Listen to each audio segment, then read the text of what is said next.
Ladies and gentlemen, gather round your radios for a journey back in time. Step into the golden age of radio, where captivating stories and unforgettable characters come to life. Welcome to Golden Age Radio, where the magic of vintage audio dramas awaits. That's right. Prepare to be transported to an era when families huddled around the radio, eagerly awaiting their favorite shows. It's a world where imagination runs wild and storytelling reigns supreme. Get ready to experience the nostalgia and charm of old-time radio like never before. Join us as we bring you a curated lineup of 30-minute episodes that will whisk you away to a bygone era. Discover thrilling mysteries that keep you on the edge of your seat, heartwarming dramas that tug at your heartstrings, and side-splitting comedies that leave you in stitches. Picture this: dimmed lights, crackling static, and the sound of a needle dropping on a vinyl record. As the stories unfold, let your imagination paint vivid scenes in your mind's eye. From distant lands to roaring cities, let your senses come alive as you become part of the story. Lose yourself in the adventures of daring detectives, follow the triumphs and tribulations of fascinating characters, and journey through time and space with the power of sound. Each episode is a time capsule, preserving the essence of an era when radio was the heartbeat of entertainment. But it doesn't end there. Golden Age Radio is not just a stroll down memory lane, it's a chance to create new memories too. Share these timeless stories with your loved ones, introducing them to the magic that captivated generations before us. So, dust off your radio, dim the lights, and prepare for an evening of enchantment. Tune into Golden Age Radio and let your imagination take flight. Stay tuned to hear our curated selection of 30-minute episodes. Relive the nostalgia, discover the classics, and immerse yourself in a world of unparalleled entertainment. Golden Age Radio, where the past comes alive, one episode at a time. Golden Age Radio, your ticket to timeless storytelling. Subscribe for more videos.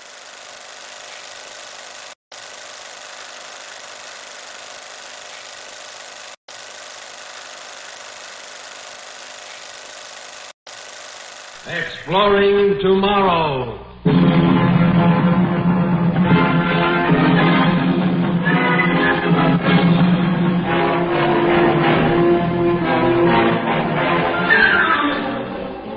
And now, here is your guide to these adventures of the mind, John Campbell. The term genius is fairly common in our language today. I wonder how many of you realize that the term originated with the old Arabian Nights concept of the genie. You know, the magical creature that came in a bottle and had such wonderful powers. The story is about a whole planet of geniuses. Genie. Interesting people to try to enslave, you know. Laboratory scientists have as much fun as anybody else, you know. One of the laboratory laws, sometimes called Finagle's Law or Murphy's Law, goes, in any laboratory experiment, if something can go wrong, it will. Well, this is the story of a planet-sized laboratory experiment in which something could go wrong.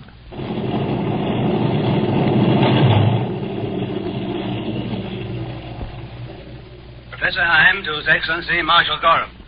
The ship is now in orbit about the planet of destination. Good. Have a lifeboat prepared for descent with an invisibility screen. Yes, Your Excellency. How many crewmen will you want to take along? None. There'll be just myself and you, Professor Heim. Sir, you, the Marshal, landing on a barbarian world without even an escort, and begging your pardon, sir, but...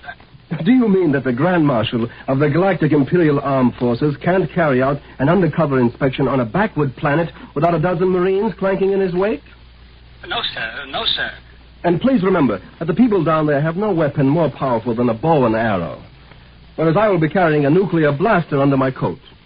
Yes, sir, of course, Your Excellency. And while we are down there on that planet, Professor Heim, stand by for possible action. We may have to bombard the place with cobalt missiles. Wipe all the life off it. Sterilize the entire planet, sir? You heard me, Professor. I said we may have to. Not that we will. It depends on what I find down there. That peaceful, primitive world may turn out to be just another stupid scientific experiment. Or it may turn out to be the worst danger the Empire and all its stars have faced for 1,000 years.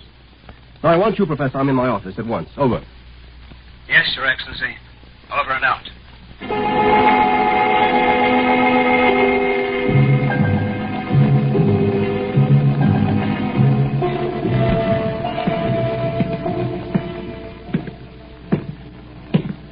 Oh, there you are, Professor Heim. Yes, Marshal Gorham, here I am. You've arrived at your experimental planet. I know. I was just watching it float there among the constellations. I don't know a more beautiful sight in the universe. Well, break out the native costumes for us, too. We're going down. At once? I am a military man, Professor, not one of your psychologists. Now, so far, your people have spent 1,500 years studying that planet. But as for me, there's war on the imperial borders, and I can spare 3 days. 3 days to decide? To decide whether we can let your experiment go on or whether to discontinue it, shall I say? But only 3 days. Marshal, you don't realize it would take a week just to explain the statistics of... I know, I've heard it all.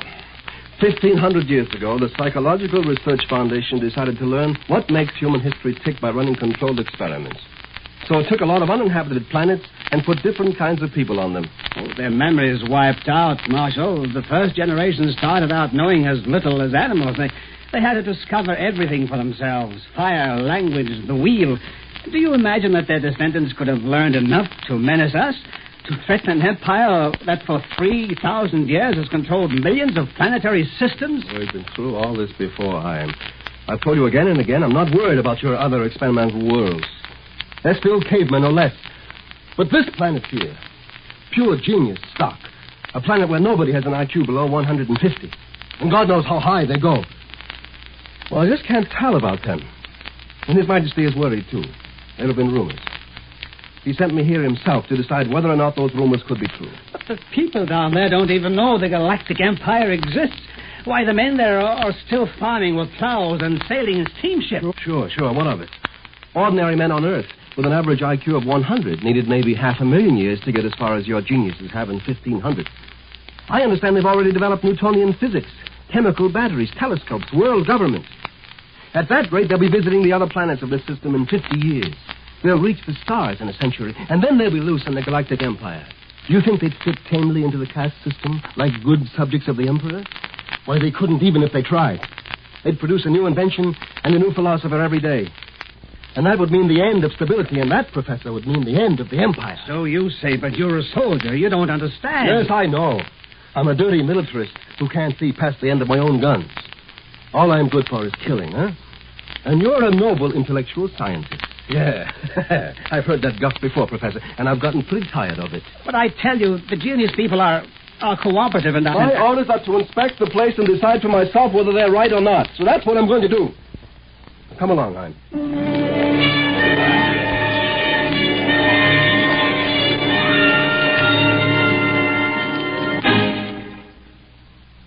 Exploring Tomorrow continues in just a moment. When driving, luck can stay with you for years. But on the road, it can leave you in a split second, a tragic split second. So drive carefully. You will live longer, and you will arrive alive. There's been considerable discussion of what constitutes good and evil over the last few millenniums. But, you know, there's an interesting comment someone made. I don't know where it did originate. Melodrama is the conflict between good and evil. And tragedy is the conflict between good and good. When two good men, each with a good point to make, get into conflict, that's where real tragedy starts. All right, Professor. I've got the lifeboat into the atmosphere and leveled off. So where do I head now? Hein. Wake up, you wool-headed dreamer. I'm sorry, Marshal. I was thinking, looking out the porthole and thinking. What about? How lovely the sky is. So blue. And the land below, mountains and forests and hopeful young farms. Oh, no, a poet yet. Well, I'm thinking about my job of inspection. Where shall we go? Fly northeast for 700 kilometers and you'll find this planet's largest city. It's also the capital of the world government. That'll do. I should be able to observe a pretty good cross-section of the genius race.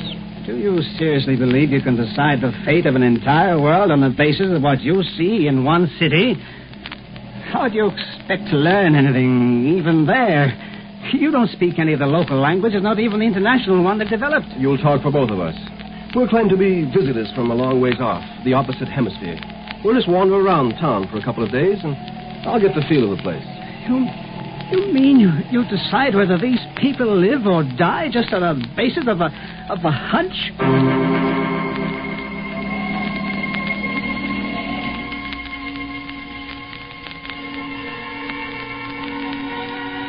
Now, here we are.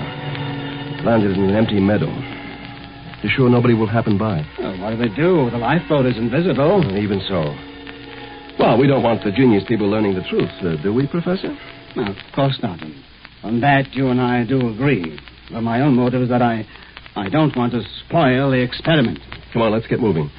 We'll have to hike into the city.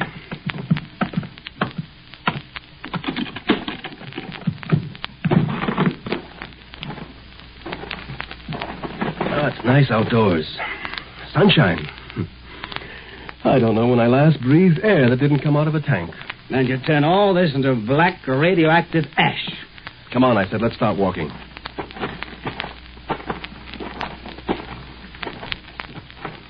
Well, there's a road.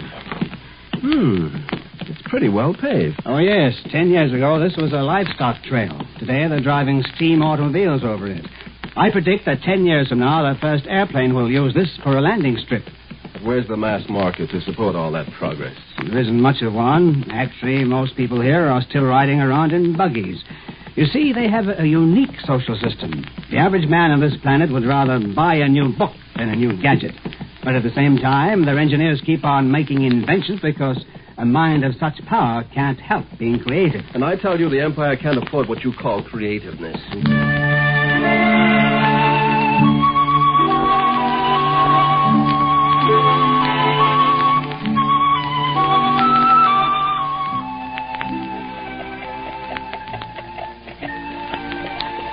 So this is their biggest city. Right. There are about 1 million people in it. You call that a city? Well, considering the small population of this world, yes. It's backward, all right. Carts pulled by animals.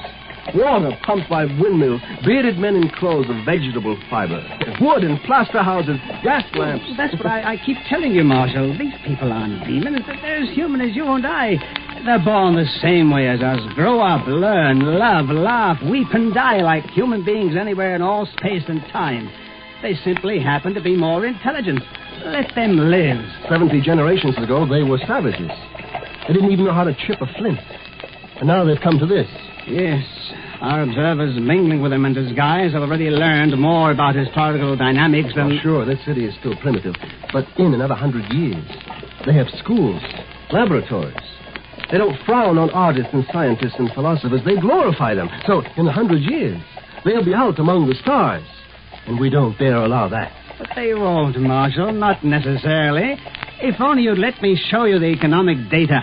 For instance, the great uninhabited spaces they still have right on their home planet. Shut up, I'm thinking. Thinking? I don't think you're able to. What did you say? Nothing. I have a knife, Grand Marshal Gorham. You don't know that, do you? You think I'm just another ineffectual little dreamer, don't you? Well, you may find out different.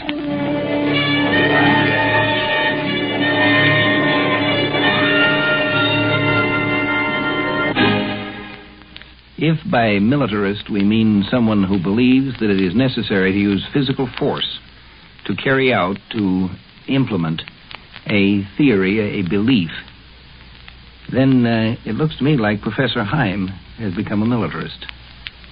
He intends to use force, doesn't he? Aralto Sola, Erdan. Saban Hostet. What did he say, that bellhop or whatever he was? He wished us good night in the international language. He thinks we're foreigners, you remember? Ha! If he only knew how foreign. That's a cheap way to feel superior, isn't it? Oh, shut up, Heim. I'm still trying to decide what to do about this planet. There are too many paradoxes. The waiter in the restaurant wanted to ask you about the ethnology of the country he thought we came from. This is a nice, clean hotel room, but it doesn't have running water. And yet the clerk downstairs was reading what I swear must have been a mathematical journal. Does that make them monsters? Under the social system here, such routine jobs are done by students. And, of course, every person on this planet goes through at least 5 years of college. But that's all it amounts to, Gorham. A whole world of long-haired dreamers who are experimenting with aircraft and rockets, who developed the theory of evolution before they learned how to smelt iron. I don't trust them. Of course, you don't understand them. You're too... I mean... Too stupid?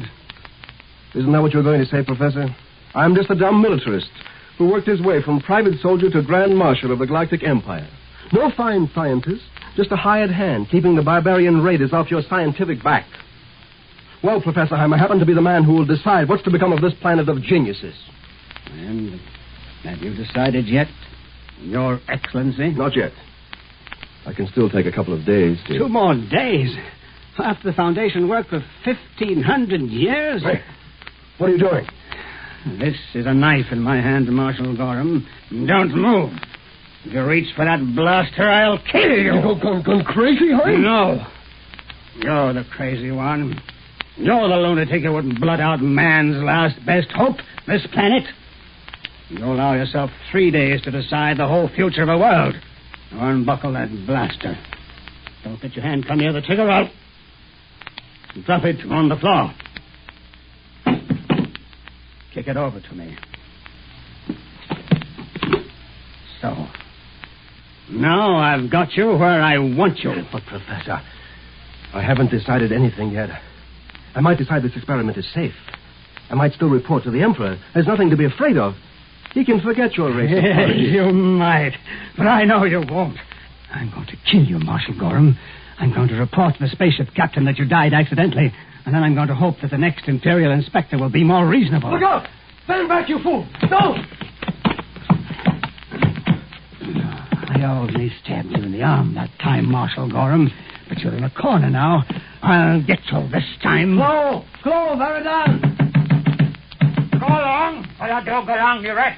Ustanik Sholti Klo! Klo! You spoke their language. You already know the language of this planet.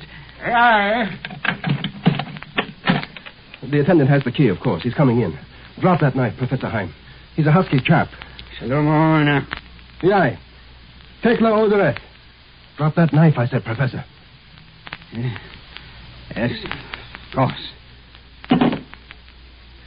Sit down, Heim. You look more shocked than I am. Kavla no mat, Odan.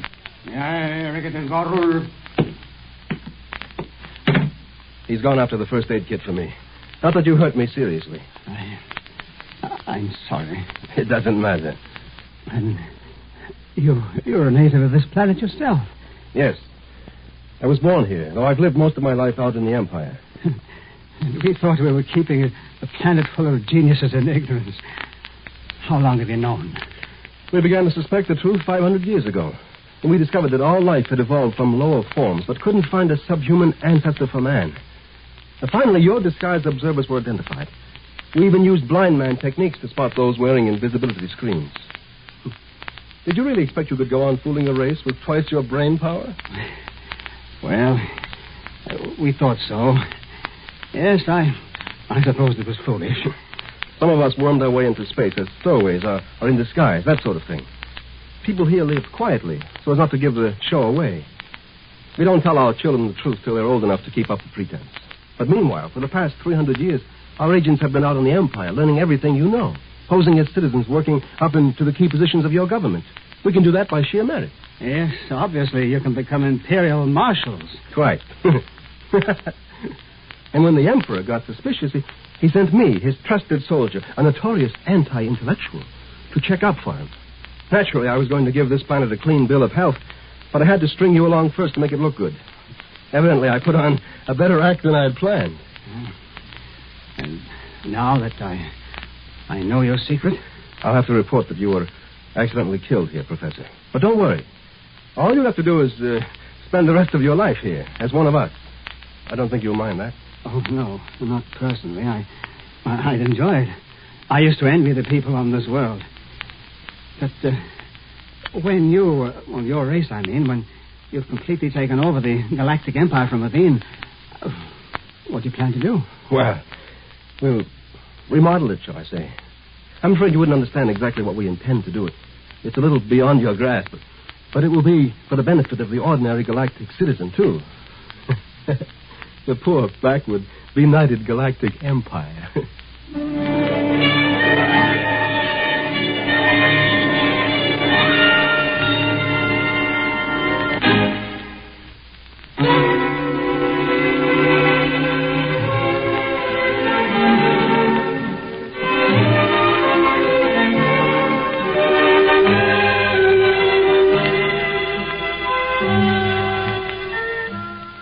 They say that the first requirement for teaching a dog to do tricks is that you have to know more than the dog. If you want to teach a planet full of geniuses to do tricks for you, first make sure you know more than the geniuses. You can enslave some kinds of entities, but you can't enslave, you can't impose on entities who are more intelligent, more thoughtful, more wise than you yourself. What will happen is they'll turn out to be helping you in disguise.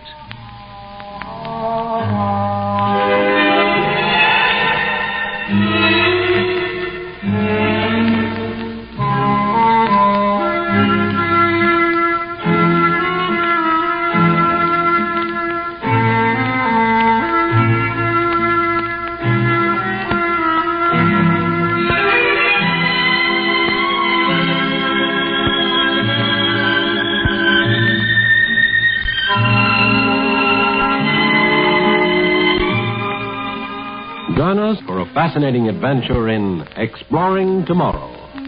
Heard in our cast tonight were Ron Dawson and Al Ruscio. Script was by Powell Anderson, produced and directed by Sanford Marshall here in New York. Guy Wallace speaking.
Subscribe for more videos. Adventures in Time and Space, transcribed in future tense. Dimension.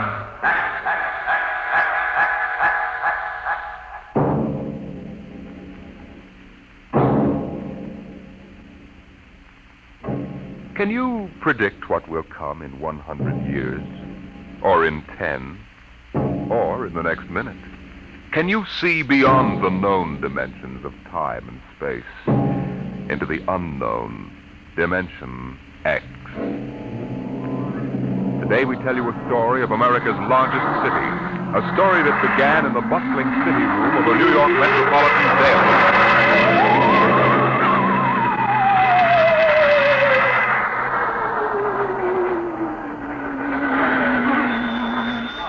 City desk. Sweeney? Listen, Pop, give me a rewrite, quick. I'll take it. Okay, now look. I'm up on Riverside Drive, see? So? So, at 12:45 today, just 3 minutes ago, Grant's tomb disappeared. It's what? I'm telling you, it disappeared. It's gone. Listen, Sweeney, get yourself to a Turkish bath. Sober up. Pop, I swear, I'm sober as a judge. Listen to me, will you? Just a minute. Albert, What's up, Pop? call the Hunter's Detective Precinct. Find out if anything's been reported missing. Like what? Like Grant's tomb. Go on, make it snappy. Okay, Pop. All right, Sweeney, now give it to me slow. This better not be a gag. No gag, Pop. Now get it down. The traffic at the drive was at its noon hour peak, and the benches and structure were filled with happy, laughing people. Then, without a warning, a rumble sounded and the alarmed populace started with horrified... Hold it, Sweeney. Well, Albert? I don't get it. They say that Grant's tomb is gone. Okay, call composing. Tell them to hold everything for an extra. Clear out page 1. Get going. Okay, Sweeney, now. The heck with the words, give me the garbage. What happened? Nobody knows. There are half a dozen police cars around here staring at the place where Grant's tomb was. I was about a block away. I heard screams. I came running. It was gone. Vanished. How many dead? Nobody knows if anybody is dead. Well, find out. How can I find out when everybody that was sitting on the steps and all disappeared? What? It's gone. No bodies? No tomb, Pop. No tomb. Okay, you hoof it back up there and get stories from some witnesses. Now call me back. Albert! Yes, Pop. Get Columbia University on the phone, get a statement. Right. Research! Yes, sir. Grab an encyclopedia, see if anything like this ever happened before. Hey, Walters! Yeah, Pop. Call the army, find out about secret weapons. Hello, composing. This is Pop Atterby on the city desk. Start setting up an extra. I want to hit the street in 20 minutes. Second extra in an hour with pictures. Okay, what are you waiting for? Get 'em rolling.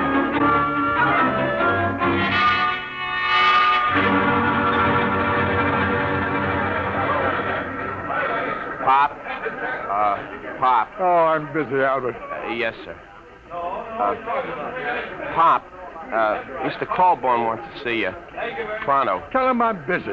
Well, he says to come now. Oh, of all the flat-headed publishers to saddle a newspaper with.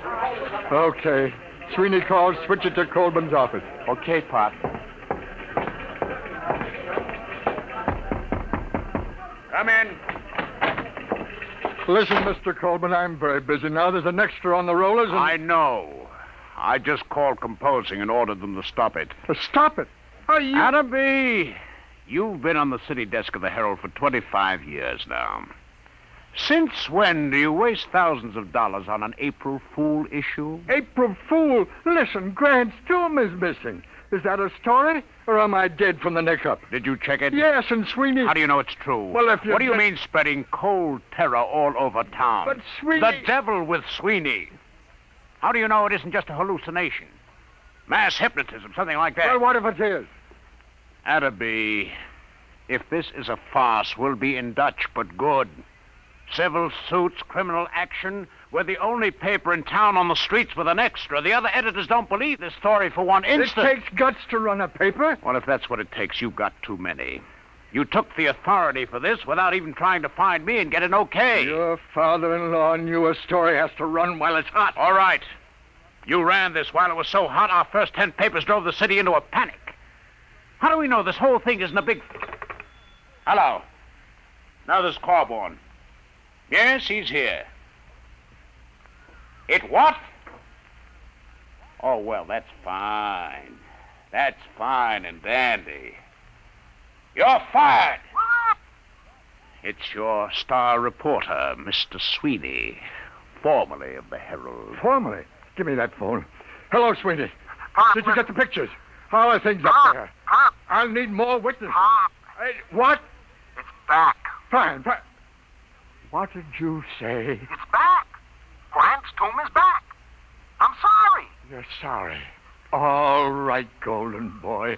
Now give it to me slow. Make it sound intelligent. It just reappeared, that's all. What about the people who were inside? All back. Don't remember a thing. It's just like it never happened at all.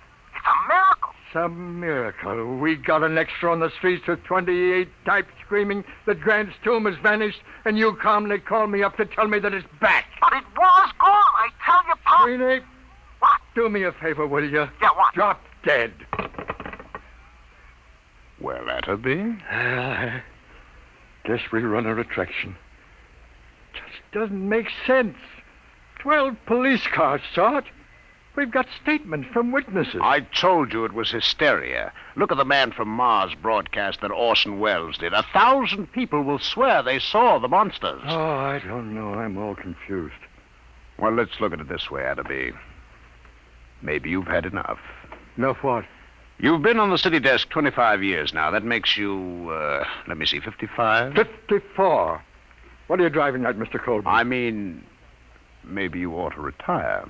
Retire? We need new people, new ideas. I've been thinking about it for some time now. With Social Security, you'd get... About $20.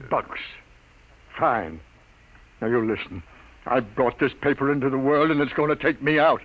I was on that city desk before you ever heard of a stick of type.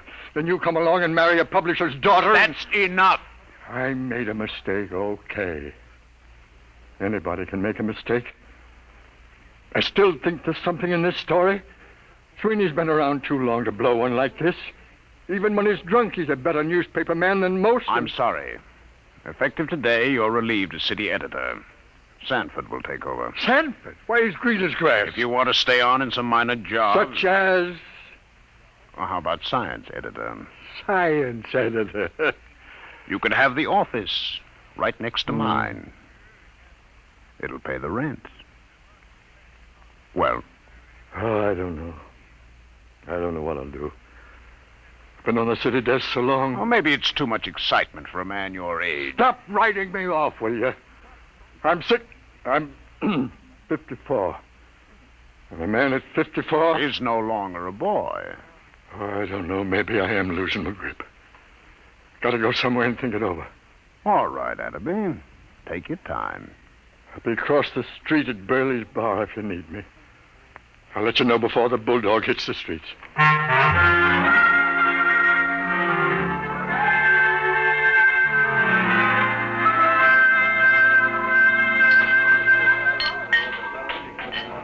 Burley! Escape bar! Yeah, Pop, yeah? More poison.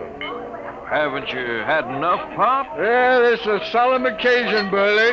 Pour the hemlock. What's the occasion, Pop? I am now a has-been. No. Yeah, reduced. Humiliated. You, Pop? Never. Meet the new science editor of the Sunday Supplement, me. Know as much about science as J.P. Morgan knows about sharecropping. What happened? Who did it? You familiar with a reporter named Aloysius John Sweeney?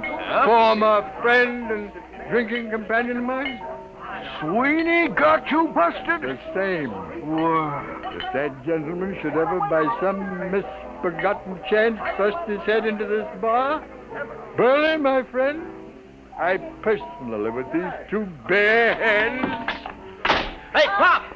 Pop! Uh-oh. Hey, Pop, it's me. I shall control my homicidal instinct. Listen, Pop, I just came down from Riverside Drive. Very daring move, Sweeney. I brought a guy with me. It won't help, Sweeney. Pop, you don't understand. I found a little guy in a swallowtail coat who watched this whole thing happen. Pop. Burley, quiet! Quiet, everybody! Shh, quiet, will you? How do you do? Gentlemen, I can assure you my small stature belies the magnitude of my abilities. What did you bring him for, Sweeney? He's a genius, Pop, a full-time genius. You betrayed me once, Sweeney. Isn't that enough? Take your little man away and don't bother me. Your friend isn't very polite, Mr. Sweeney. Perhaps one day he will learn that even the most insignificant man has a sense of dignity and personal worth. I apologize, Professor. I'm not so at you. It's your tomato-headed friend here. Sweeney, I ought to kill you. I ought to strangle you with my bare hands. I ought to have you run through a rotary press at low speed. Those things are too good for you. But, Pop, I'm trying to tell you, the story ain't phony. It happened. Mr. Pertwee, Hannibal, tell him about it. Gladly. My contribution has been awaiting worldwide recognition for many years now. Unfortunately, there are some who insist I am insane. Fancy that. Yeah. Being small of stature, as you can see, I chose to nurse my resentment rather than to take positive measures. However, I feel now the world is ready to come to terms with Hannibal Pertwee. Can you or can you not explain this Grant's tomb business? Naturally. It can all be explained quite simply in terms of the Pertwee system of infinite acceleration and transportational facilitation as applied to freightage. I've been trying to sell it to the railroads for 10 years. Didn't I tell you he was a genius, Pop? Burley, the check. Oh, now, wait a minute, Pop. Give him a chance. Show him the trains, Hannibal. Oh, yes, the trains. If you gentlemen will gather around the suitcase. Come on, I want you to see that. I'm telling you. All right. Come on. Hey, look. As you can see, I have in this suitcase a complete model railroad reduced to the size of a cigar box. Observe.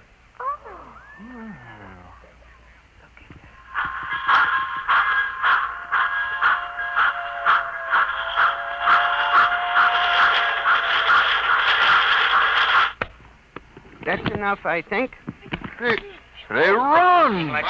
Just like real trains! Sweeney, not content with ruining my life, losing me my job, driving me to alcohol, you're now trying to drive me out of my mind with an obvious madman who builds model railroads. Here's the money, Burley. Keep the change. Oh, but, Pop, Goodbye, look. gentlemen. Pop, you're not even giving him a chance. Out of my way. Listen, Pop, Out please. of my way. It's always the same. They won't listen to me. Oh, I guess Pop is losing his grip. I hate them. No, don't take it so hard, Hannibal. Maybe it was all a hallucination. The Pertwee theory is not an hallucination. Sure. Well, it was a good try anyway. I guess I'll go back to the office and pick up my stuff. But I'll show them. Someday they'll listen. Sure. You'll show them, Hannibal. Hey, Burley, fix Professor Pertwee here with a double scotch. Ahead, make it a triple.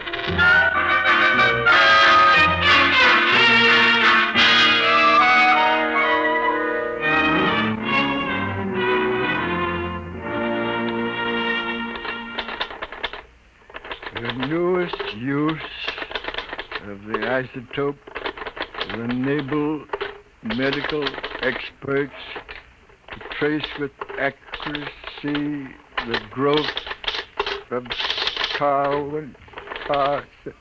Oh, nuts. Maybe it's better to be unemployed. Science editor speaking. Pop? Yeah. Sweeney, listen, I got a story. I thought Colburn canned you. Can't fire me. Listen, you know Burley's bar? Does DiMaggio know Yankee Stadium? What about Burley's bar? It's gone. Oh, sweet. On the level, Pop, just a few seconds ago. Take a look at the window. Sweeney, I warn you. Take a look. Okay, Sweeney, hang on. Albert? Yes, Pop? Do me a favor. Stick your head out of that window and tell me if anything unusual is going on at Burley's Corner. Okay, Pop. Holy jumping catfish! Huh? It's gone! Come here and look! Well, I'll be a monkey. Where's Colburn? He went to a polo match out on Long Island. Who's on the city desk? Young Stan? Come on.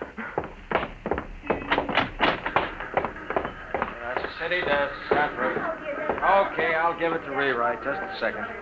City desk. What? Are you nuts? What? Everybody listen to this, will you? It's Martinson down at 34th Street. He says the Empire State Building has disappeared. Can you feature that? What are you going to do about it? Do? Am I supposed to do something? He's gone nuts. Give me that phone. Hey, let's Give me that phone. Hello, Marty. This is Pop. Pop, what are you doing on the desk? Never mind. What happened? Well, I'm down at the precinct. 5 minutes ago, a cop staggered in. It's gone, he says. What's gone, they say? The Empire State, he says. Well, I figured I better call. Okay, get down there and get the details. In case you need to convince her Burley's bar went just before you call. Holy mackerel, what a catastrophe that is. Okay, Pop, I'll call you. Look at the skyline. The Empire State isn't there. No. Don't get panicky. Don't get panicky. It may come back just like Grant's tomb. Okay, Pop. You'll take over, won't you? I'm kind of shaky. Will I? I'll show you fledglings how to run a newspaper together. Wallace? Yeah, Get a camera down to Empire State. Right. What a story. Call the mayor, Albert. Tell him ask what he intends to do. Check. Where's the research department? Right here, sir. Columbia University says it's mass hypnotism. Tell him to... No, dress it up and shoot it down. Yes, sir. Research? Wait a minute. Yes, sir. Find out how many people are usually in the Empire State. Yes, sir. No, don't try to call the Empire State to find out. No. It isn't there. City desk. Shoot. Frank Walter, listen. I'm dead sober, see? Yeah, the garbage, Frankie, the garbage. Remember, I'm sober. S is in sober, O is in sober. Come on, what happened? Help me, Pop. Penn Station just disappeared. Vanished. Thin air. Jumping turtles. The people too? People trained the works. I'm telling you, there's a hole a block wide. I was lucky I was only a block away. You saw it? Eyewitness. Oh, bless you, my boy, talk. There was a rumble, see? A kind of electrical hum in the air. And all of a sudden, the station seemed to cave in on itself. Wango. Nothing. Any statement? No, but you ought to see the hole. Oh, get statements, flathead. Where are you now? I'm over at the post office right across the street from Penn.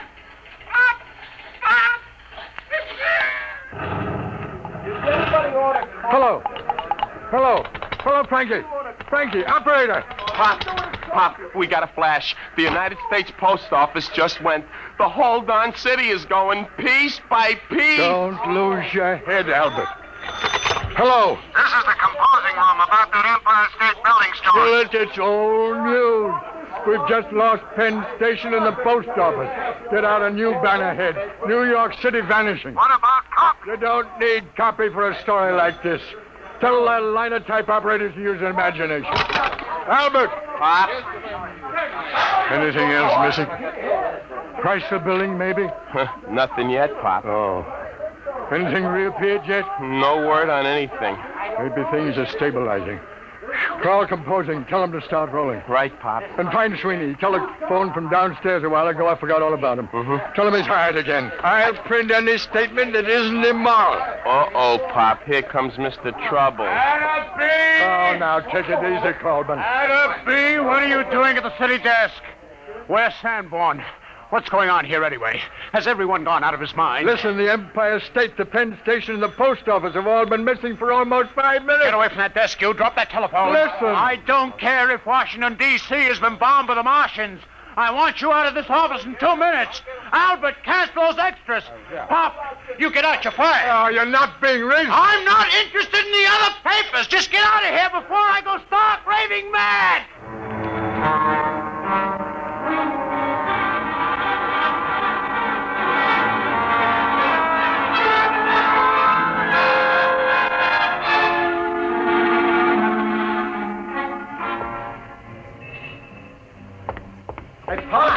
Hey, Pop. Oh, hello, Sreeny. Where have you been? I've been trying to make up my mind whether to come up or not. When you left me hanging on the phone, I thought you was insulting me. Hey, how come you aren't on the desk? Oh, I'm canned. Are you kidding? Oh, it's been coming. I really had the place jumping. You should have seen me, Sweeney. It was like the San Francisco earthquake. Oh, I need a drink. How about... keep forgetting. Isn't any Burleys anymore? No. Just a big hole in the ground. Let's walk over. I want to browse around. Oh, Pop, there's nothing to see. Well, let's take a snoop anyway, just for old time's sake. Well, okay, Pop, let's cross. We got the light.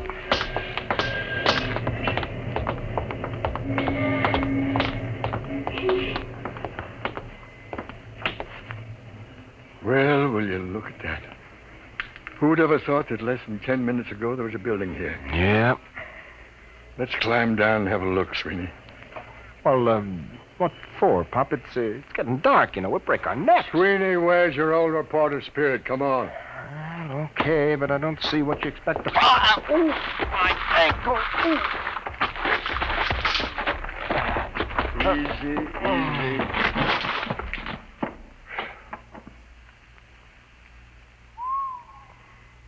Clean as a bone. Well, let's walk around a bit.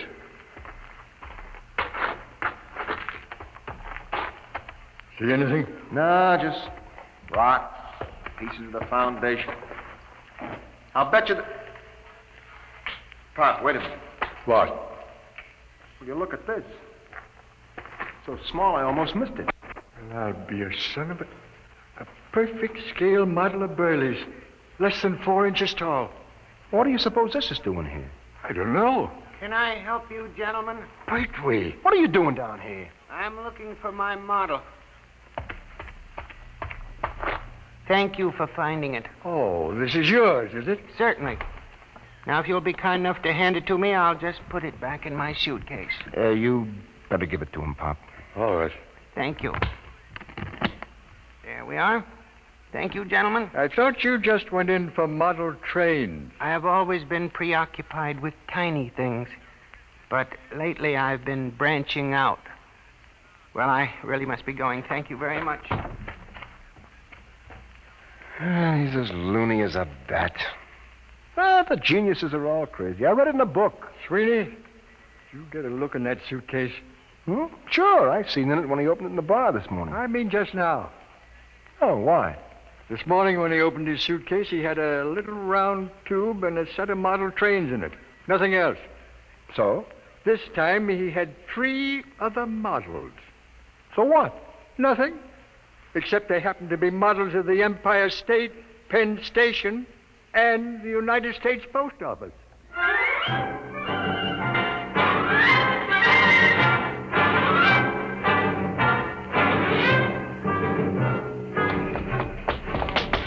There he goes down the block, Pop. Pertwee, come back here. He's starting to run. Here's a cab. Come on. What to, Mac? Catch up with that little guy running down on the block. Make it fast. Okay, Mac.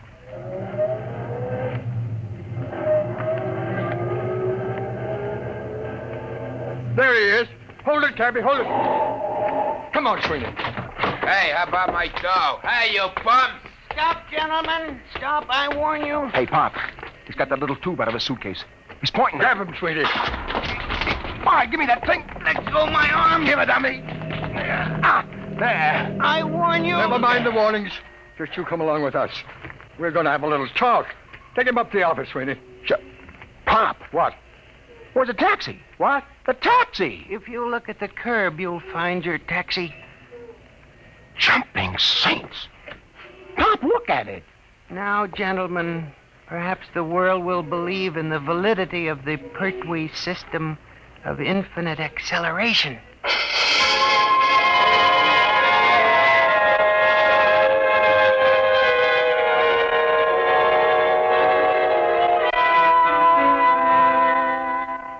All right, Hannibal, now you start talking. I won't. Hold his hand, Sweeney. That's a pleasure. Well, Hannibal? Let me out of this office. Talk. Never. Sweeney, where's the tube? It's right here, Pop. Now, Hannibal, I give you 5 seconds to talk, after which I'm turning this tube on you for a taste of your own medicine. Now, think it over. 1, 2. No. 3. I hate them. Why should I save them? 4. All right. Put it away, please. That's better. Now, how did you do it? Many years ago, Einstein posed the theory that if an object were sufficiently accelerated, it would gradually flatten out and eventually disappear altogether. Working on this approach, I evolved a method of accelerating the atoms within the molecules, setting an object spinning in 4 rather than 3 dimensions. For many years, I tried to sell my idea to the railroad for condensing freight and storage. And you start the thing spinning with this little tube? The tube sends out a whirling ring of electrons which engulf the object. Why did you turn it on those buildings? I was driven to it. Only something dramatic could shock the world into realizing my greatness. But you'll restore them. You brought back Grant's tomb. I can restore them, yes. Not can, Hannibal. Will. On one condition. Well? That your paper give me full credit for my scientific achievement. Front page, pictures, a complete story. It's a deal. Wait a minute, Pop. We don't even work for this paper anymore, remember? We'll take care of that little matter, Sweeney. Mr. Coleman, this is Pop Atterby. You've just rehired me. Now, if you'd care to step down the hall into my new office, I think I can show you something make your hair stand on end.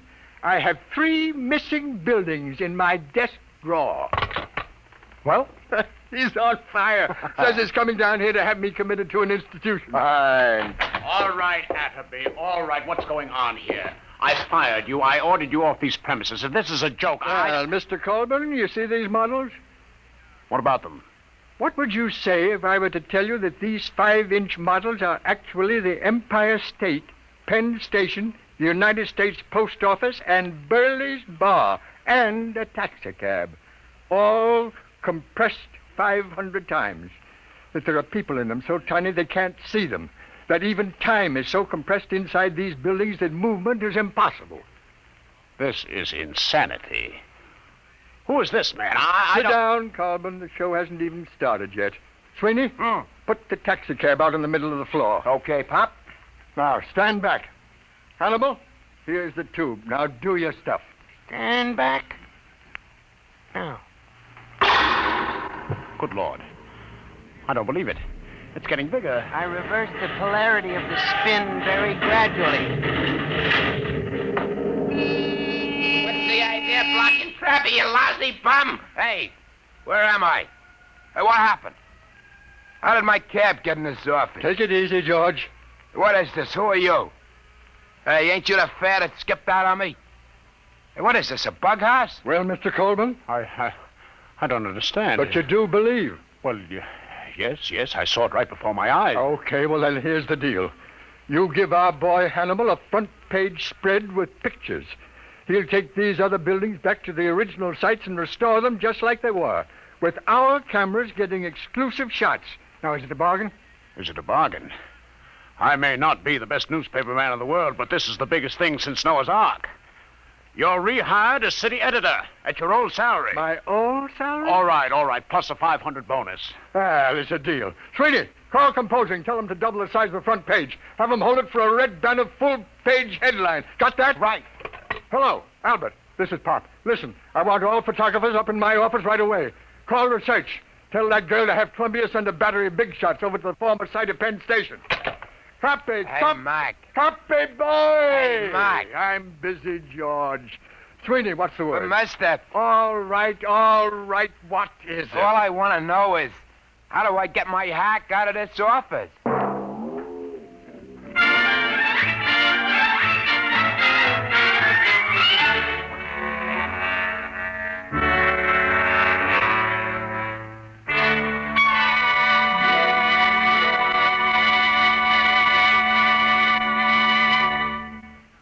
You have just heard another adventure in time, space, and the unknown world of the future. The world of... Dimension X.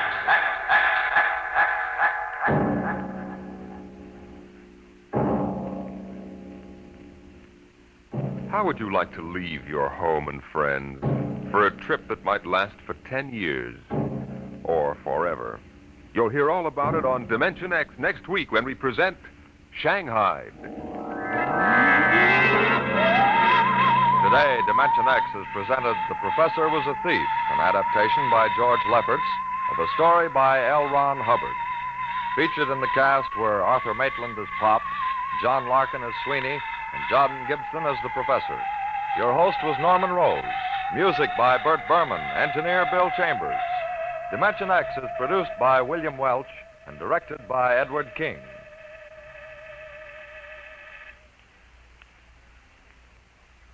Three chimes mean good times on NBC.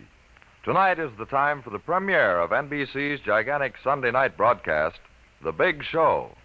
Every Sunday evening, starting tonight, you'll hear an hour and a half of the greatest stars in radio.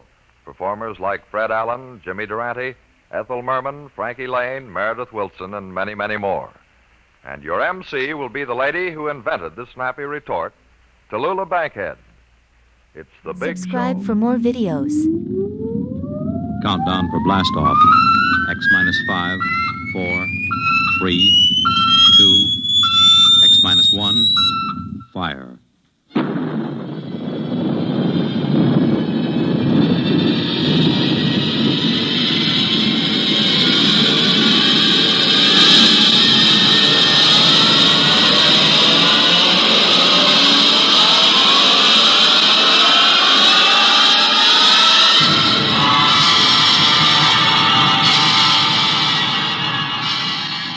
From the far horizons of the unknown come transcribed tales of new dimensions in time and space. These are stories of the future, adventures in which you'll live in 1,000,000 could-be years on 1,000 maybe worlds. The National Broadcasting Company, in cooperation with Street and Smith, publishers of astounding science fiction, presents X minus 1.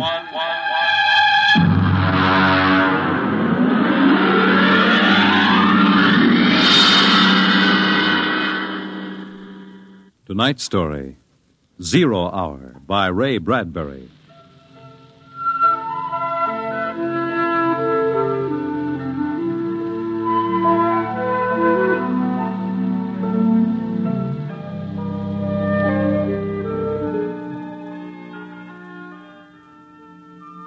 It was a perfect summer day in the year 1985. Sunlight illumined the suburbs, and the town drowsed on a tide of warm, sunlit air. On the lawns, the children played, and in the homes, busy mothers prepared for the evening arrival of their husbands.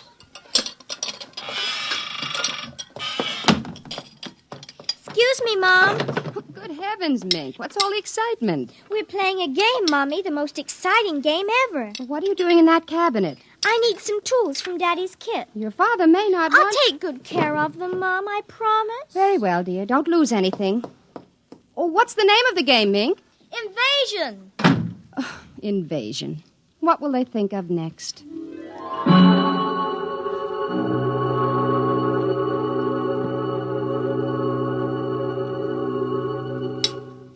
This, and this, and this, and this. Put that over there and bring that over here. No, you ninny. Now get back while I fix this. They want it this way. See? Sure. Just let me fix this. We'd better talk to Drill and get some more instructions, Art. Where is Drill? Drill? Hey, Drill! Drill! He's in the rose bush, I think. I'll talk to him myself, and you write it down on the pad. Okay. Drill? Drill? Okay. Drill wants you to write down triangle. What's a triangle? Never mind. Drill will tell us when he wants us to know. It helps the invasion. Well, how do you spell it? Drill, how do you... Shh! Mink, here's your mother, looking out the window. Mink? Who are you talking to? The rose bush, Mom. Only it's not really a rose bush. That's Drill. Well, who's Drill? He's planning the invasion. Oh, what an imagination. You'd better come in, dear, and clean up for supper. In just a second, Mom. Art, did you write down what Drill just said? Yup. 4, 9, 7, and A, and B, and X, and a fork, and a string, and a hexagony. Hexagonal, Droopy. Oh. Come in, Mink. Supper's in 10 minutes. Okay, Mom, just a minute. I have to tell Drill. I wish we didn't have to eat, though. It holds up the invasion.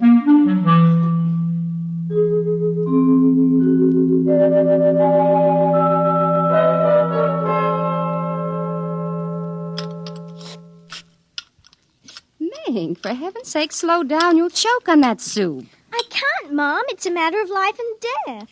What's a matter of life and death? The invasion. What invasion is that? Oh, just some silly game the children have been playing. Well, whatever it is, Mink, it'll wait until you've finished your supper, I'm sure. But Drill is waiting for me, Daddy. Oh, who's Drill? New boy in the neighborhood? He's new, all right, only you can't see him. Not yet. He hasn't come through yet. What do you mean you can't see him? He lives in a rose bush in our backyard. Oh. Imagination, Henry. Mm-hmm. Well, while you're at it, tell me more about this new game. It's Martians invading Earth, Dad. What? Well, not exactly Martians, Dad. They're from, I don't know, from up. And from the inside of that little head of yours. You're laughing. Drill said you would. You'll kill Drill and everybody. Well, I didn't know you could kill a Martian. Not really a Martian, Mom. Maybe he's from Jupiter. Or Venus, even. Imagine. They couldn't figure out a way to attack the Earth. So the kids are helping the Martians. Oh, pretty slick, those Martians, using the kids for a fifth column, eh, Mary? Drill says after the invasion, we can stay up as late as we want. No more baths either. Oh, is that so? And we can watch all the grown-up televisor shows. Mm-hmm. Well, I don't wonder this invasion has caught on among the kids. Some of the kids are giving us trouble, like Dale Britz and Petey Jarrick. They're growing up, so they won't believe in the invasion. They make fun. Worse than parents, even. I hate them worst. We'll kill them first. I hope you're saving your father and me for last. Drill says you're dangerous. Know why? Why? 'Cause you don't believe the Martians ought to let us kids run the world. But I think they'll let me keep you because I'm helping so much. I'll talk to Drill. Maybe we won't have to kill you. Mary, I think this nonsense has gone far enough. Can I go out now, please? Run along, dear.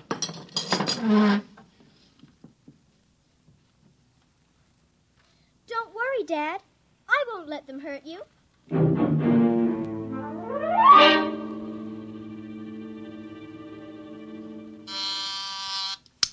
Televisor. Oh, would you please connect me with Mrs. Helen Rogerson on Channel 72Z, Pittsburgh, Pennsylvania. What is your channel, please? 817X, New Rochelle, New York. Thank you. Just a moment. Go ahead. You can see your party now. Hi, Sis. How are things in New York? Fine, Helen. How are things in Pittsburgh? Oh, you look tired. Oh, I've been having a terrible time with the children. Sick? No, just underfoot. They've got a new game that's got me just about crazy. It's called Invasion. Did you say invasion? Isn't that strange? My mink is playing it, too. My boy Tim is all involved with some imaginary fellow named Drill, who's running the invasion. Must be a new password. Mink likes him, too. How do you suppose these games start? My backyard looks like a scrap drive. They've got every conceivable kind of mechanical gadget out there. I talked to Josephine Schiller in Boston, and she says her kids are wild about it, too.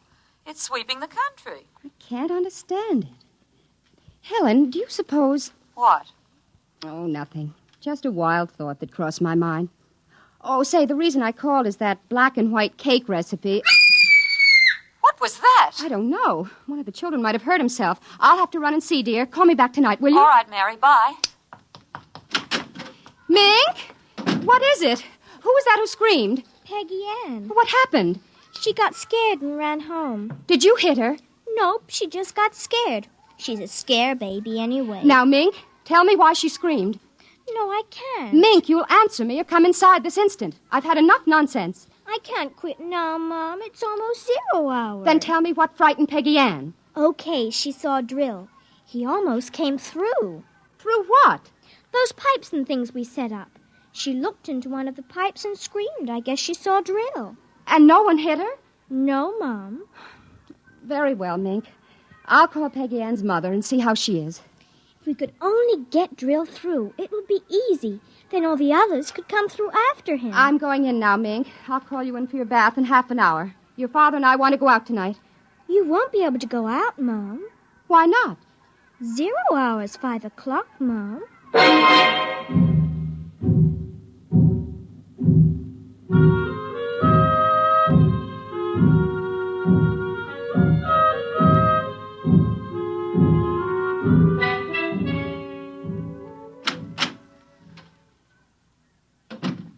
Hello, dear. Oh, you're home early, Henry. Mm-hmm.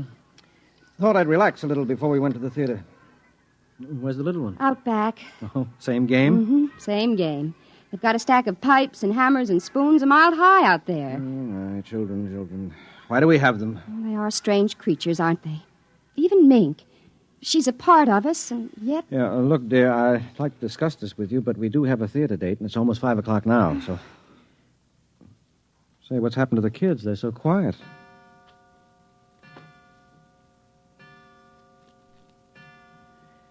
When children are quiet, you know there's some mischief. Say, what's that sound? I don't know. Those kids aren't playing with anything electrical, are they? I'm sure they aren't. At least... Just the same, I'd better go out. Henry, ask them to put off the invasion. Good Lord, what's that?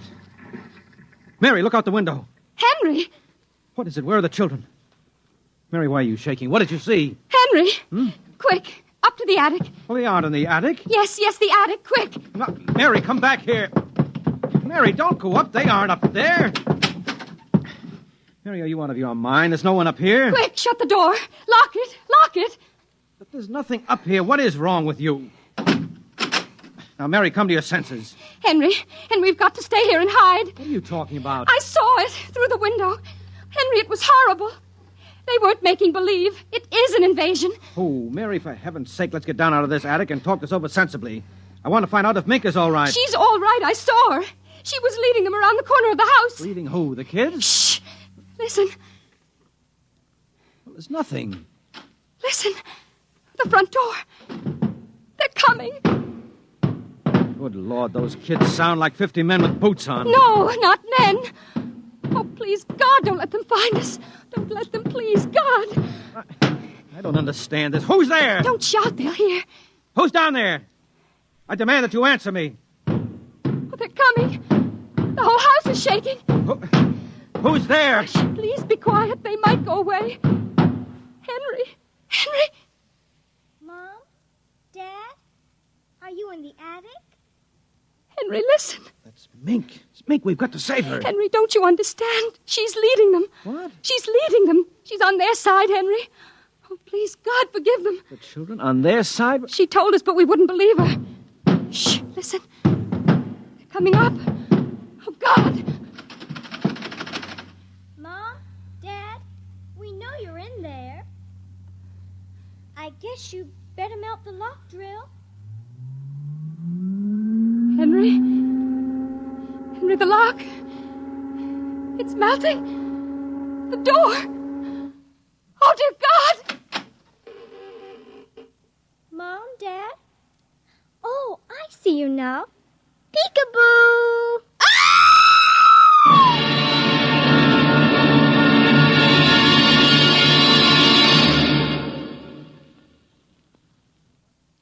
You have just heard X-1, presented by the National Broadcasting Company in cooperation with Street and Smith, publishers of astounding science fiction.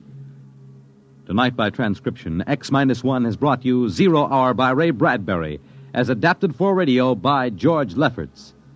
Featured in the cast were Nina Reeder, David Pfeffer, Peggy Lubin, Les Damon, Raleigh Bester, Bob Hastings, and John Larkin. X-1 was directed by Daniel Sutter and is an NBC Radio Network production.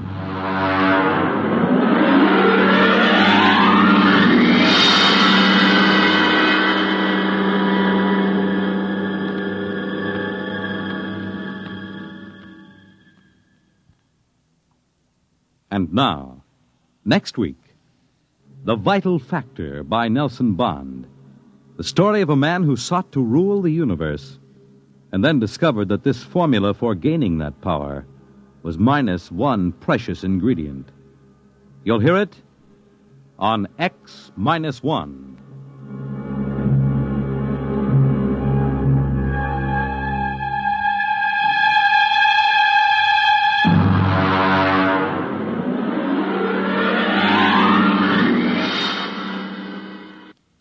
It's Groomed for Your Interests, weekday, NBC Radio.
Stay tuned for the next episode, starting in just 4 minutes.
Stay tuned for the next episode, starting in just 2 minutes.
The power of Microsoft Access. Subscribe for more videos.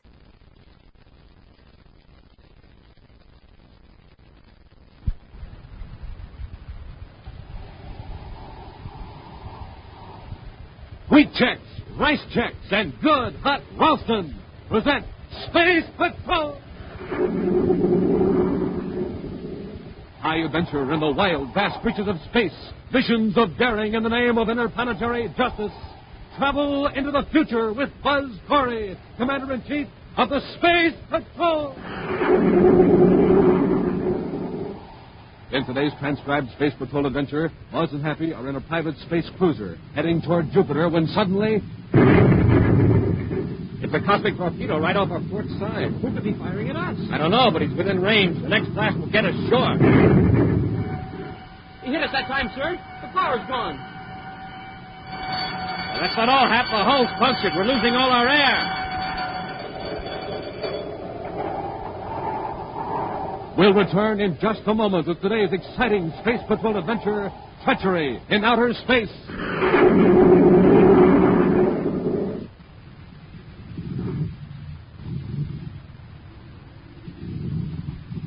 Say, what kind of a jet jalopy are we riding in anyhow, Captain Truefeld? We'll never get to Terra City at this speed. I know what's the matter. This surface car's just got ordinary fuel in it. Well, we'll drive into this filling station here and fill her up with super fuel. Let's try her now.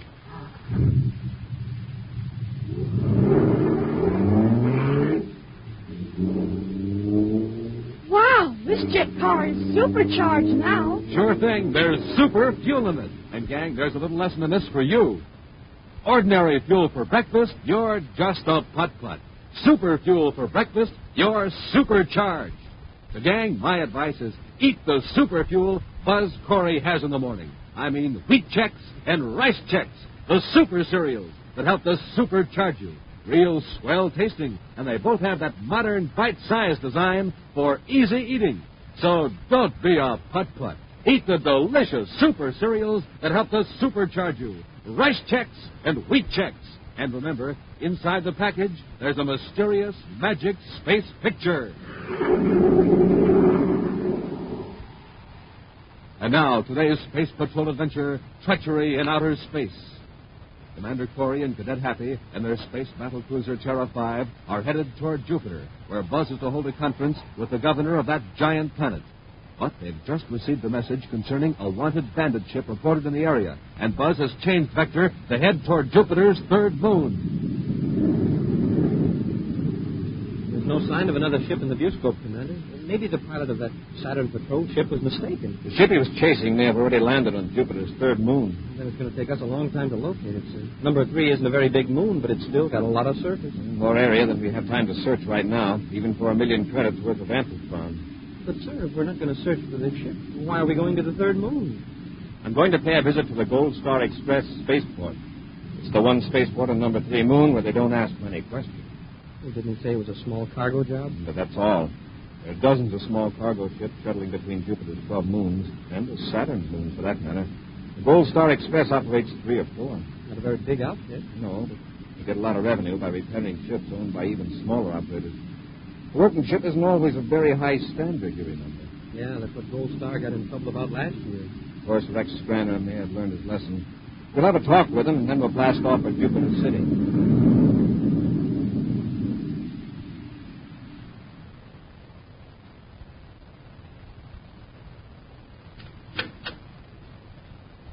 Loring? The amplitron's all unloaded. Oh, Mr. Scranner, I've been calling all over the spaceport trying to find you. Yeah. Yard foreman told me. What's the trouble? Slate Rackman is out to get you. I'm not surprised after that neat double cross my boys just pulled on him. We're in the big time now, Loring. We're as big as Rackman himself. Well, we will be after we dispose of that amplitron. Yeah, but what about Rackman? I outsmarted him once, I can do it again. Another deal. We let him plan the whole robbery, how to get the crates of amplitron out of the Saturn warehouse, then we step in a day early and do it ourselves. So we don't have to split them. Now stop worrying and see that my ship's ready. I want to blast off for Venus in an hour. You can't blast off. What do you mean I can't blast off? Got to make arrangements to dispose of the amplitron. It's just what Rackman's waiting for. He's going to blow your ship to bits. Sure of this, Loring? Ask Broder. He overheard a couple of Rackman's men talking about it in that Saturn City hangout of theirs. Well, he's not going to bluff Rex Scranner. I'm blasting off of Venus on schedule. Yeah, but Mr. Scranner, you know that cruiser of his. He's got weapons on it that could fight off a space patrol squadron. You wouldn't stand a chance. Commander Corey aboard Terra 5 calling Gold Star Express, Jupiter Moon number 3. Commander Corey? Commander Corey calling Gold Star Express Spaceport. I'll talk to him. Gold Star Spaceport to Commander Corey. Rex Scranner here. Mr. Scranner, I'm 5 minutes.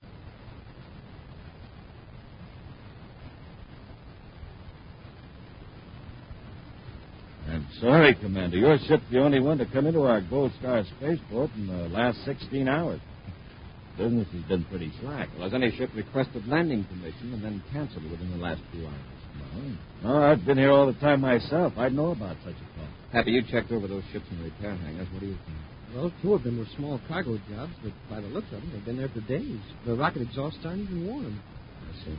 And as I promised you, Commander, I'll notify the Space Patrol of Jupiter whenever a ship does come in, for any reason at all. Fine, Mr. Straner.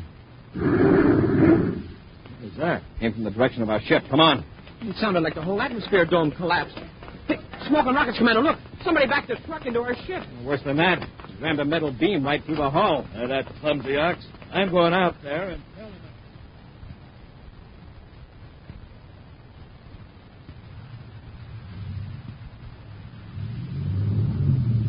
You tell your driver to pull the truck straight ahead now. I think the Endurium beam will pull out without causing any more damage. You heard the commander, Mr. Loring. Tell that driver to move that truck. Yes, Mr. Straner. All right, Davis, move it. Forward this time.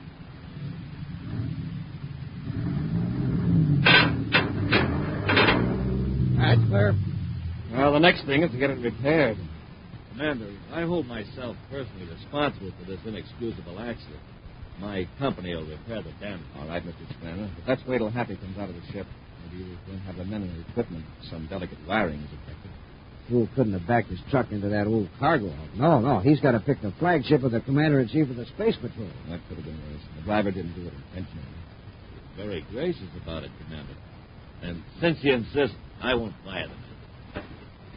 Doesn't look so good, Commander. I mean, as far as the quick blast-off's concerned. What's the damage, man? Well, outer and inner hulls are pierced, the power cable broken, emergency air supply conduit snapped in two. Nothing really difficult to repair, but, well, it'll take some time. 3 hours, anyway. Now, my men will get on it right away. I'll have them drop everything else. 3 hours. That'll make me late for my appointment at Jupiter City. Well, we could space it into a patrol ship to come and get us. Why don't you take my private cruiser over there? It's quite fast. I'm sure you'd have no trouble operating it. Won't you be needing your ship? No, not until tomorrow. By then, your ship will be ready. Well, if you're sure it's not an inconvenience, I'll take you up on it. Excellent. That makes me feel a lot better. And if you don't mind, we'll blast off right away. The ship's all ready. Good. Hap, let's get some of our gear out of Terra 5. Right. Good work, Mr. Straner. Now, Loring, let's see if Rackman will carry out his threat for blasting that ship to bits. Don't worry, Chief.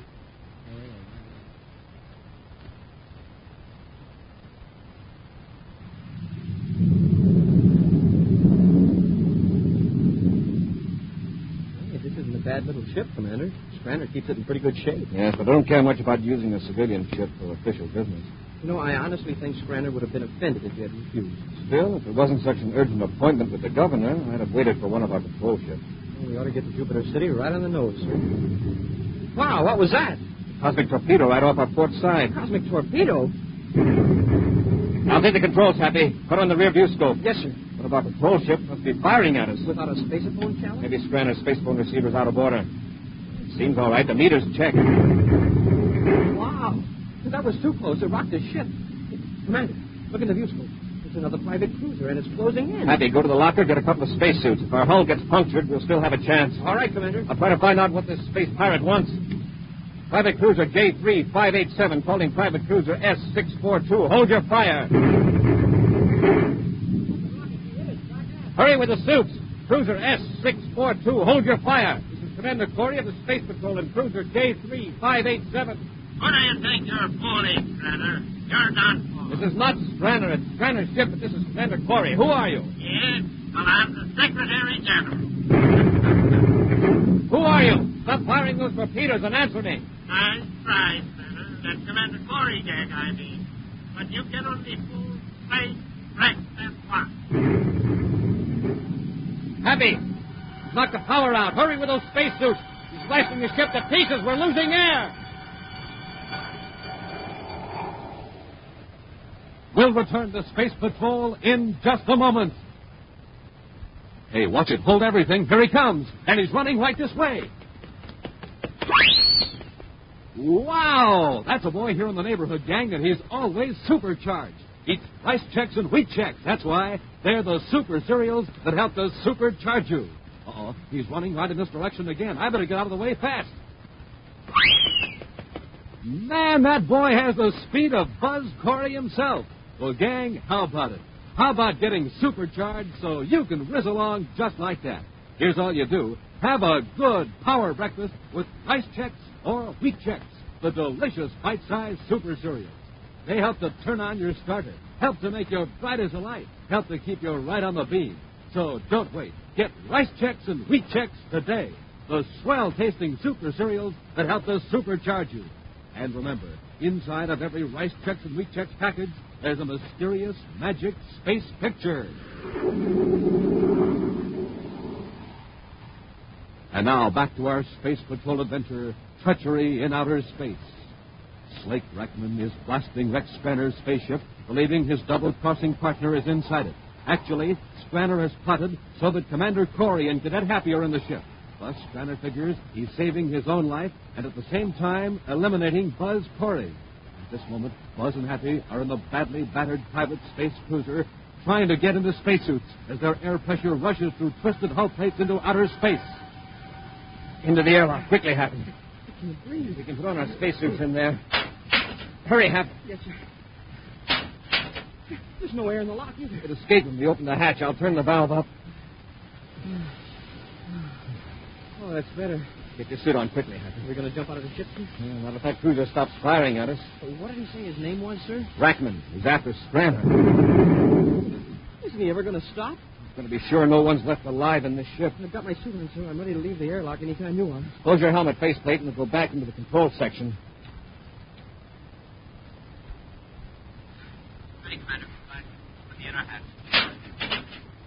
Wow, what a mess. If we'd stayed in the control section, we'd have been finished for sure. Rackman sent a torpedo right through here. Where is he now? The periscope's erect. Look through the nose port. See that streak of flame? Hey, he's leaving us. Guess he figures he's finished Spanner. Commander, it's sure lucky you thought of these spacesuits. If that big hole in the ship, we'd be finished by now. We'll call Jupiter Space Patrol and have them send the ship after us. But the spacer phone is knocked out. We'll use the ones in our suits. Hope they'll reach Jupiter. Just hope Rackman doesn't come back. Say, why do you suppose he's so anxious to do away with Spanner? That's just what I've been wondering, Happy. First, we gotta find out who Rackman is. Then we may have it. Spanner's sure lucky he wasn't aboard. I'll bet he wouldn't have thought of the spacesuits until it was too late. For the time being, we'll keep this little incident a secret within the Space Patrol. We won't release any public reports.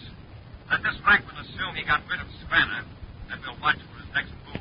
I see what you mean, sir. If he found out it actually was you and Spanner's ship, he'd go into hiding. But when? Our next move is to reach Jupiter. Emergency call to Space Patrol Jupiter. Commander Corey and damaged private cruiser off loop number 3.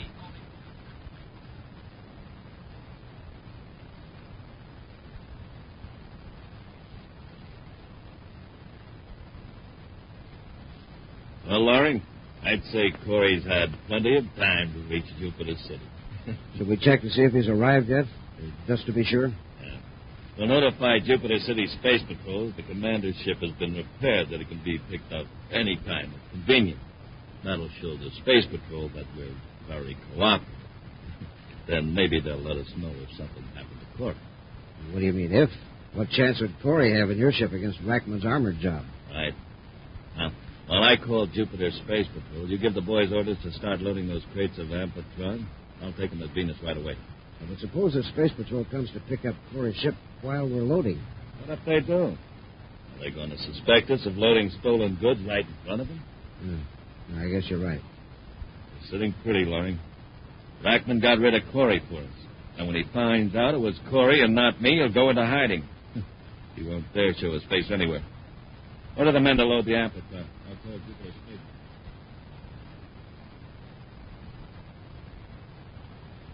Space Patrol Jupiter calling Commander Corey. Space Patrol Jupiter calling Commander Corey. Corey here. Go ahead. 2 ships are on the way to the location you've given us, Commander. A patrol ship to bring you and the cadet to Jupiter City, and a space tug to get the damaged ship out of the space lanes. Good. Be sure to inform all personnel not to reveal information as to who was in this ship. Yes, sir. Oh, Commander, we've heard from Gold Star Express Spaceport on route number 3. Yes? Mr. Spanner says the Terra 5 has been repaired and that they're waiting further instructions. Send Spanner this message. You will be informed when Space Patrol personnel will arrive to remove Terra 5. Your cooperation appreciated. I have it, sir. Do I put your signature on it, sir? No, keep my name out of it. Your commanding officer will sign it. I'll take it to Colonel Harris immediately, Commander. Thank you. Hurry out. Then you're going to let somebody else bring our ship back to Jupiter City, Commander? No. You and I'll go back to room number 3 when we finish our business on Jupiter. The time being, I don't want anyone outside of the space.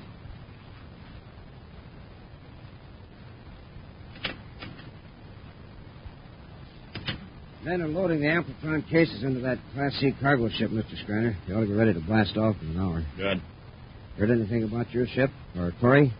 I received a spaceogram saying that Space Patrol personnel would pick up the Terra 5. It was signed by Colonel Harris of Jupiter Space Patrol.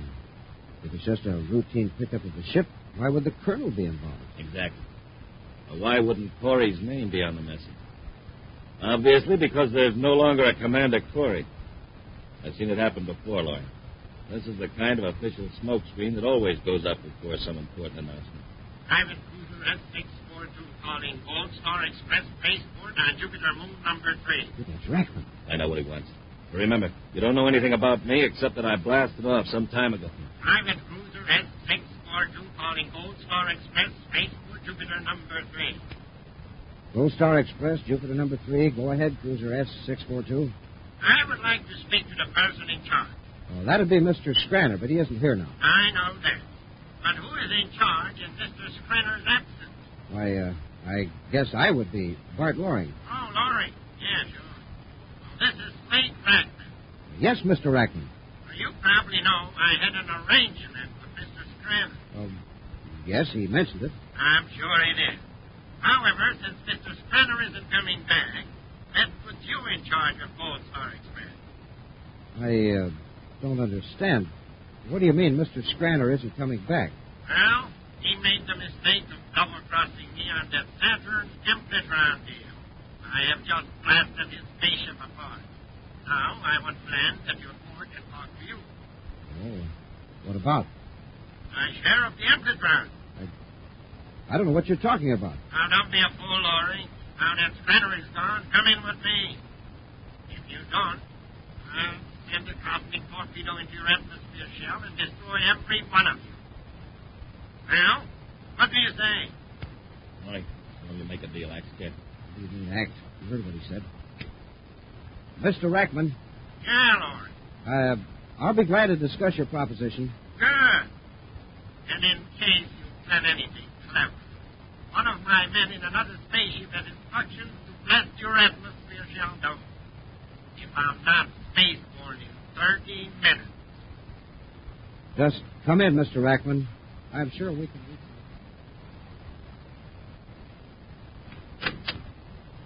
Come in, Mr. Rackman. I'm glad to see you're a man of sense, Laurie. Far more sensible than Scranner. Now, let's get down to cases. Where is the Amplitron? It's being loaded into a ship, Rackman. Scranner, You left me to die in my ship. But who was in it? And Corey of the Space Patrol? He did say it was Corey on the spaceophone. You thought it was a trick. Of course, you were so anxious to do away with me. Well, I'm glad it was Corey. Now you and I can operate without much fear of being caught. Now, look here. Here's my proposition. Let it, Rackman. I don't need you anymore. But I can give you a small job in my outfit. In an advisory capacity. Me? Work for you? Why, you're nothing but a space mechanic and a small-time one at that. You got your choice, Rackman. Come in with me and keep quiet. I'll tell the Space Patrol who blasted my ship and destroyed Commander Corey. Well, which is it? All right, Scranner. I'll come in with you. I hope you appreciate how big-hearted I am. Yeah, sure. Space Patrol Cruiser J-83 going Gold Star Spaceport, Jupiter Moon number 3. I'll handle it. You keep quiet. Gold Star Spaceport to Space Patrol. Go ahead. I'm acting on instructions of Colonel Harris at Jupiter Space Patrol headquarters. I'm bringing in the pilot who will fly Commander Corey's space battle cruiser back to Jupiter. Do I have permission to enter your atmosphere shell? Of course. The Terra 5's all ready. Good. Space lock will be ready at your approach. Thank you. Space Patrol Cruiser J-83 out. Yeah. Well, Rackman, it looks as though you did a good job sending someone after Corey's ship. You must have finished him all right, Rackman. You hear that, pilot? He said he was acting on orders of Colonel Harris. What about my ship out there on the port? I'll assign a few men to work on it. It'll look just as though it's in for repairs. Until Corey's ship blasts off, Rackman, you keep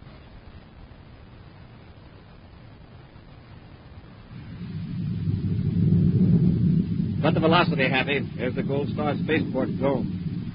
Commander, are you going to ask Scranner why Rackman would want to blast your ship to pieces? First, I want to find out just who Rackman is. Jupiter City headquarters didn't have anything on him at all. Maybe a personal feud. Uh-oh. What is it, sir? Ship down there inside the atmosphere dome. It's a private cruiser, number S642. Rackman's ship? Yes. Yeah, but if he wrecked Scranner's ship and thought he did away with Scranner, what's he doing here at Scranner's spaceport? An interesting question, Happy. Let's find the answer.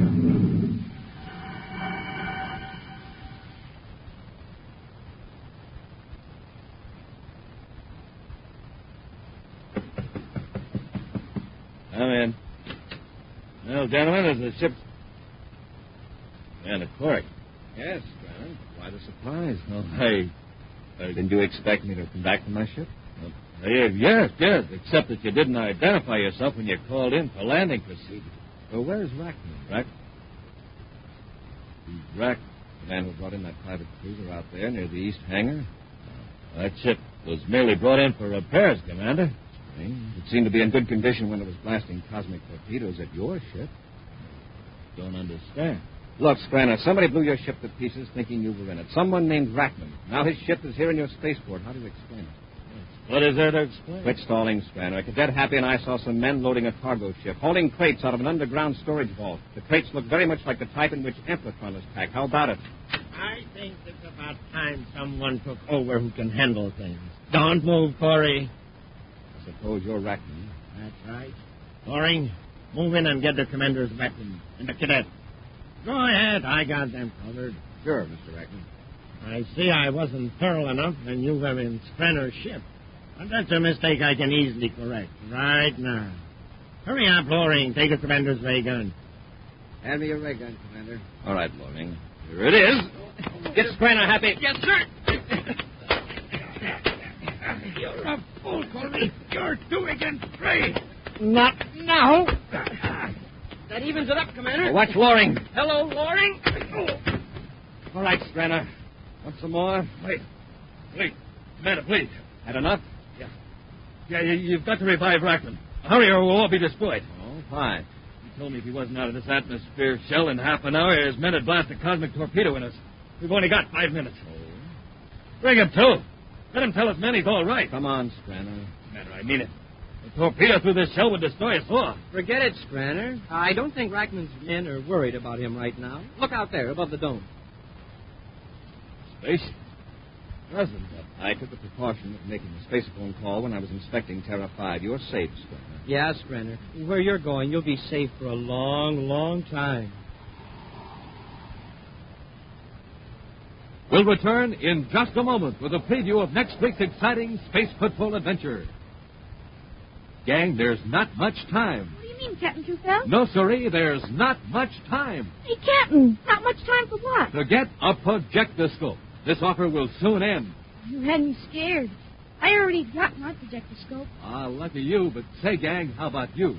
Have you sent for your projectoscope yet? You better send for it today. It's a signal light, flashlight, and film projector, all in one. And it's shaped like Buzz Corey's rocket ship. Bright blue and yellow plastic and a full 6 inches long. What a signal light. Wait till you see how fast it blinks on and off. Golly. What a flashlight. Wait till you see the swell beam of light it throws. And what a film projector.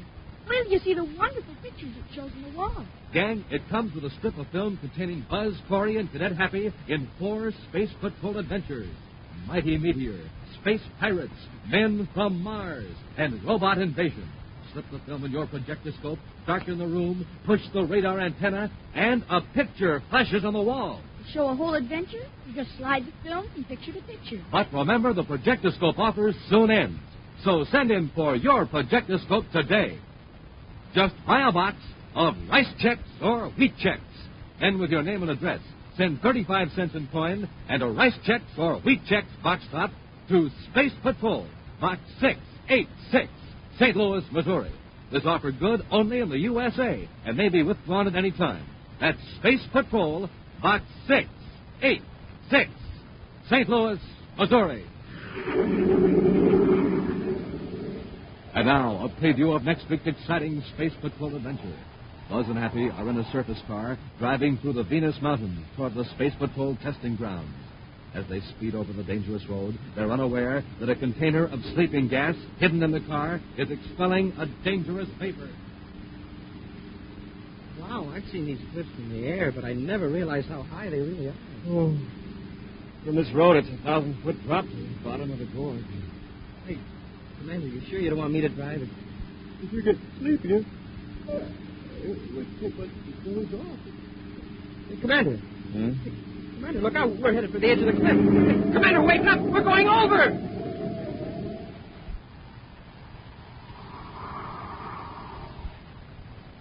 Be sure to be with us next week for the exciting adventure, The Immortal Brain, when Wheat Chex, Rice Chex, and Good Hot Ralston again present Space Patrol!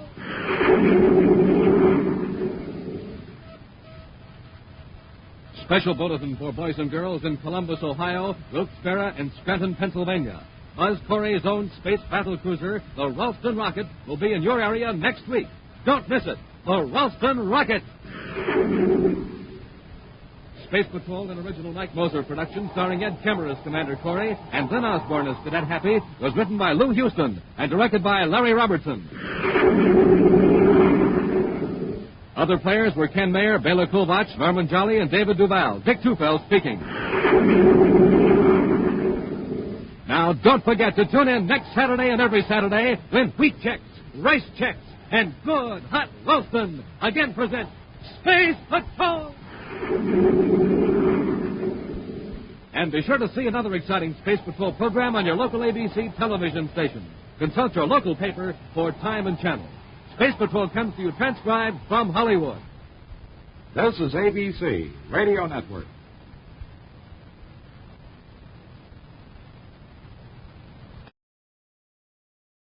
Radio Network.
Subscribe for more videos.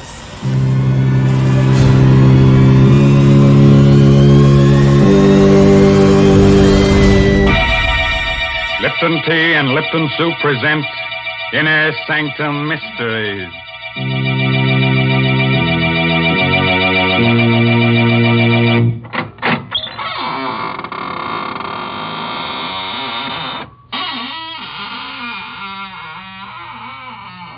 Good evening, friends of the Inner Sanctum.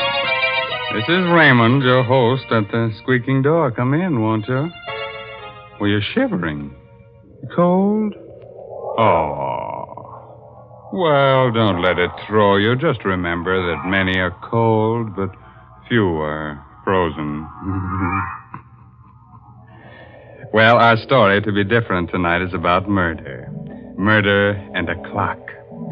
So, if you've got a little time to kill, let's do it now, huh? Why, Mr. Raymond, nobody can really kill time. Well, maybe not, but you certainly can frighten it. Didn't you ever hear of an alarmed clock? Mr. Raymond, someday you're going to choke on one of those puns. And won't that be nice, Mary? Then you can revive me with guess what, Lipton tea. Oh, dear. Must this go on week after week? Why must I talk to the only person in the world who doesn't know the proper uses of Lipton tea? Oh, don't say that. It isn't used to revive people. At least not in the way you mean it. Of course, lots of folks do find that Lipton's makes the day seem brighter. Yes, it sort of helps them through their housework to sit down now and then between meals, as well as at dinner and supper, and enjoy a cup of Lipton tea. And the reason why Lipton's is so satisfying is because of that one little word, brisk. B-R-I-S-K. Tea experts say that Lipton's has a brisk flavor, which means that it always tastes tangy and bracing. It's never flat or wishy-washy. So folks ask for Lipton tea at your grocer's. You just don't know how good tea can be till you've tried Lipton's. Yes, and when you leave the grocer, step next door to the clockmaker's shop and ask him for the Judas clock. If he doesn't have it on hand, just ask him to give you the works. Yes, the title of tonight's story is The Judas Clock. It's an original radio play by that old clock watcher, Christopher Mayo. Our star is Barry Kroger, who plays the role of Sebastian Packer. I am a clockmaker. I carry on the profession my father taught me in London. I like clocks, all that is but one. For 30 years I've looked for a certain clock and a certain man. The clock is known to collectors as the Judas clock. The man I swore to kill when, as a boy of 14, I closed my father's glazing eyes and wiped the froth of blood from his lips. Last night, I found the Judas clock. Tonight, I may have found the man. I'm told you're an expert clock repairman, Mr. Packer, madam. Well, yes, I suppose I am. Well, I have a clock. Rather, my husband has, and it hasn't run for years. Would you have a look at it? Well, can't you bring it in? Oh, heavens, no. It weighs 500 pounds. Oh. One of those huge marble things. Italian Renaissance, I'd say. Marble? Italian? Well, can you describe it further? Well, it's rather unusual. Black marble. Heavily carved with biblical characters. The ivory face has a beautifully etched scene on it, but it's a gruesome one. Gruesome? What kind of a scene? It's a picture of a man hanging from a tree. Judas! His face is positively ghastly. The Judas clock. I knew without seeing it why the clock wouldn't run. It had been built in Italy for a prince of the House of Savoy in 1598. He conceived the idea when he discovered that his family's treasures included the 30 pieces of silver of Judas Iscariot. The clock was made to run only when the 30 silver coins of Judas were in place in the clock's hollow weights. 15 in each weight, and the coins had been in my possession since the day of my father's death.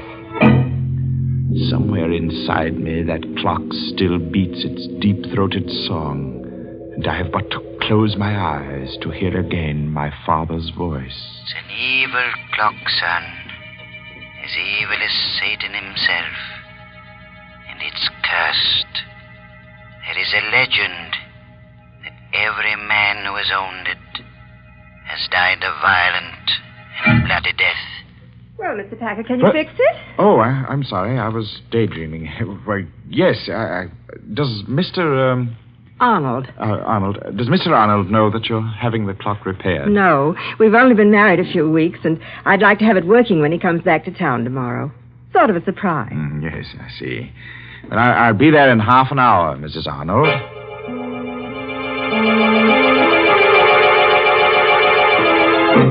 So last night, I went to the Arnold house and found the Judas clock again. I started to work. Foghorns from the East River sounded much as I remembered they did in London. And suddenly, I was back there on a fateful day about a fortnight after the clock had been uncrated by my father. I was in the shop when the man from Scotland Yard stepped in. He walked straight to the clock and stared at it. Good afternoon, sir.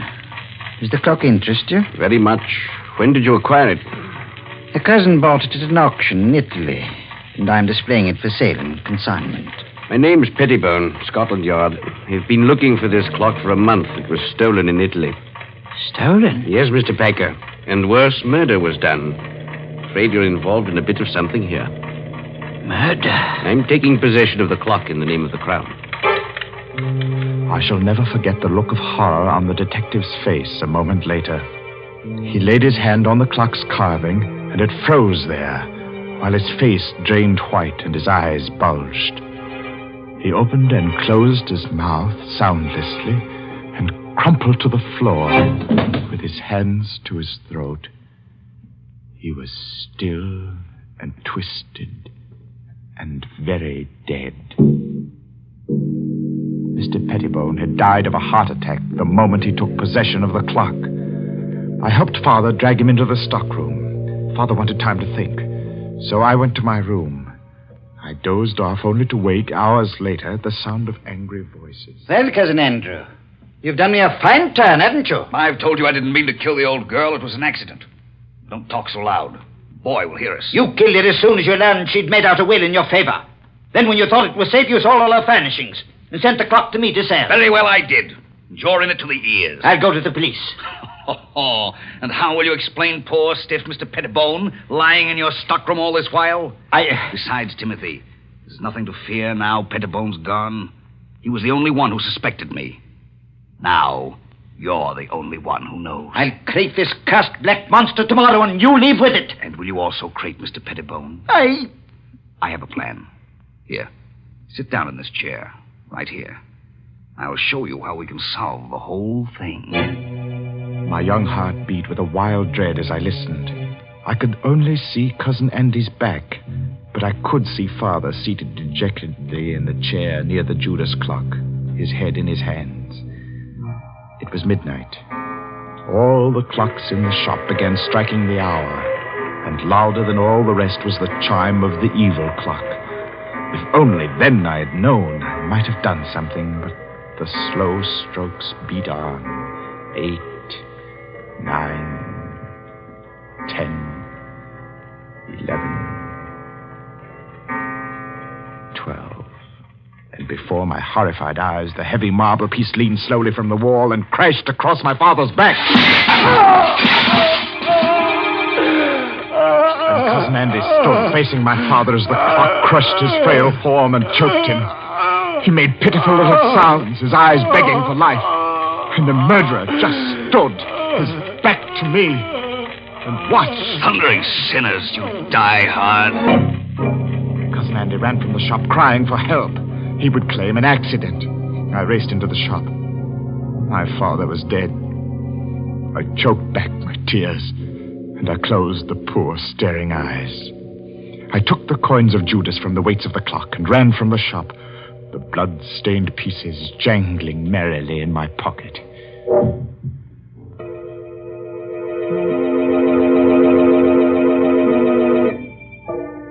Armed with the notion that the coins were of value, and the definite notion that I must eat, I approached one of the many dingy little curio shops in the Limehouse district. I stepped through the fog toward a shop where a dim light burned in the rear.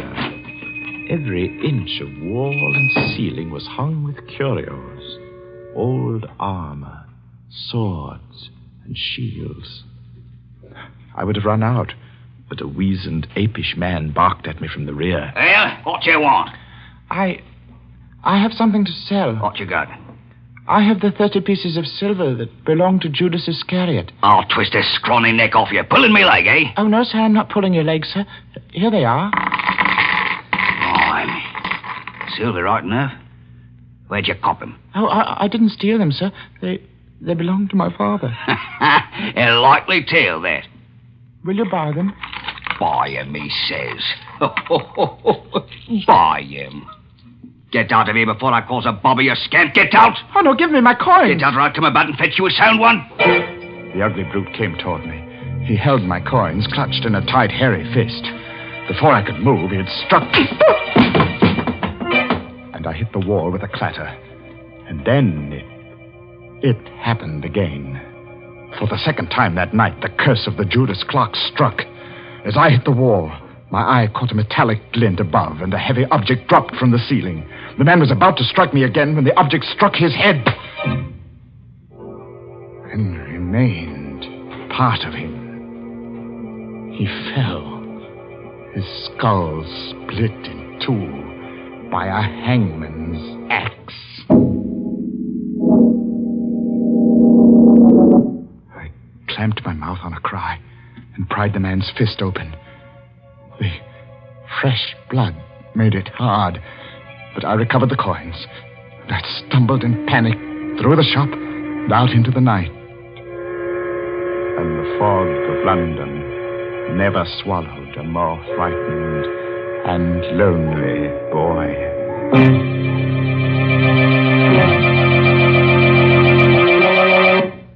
That nasty fog swallowing a little boy.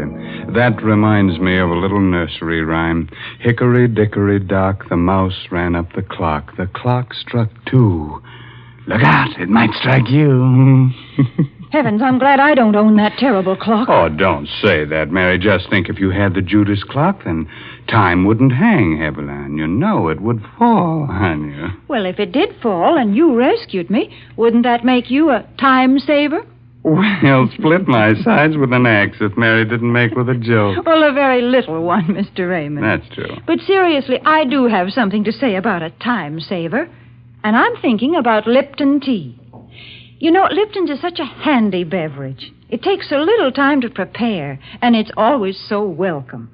Yes, its famous brisk flavor makes it enjoyable, not just at your own meal times, but between meals and whenever folks drop in for a visit. That's why it's a good idea to buy Lipton's in the larger, more economical size packages. That's right. The larger packages are much thriftier. So you see, it's wise to keep on hand a really good supply of that brisk-flavored Lipton tea. Oh, sure, it'll come in handy to warm up the chills you get from these inner sanctum stories. And, brother, you're going to shiver plenty with Barry Kroger as Sebastian Packer as this story goes on about the Judas clock. I hadn't touched those horrible coins of Judas Iscariot since the day the storekeeper was killed. By now, I half believed the legend that death followed them. I began to feel that the only way I could escape their curse was to find the Judas clock and put the coins back in its weights where they belonged. One day, as I read the notices in the Times, my heart skipped a beat. It said, auction of clocks. At Chopin Place, auction room, Saturday at 7. Rare items, one of them fine Italian Renaissance piece of black marble. Rare treat for collectors. Come early. Interested in something, young man? Oh, why, yes. Well, that is nothing in particular. Just looking at these splendid pieces. I thought I might stay for the auction. Look about. Auction won't start for a bit yet. I sauntered toward the black clock. My hand had scooped all the coins from my pocket. I would have to work fast and noiselessly. My sweating fingers began to unscrew the small cover on one of the weights. I would soon have the coins put back. Yes, I thought. No. What have you got in your hand there? Let's have a look. No, nothing at all. I was just examining. Examining my foot? You've got a flock of coins there. You must have taken them from somewhere in the clock. Here. No, give them to me. Sometimes when things happen quickly, the mind retains details that would otherwise escape notice. As the men and I struggled, I dropped the clock's weight. It hit a short, round bit of metal directly below it. The man had a vice-like grip on my clenched hand. Blasted little wretch. No! I'll wrench your hand off for you. I heard a whirring sound within the clock, and before my horrified eyes, the supporting panel at the front of the clock's base slowly lifted on hinges. The clock was off balance and began to fall forward. I screamed a warning. Look out!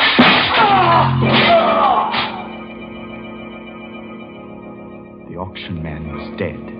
mashed to a pulp of bone and blood beneath the clock, as my father had been. I ran to the door and out into the street. I was right back where I'd started. Only now I knew that my father had been murdered by Cousin Andy.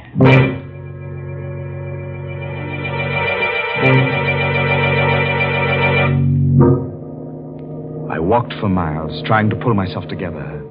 I wandered aimlessly, or so I thought. But fate had traced my path before me, because I was startled to find myself staring into the shop window of a rare coin dealer named Megaroyd. I walked into the shop. Mr. Megaroyd was a nice little man. He smiled a bit quizzically at my firm belief that I possessed the betrayal coins of Judas. I poured them onto his counter. Oh, I say, you could be right, you know. Oh, these are the right era. I say, suppose they are. Let me put a glass to them. Mr. Megaroyd, would they be worth a great deal, even if they weren't the... Well, let me see. Yes, gracious, yes, they should be worth a great deal as collector's items alone. Well, Mr. Megaroyd, I feel that there's something I should tell you about these pieces. They... Yes? Oh, it's not important. Oh, well, now, just a moment. I have a catalogue on this here in my show window. I'll fidget just a jiffy. The coins lay on the counter.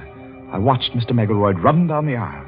As he approached the display window, his foot caught in an electric wire which lay across the floor. The lights went out, and I saw him pitch forward and... Ah! Mr. Megaroyd! Mr. Megaroyd!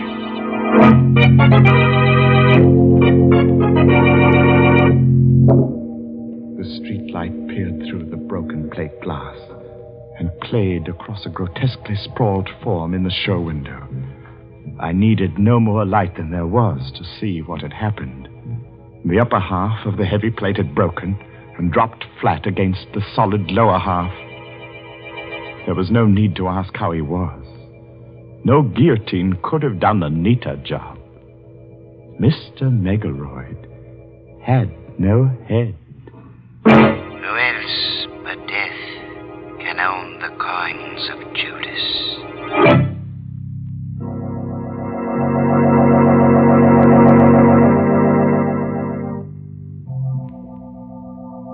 Tonight, I shall find out if Mr. Arnold is Cousin Andrew.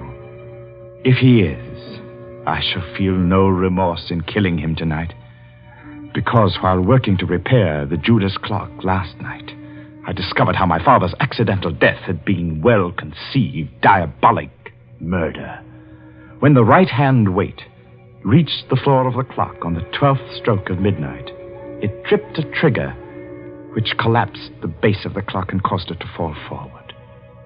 My father had died on the 12th stroke of midnight. Have you finished, Mr. Packer? No, Mrs. Arnold. I shall have to come back tomorrow night. What time do you expect Mr. Arnold tomorrow? About 11, I'd say. Will you be finished by then? Well, I think so. I'll have to take these weights to the shop with me, though. Something has to be added to them. Well, of course, Mr. Packer. Mr. Arnold will be so surprised to see the clock running, won't he? He'll be very surprised, Mrs. Arnold.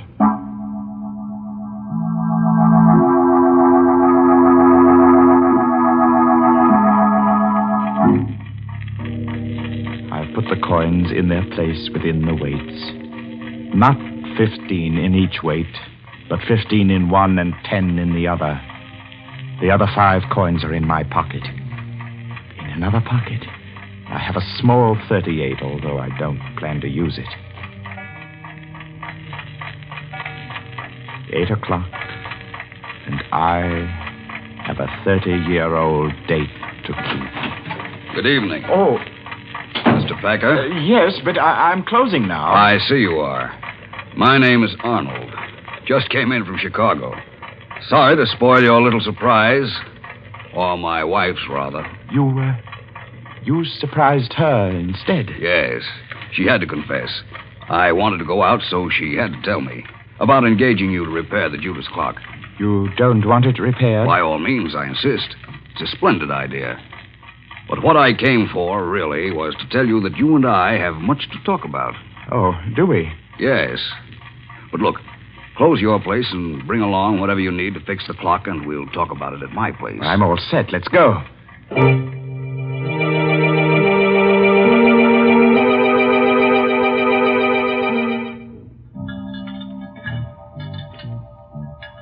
Think you'll have it fixed in time to strike midnight? Oh, yes. Yes, it will strike at midnight.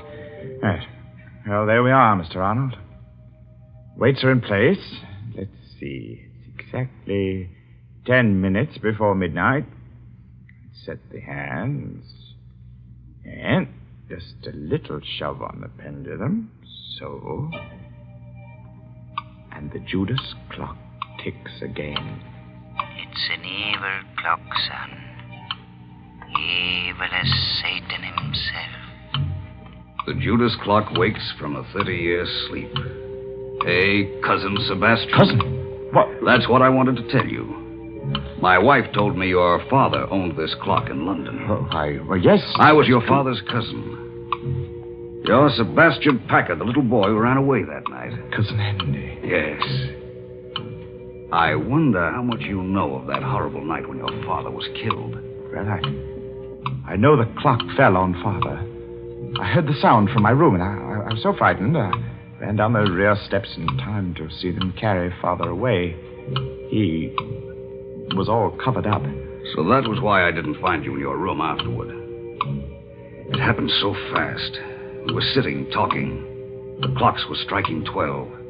Suddenly, the base of the clock seemed to cave in, and... I know. I bought the clock at an auction a few years later. Had it all fixed. It's good and solid now. I saw to that. Yes, sir. Well, I suppose I'll run along now, Cousin Andy. Nonsense. Let's make up for lost time and get acquainted. Well... Come now. I have some fine old port from England here. Sit down a while. No, not that chair. No? This one's a lot more comfortable. It's a funny thing. When you work with clocks, as long as I have, you get to philosophizing about time. That's so. How? Well, here I sit by the big clock, just as my father sat 30 years ago. You know how many seconds ago that was, Cousin Andy? No. Do you? Well, 315,360,000 seconds in 10 years. That'd be 9,460,800,000 seconds in 30 years. You've got quite a mechanical mind, Sebastian. Here, try this port. Thank you. Here's to Father.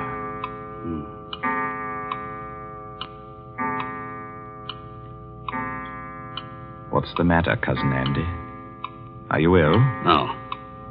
Your face is quite drawn, gray. Shut up.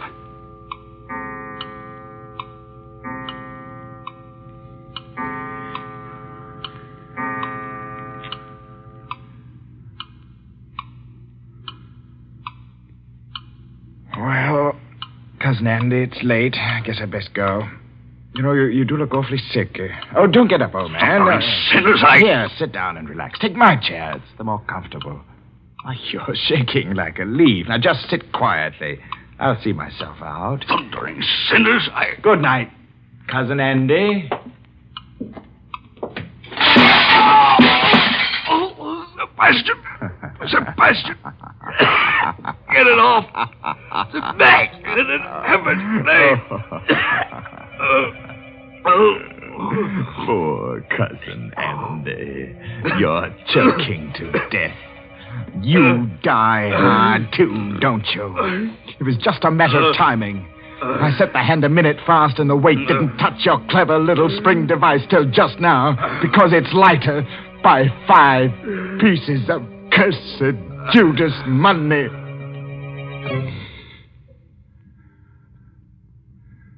Rest easy, Father.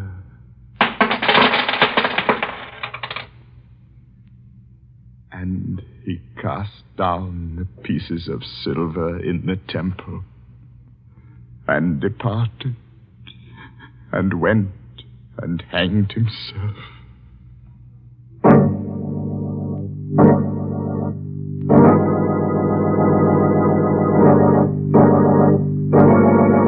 Stay tuned for the next episode, starting in just 4 minutes. Oh, now listen, that's very sad. But a fine chime was had by all. Anybody want to buy a large grandfather clock? I'm in the market for a sundial myself. A sundial? My, they are old-timey. Say, Mr. Raymond, if you're afraid of clocks that tick, why don't you try to get hold of one of those old Egyptian water clocks? Oh, Mary, now you're going to tell me that when tea time comes around, the water begins to boil in the clock? Well, that would be quite an invention. But no, Mr. Raymond, right now I'm not going to talk about Lipton tea. Instead, I'm going to tell our listeners about an important job that lies ahead. A fight that's far from finished. Yes, the battle for Japan. Our government says that this Pacific War will be one of the most bitter and difficult in history. Never before has a nation fought so far away from its own shores. And to support this fight, we at home must work even harder at our home front activities. We must keep on buying more and more bonds, and we must hold on to them. And above all, we must stay on our war job until the job in the Pacific is over.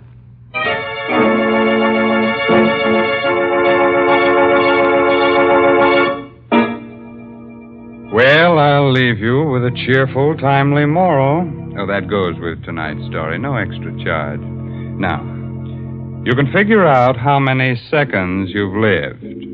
All right, that's your pastime. But you can't figure out how many you've got left. That's just sometime. You know what I mean? Well, I'll see you in just 604,800 seconds from right now. Well, that's next Tuesday night at 9 o'clock, of course. Stay tuned for the next episode, starting in just 2 By minutes. the way, this month's Inner Sanctum mystery novel is The Lucky Stiff by Craig Rice. Well, now it's really time to close that there squeaking door until next Tuesday night when Lipton Tea and Lipton Soup bring you another Inner Sanctum mystery, directed by Hyman Brown. So until then, good night. Pleasant dreams.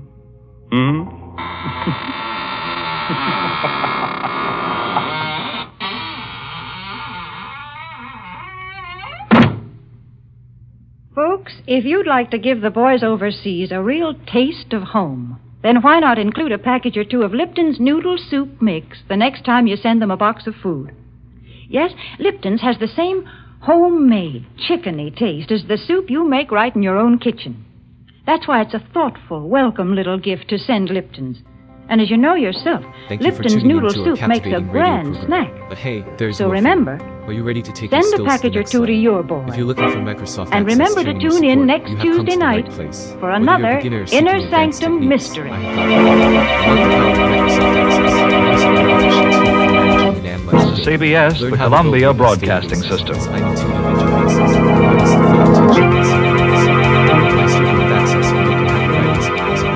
See personalized training sessions, comprehensive courses.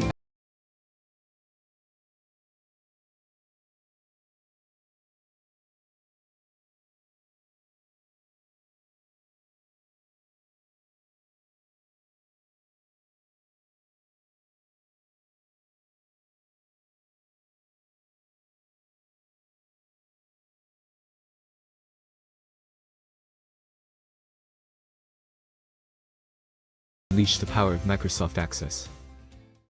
Subscribe for more videos.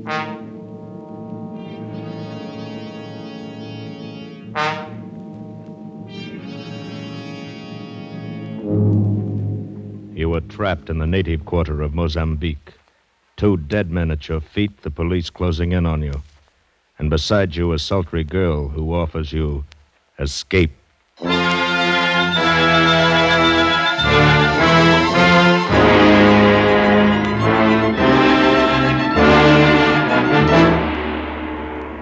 Escape, produced and directed by William N. Robeson, and carefully contrived to free you from the 4 walls of today for a half hour of high adventure.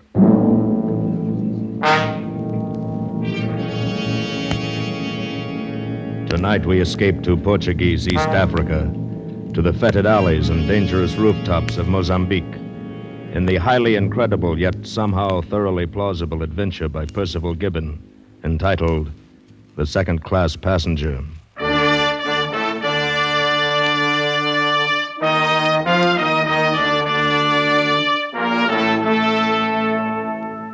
That's me, Ronald A. Dawson, second-class passenger. Oh, I could have afforded first class by pinching a little here and there, but nobody back at Ralston's department store in Cedar Rapids will ever know. The important thing is they're saying Ronald Dawson in drapery is taking a cruise around the world. And then there's really very little difference in the accommodations.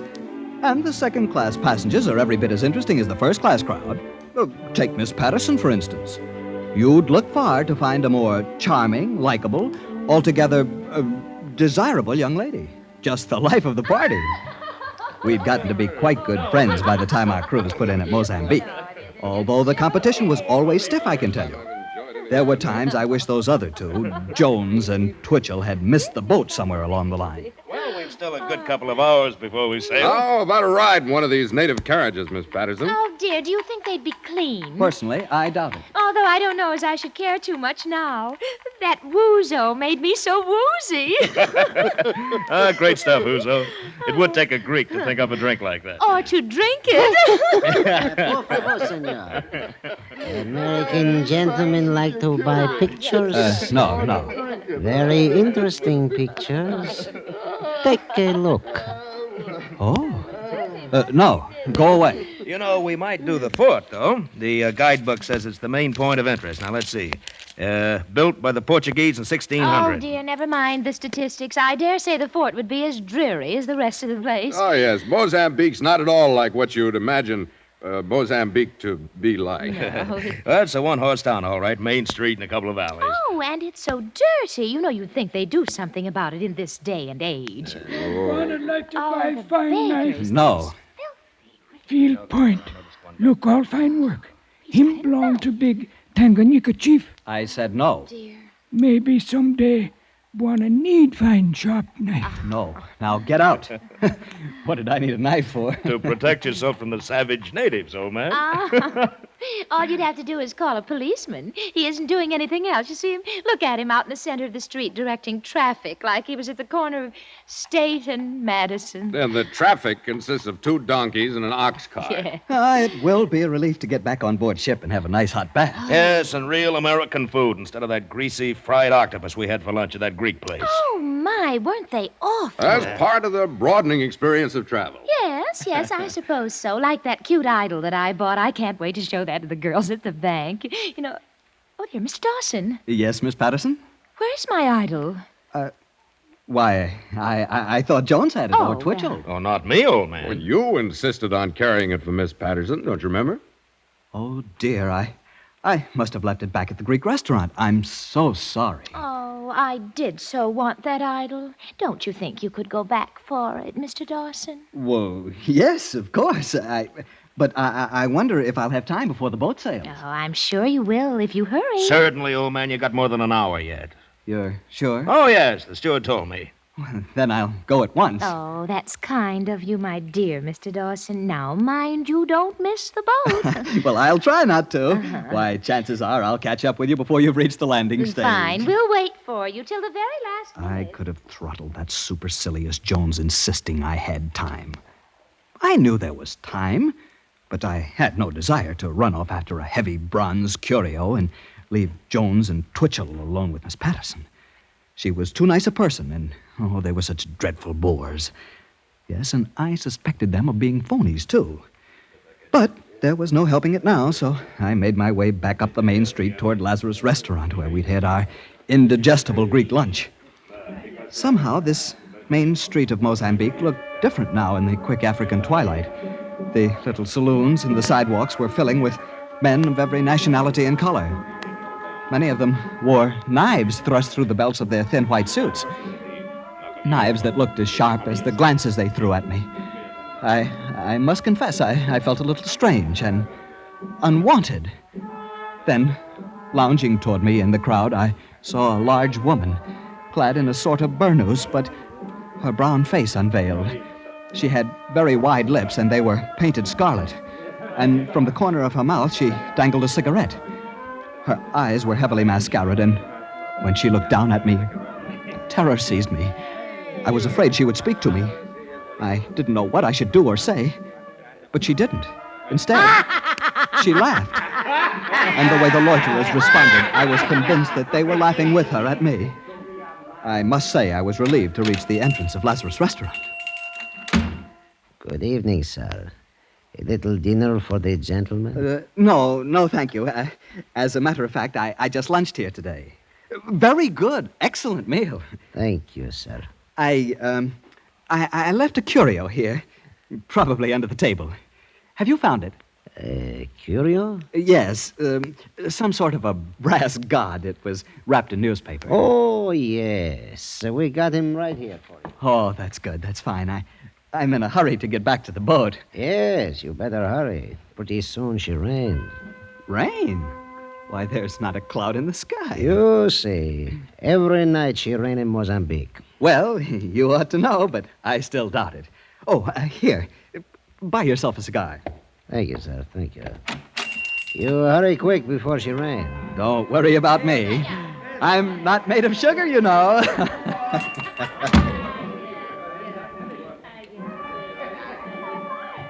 In just the few moments I'd been inside the restaurant, night had fallen. That sudden nightfall of the tropics. I looked overhead and clearly saw the stars. Thinking what a bad weather forecaster the Greek was, I tucked Miss Patterson's silly bronze idol under my arm and started off for the waterfront.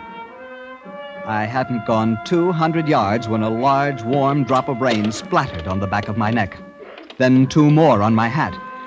And before I could take cover under an arch, it was raining like Iowa in April.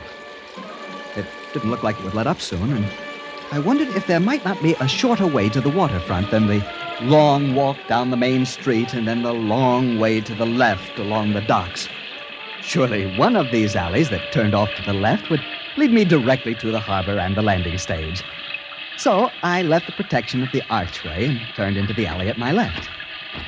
4 steps from the main street, and I was engulfed in darkness, wading through filth and mud over my ankles. But I was certain that I was on the right track, so I walked on and ran straight into a blank wall.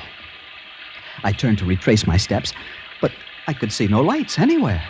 I felt along the wall until it gave into another alley, followed it to another blank wall, and thence into another one. And now I knew I was lost. And now it began to rain in earnest. It pelted, it stamped, it whipped, it stung, it clashed. In a moment, I was drenched to the skin. If it was dark before, it was now black as a tomb. I struggled onward because it was too terrible to stand still and feel myself being beaten to the earth by the sheer weight of the rain. I don't know how far I walked through those foul and fetid passageways, nor for how long. But at last, feeling my way around a corner, I saw a slit of light, a horizontal flicker beckoning beneath the door, and I heard voices. I lifted the bronze idol and rapped on the door with it, and the voices stopped.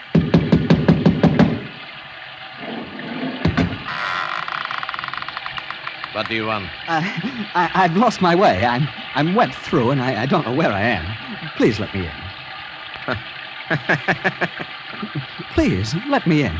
Of course you may come in. You aren't exactly who we expected, but come in. Come in. I walked into a room that was unfurnished, save for a littered table and some chairs and a gaudy picture of the Virgin that hung on the wall. On each side of it was a sconce, in which a slovenly candle guttered. A woman was perched on the corner of the table, a heavy shawl over her head. Under it, the dark face, propped in the fork of her hand, glowed sullenly, and her bare white arm was like a menacing thing. In a chair near her, a grossly fat man was huddled, scowling heavily under thick, fair brows, while the other man, he who had opened the door, stood smiling. The woman laughed softly and pointed to the image dangling in my hand. What is that? I beg your pardon? That parcel you are carrying. Farce. Oh, it's a curio, an idol of some sort. A friend of mine left it at the restaurant this afternoon. And you? You're a tourist from the cruise boat? Yes, that's right. How did you know? What are you doing here so late and so wet? The boat sails soon. I know. I was trying to take a shortcut to the landing stage. I got lost somehow. I came ashore with some friends from the second class. I left them to come back and fetch this idol, and here I am. Give the young man a chair, Egon. Oh, thank you very much. But I must go on as soon as the rain stops. If you can direct me to... It will not stop for a while yet. You may as well wait here. Yes. We may be able to provide some entertainment for our second-class tourist. As soon as your friends arrive, my dear. Friends? The police are not my friends. You led them to us? Would you walk about with your knives forever while I take all the risks? Risks? 7 months you have done what you willed, untouched. I bought you freedom for 7 months, with smiles and love. Now you take your turn. One uses a knife, one goes to prison. 1 month, 3 months, 6 months. Who knows? You could have talked with the prefect of police again. Again and again. And for what? Life is not spending money. One pays for living, my friend, with work. Sometimes with jail. I have paid. Now is your turn. You could have helped us once more. Only once more, and we could have been out of this sewer and on the coast to Lorenzo Marx or Cape Town. Why didn't you? Why didn't you help us once more? Yes, why? Always you say once more, once more. Now there is no more. You are a sheep-pig, a defiled and debauched I daughter. beg your pardon, sir. What? That's no way to speak to a lady. What? I'm serious. I don't like to hear such language used to a lady. I must ask you to apologize. What the devil have you got to do with this? You just came in out of the rain from the second class. Please. Don't fight with him. There's trouble enough already. But what the devil right has he got to come in here and tell me? Yesterday you stabbed the Egyptian. What of it? Don't stab this one. You want the police to find you here with a corpse? A corpse? What does it matter how the police find us? We wait for them because we have no choice. You put them on us. We should do away with you. Why do you lie? Even to yourself. Why must you hide your own blame behind my skirts? Great Mother of Heaven, you are neither man nor beast. You are just... Don't go on. Don't you dare say it. Dare. You are just a Salmak. No one says that to me and lives. He's got a knife. Salmak. Salmak. I'll tear No, you don't. Stand back or I'll brain you with this idol. You'll do what? You think I carry only a knife? Pig! Dog, I waited for this! He forgot. I carry a knife. Oh. Look what I did to him with this bronze idol. Horrible. It makes a good weapon, your idol. It was a grand blow, a king's blow. You cannot help him now. I've killed a man with this little curio. And you've killed another with your knife. 2 men murdered. Oh, I must get back to the ship. You must come with me. To the ship? Oh, la la. You think I'd be welcome in the second class? Well, I don't know. But we must go somewhere. The police will be here any minute. The police? Yes. Come. It's not raining so hard now. Quiet. It's the police. Oh. They have come for those 2. They will be on both sides of us. Here, hold my hand. Yes. Stand perfectly still. I will tell you when it's safe to move.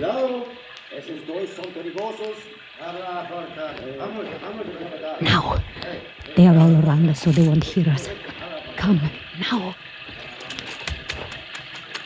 Where are we going? We are escaping.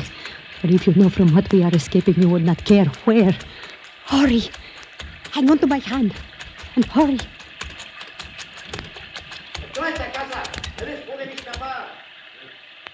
They have found the bodies.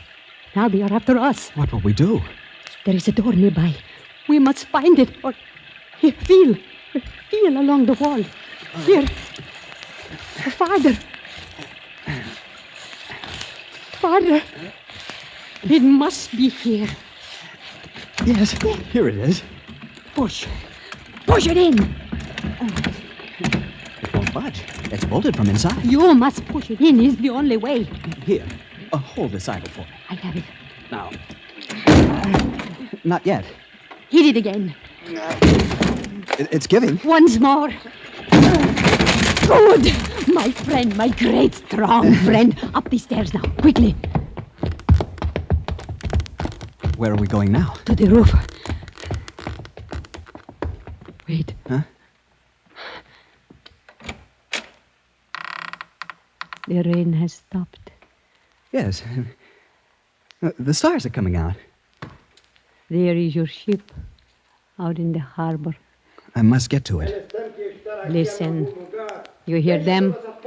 We are not safe yet. Over the wall to the next roof. Hurry.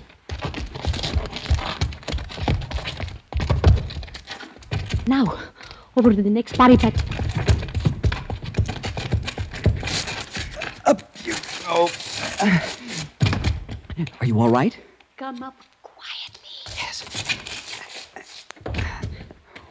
What's that down there? A tent? Yes. People are asleep. You must walk like a rat. Who are they? Who knows? If they see us, they will think you have come after the women. Oh, but we could say... There would be nothing to say. Shh. Someone's crawling out of the tent. A man. With a sheet wrapped around him. He's coming this way. Yes. Why doesn't he see us? His eyes are clouded with sleep, perhaps. If he sees us?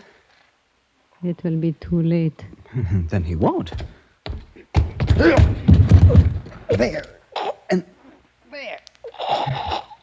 Well, that took the fight out of him. Take this, my little knife. Just a prick, and he is quite safe. Oh, no, he's still enough now. He won't harm us.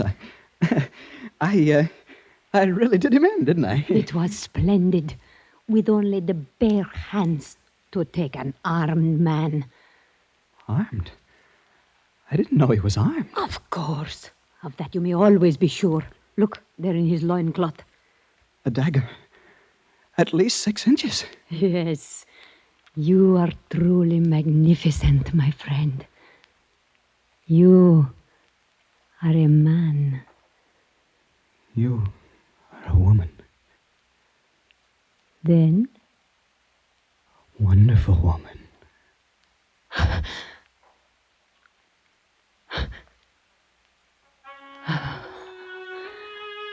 I was wondering when you would kiss me. When you took offense at what the Russian said to me, I knew you would. But I wondered how soon. Yes. Yes, I suppose I knew too, in a way. At least I thought how much I'd like to... But I wouldn't have had the courage before all this, I suppose. Courage. Your courage is of the lion. Your strength is of the great bull of Swahili. Thank you. Thank you. I wonder if we're far from the landing stage now. I mustn't miss my boat, you know. You want to go back to the second class? Well, naturally. That's what I was trying to do when I knocked on your door. Goodness, I've missed my dinner as it is. Missed your dinner? Yes, that is so. But haven't you gained something else? What? Me. Look. Look at me. Is it nothing, friend, that you have saved me for yourself? But... You conquer men as though you were bred on the roofs of Mozambique. You fight like a hero. A rush, a blow, a tumble, and you have them lying at your feet. Are you not glad that it was all For this? For me? Oh, kiss me.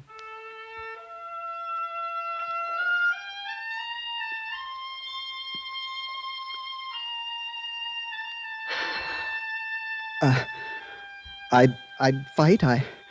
I'd fight for you as long as there was anyone to fight. You would. I know you would.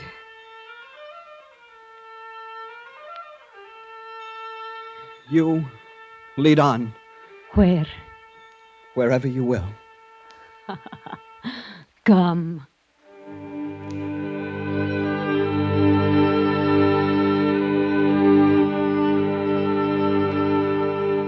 Of course, I don't expect you to believe this. Looking back, I'm still unsure it really happened to me. It's as though I dreamed it.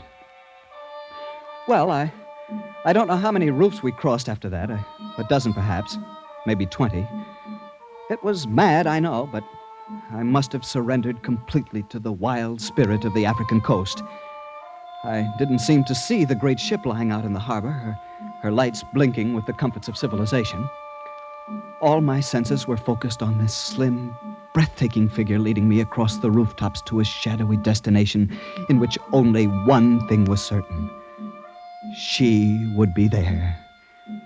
I suppose in that moment, armed only with the bloody bronze idol, I was invincible.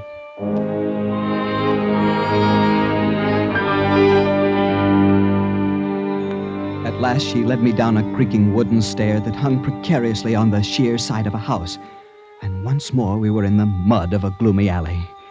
Even the way she slid her arm along mine and softly grasped my hand filled me with greater power than I had ever known. Hand in hand, we made our way down the alley and out into a little square where a night breeze rustled in the palms and smelled of the sea. And across the way, a dim light showed through a big open door. The little church of San Sebastian. Oh, Onde pensa que você vai? The police. After all this? Não tenta escapar. O quê? É que você quer comigo? Eu tenho ordem de prendê-la. Por quê? Eu não fiz nada. Veremos. Me acompanhe agora. Vamos. Vamos, capitão. Devia haver outra maneira de resolver isto. Esta vez não pega mal. Você está presa. What's the matter with him? What's he want? He says he won't let me go. The devil he won't. What's he want you for? Oh, my friend. These little policemen, they always arrest me when they get a chance. It is tiresome. Está bem, deixe de conversar e me acompanhe. Listen, copper. Scram, see? Take it on the lamb. Take a powder. Calle-se, do contrário será preso também. I said scram. Run! Run before he can get to his feet.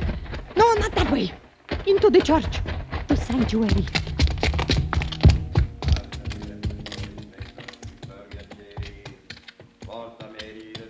My magnificent one. You fear no one. You fight for me. So long as there is anyone to fight. Yes. Now there will always be someone to fight. They will never leave us alone. Will they follow us in here? These police might do anything. But I know one door they will not dare follow us through. What is that? Come, this way.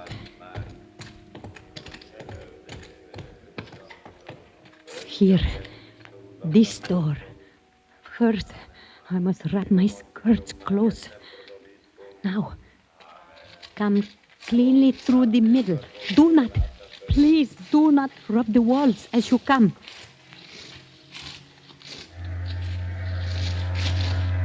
There. We are safe for a while. They will not follow us through that door. Why not? It was the door of the lepers. The door of the... It is all right. We didn't touch the portals. See, down the alley are the lights of the waterfront. Yes. Oh, where do we go now? We have a little time now to breathe the clean air of the harbor. And then I know a little place where someone is coming. Step back in the shadow until they have passed. It certainly was something to write home about. Listen. What is it? I want wonder what's happened to good old Dawson. Oh, drenched. Oh, dear, I do hope he's found my idol. The idol. I must return the idol. No, don't. My friend, this is the greatest danger of all. Goodbye. Don't go. Magnificent one. Don't go. I must. Goodbye. Hello there. Here's Mr. Dawson. Got here before you, it appears. Yes. Did you find the idol? Yes, but for a moment there, I was afraid I should miss the boat. Oh, I say, old man, you're a bit disheveled. Yes, I got caught in the rain. And my idol. Oh, Mr. Dawson, you've got it all dirty. Yes, it is a bit mussed. I Well- dropped it once or twice, I fear. Well, I think that was clumsy of you. Oh, nothing a little soap and water won't put to rights, I dare say. Well, maybe. Well, we'd better hurry along. I'd hate to have to spend any more time in this dreadful place. Oh, so should I. Yes. There's the whistle. Now, that's the last warning, no doubt. Well, come on, everybody. Yes, coming. Oh, Dawson, don't stand there mooning. We'll miss the boat. Yes. Yes, in just a moment. Say, is there someone standing there in the shadow of the alley? I'm not sure. I thought for a That's moment. funny. I could have sworn I saw you wave goodbye to someone. Perhaps I did. Goodbye to Mozambique, to adventure and romance. Oh, that's good. That's very good. Adventure, romance, in this pest hole? Twitchell, what would you say if I told you I had just killed a man, fled over the rooftops of the city, made love to a beautiful woman, fought the police, escaped through the Leper's Gate? Oh, great heavens, Dawson. I'd say you had the wildest imagination I'd ever heard of. Nothing like that ever happens to a second-class passenger. No. No, I suppose you're right. Nothing like that ever happens to a second-class passenger. Except in dreams. Come on, Twitchell. We'll miss the boat.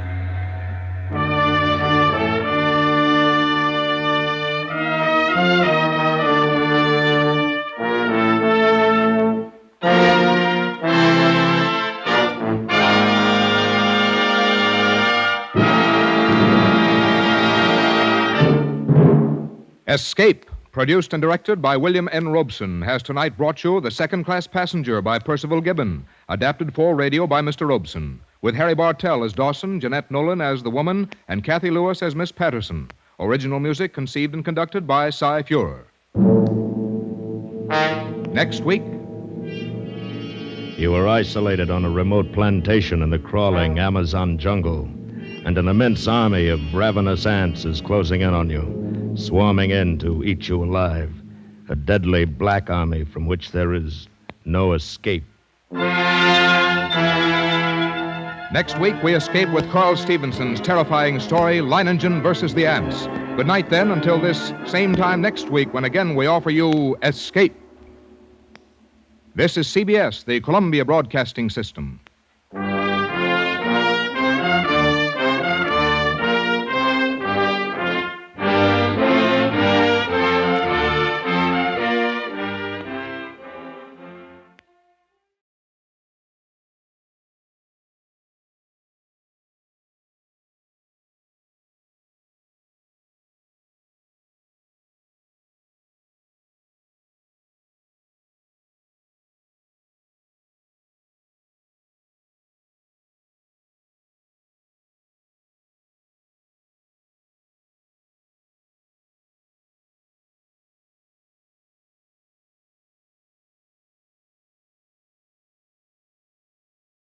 Subscribe for Orson more Welles, videos. Speaking from London.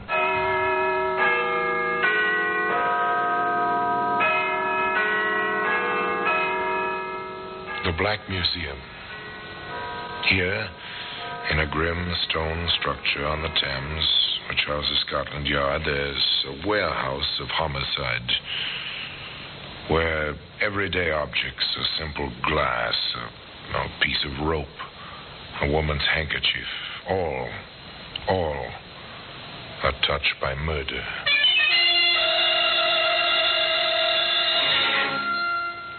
You take this iron bar. It's a familiar object, the handle of a jack. If you own a car, you have a jack handle. Maybe you've used it, but never, I trust like this.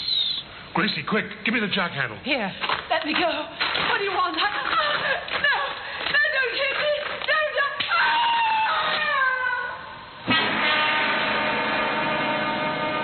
Today, you'll find that jack handle in the Black Museum.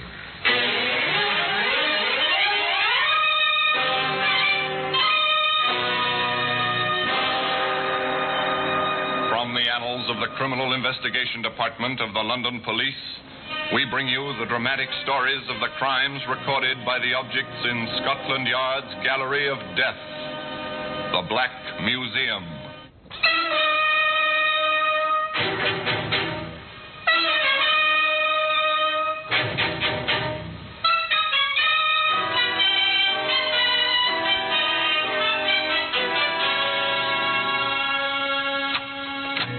Well, here we are, the Black Museum. A few yards from here, the Thames laps at the riverside of Scotland Yard. But you never know it in here. Not in this long, dim, stone-arched room. It's a kind of Mecca, a goal to be reached by students of crime and criminology the whole world over.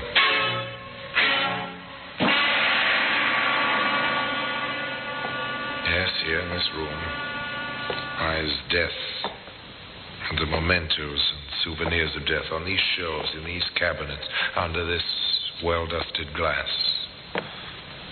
The weapons, the key clues of every homicide in which Scotland Yard has taken part for almost 100 years. Now here, in this case, the small white box. It's from Edinburgh. This death was in this box. Death by poison. The death of a too importunate lover. Now, this tiny pistol, it's oiled. It's in working order. A Derringer, it's called. The killer wore it up his sleeve. And one morning at 8 o'clock, in the British tradition, the trap was sprung. The killer walked on thin air. The executioner received the customary £10. Now, here's something more familiar, a jack handle. It's intriguing. Once, according to the case book, yes, that's the story, a tale which begins innocently enough when London lived in the blackout, and many American men found their after-dark amusement in tiny, hole-in-the-wall Think cafes. of me always, though we're far apart. Keep a tender memory within. Well, look around. Small tables crowded together, not much light. Pretty stuffy. The blackout curtains, the double blackout door don't help the ventilation much. The girl singing is pretty in a tawdry sort of way, provocative in the manner of a cheap pin-up, but the two young men in the American uniforms don't seem to mind. How's about it, Tom? Not bad for a dive? Not too bad. If I will get you 10, it's out of bounds. Yeah, not yet, son. Just opened. The MPs haven't cased the joint yet. Oh, good deal. Oh, nothing to worry about, kid. Well, who's worried? What can they do? 6 months in the stockade, maybe? That's okay with me. Apparently, at least one of these gentlemen is over the hill.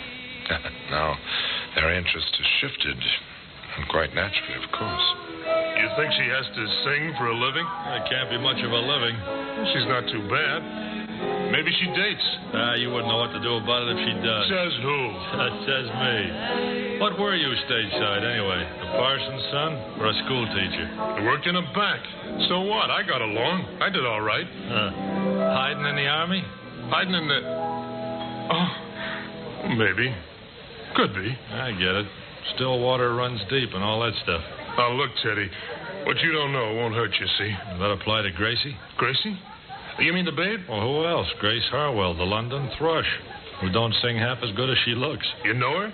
Well, I met her a couple of times. You want to knock down? Well, why not? Now? Well, sure. Gracie, let's see your speed, son. You got a ringside seat. Well, Teddy, the Yank who thought he'd take Soho single-handed. Sit down, Gracie. What'll you have? My regular. Who's your friend? Oh, meet Private Tom Bennett, Gracie Harwell. Hi. Hello, soldier. Let me get your drink, Gracie. Faster that way. Hey, what about your ringside seat? I'll be back in time. That fast you can't work. Grace, Yes? How would you like to help me win a bet? Well, this is a new approach. Good. Now, look, all I need to win is a date with you, see, for tomorrow night. Well, how about it? After the show? You want furlough? Maybe. Maybe not. I'll be in town tomorrow night. Got a car with petrol? No, but I will have. You said it like you meant it. I will have a car and gas. When and where? Well, I'm not saying for sure, but be outside at 1 o'clock in the morning. You may win your bet.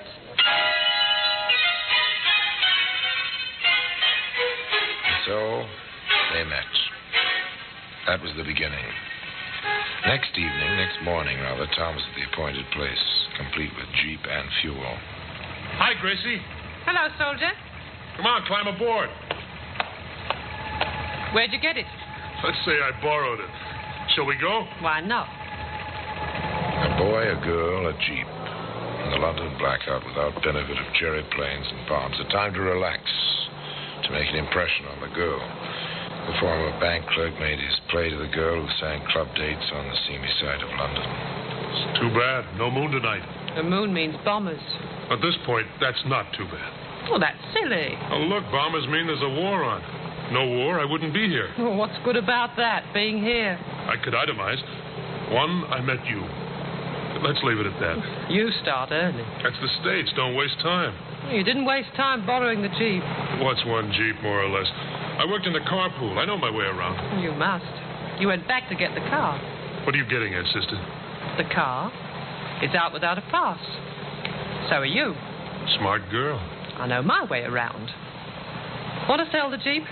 I know a fellow will give you a good price. No, I need it. What for? Business. What kind of... Look out! That bike! Gee, thanks. Oh. That's no place for a bike this time of night. Nor the girl on it.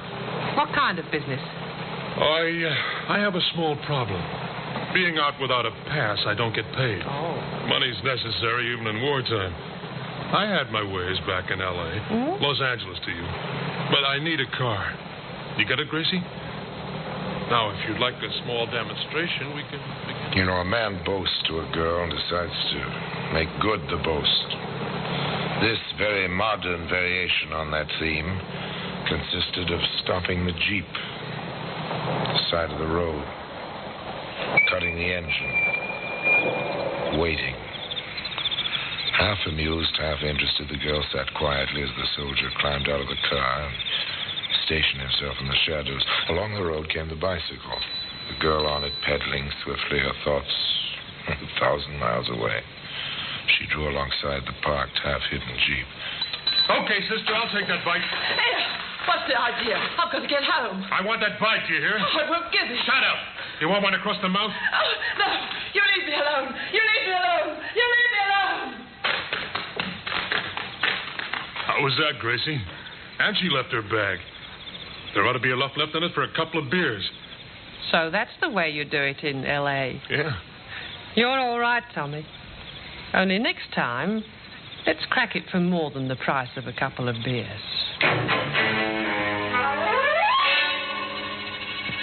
Next time was the next evening, but early, before the bars closed. Gracie, the pin-up, said, I won't go to work tomorrow night, and I know a spot off by itself.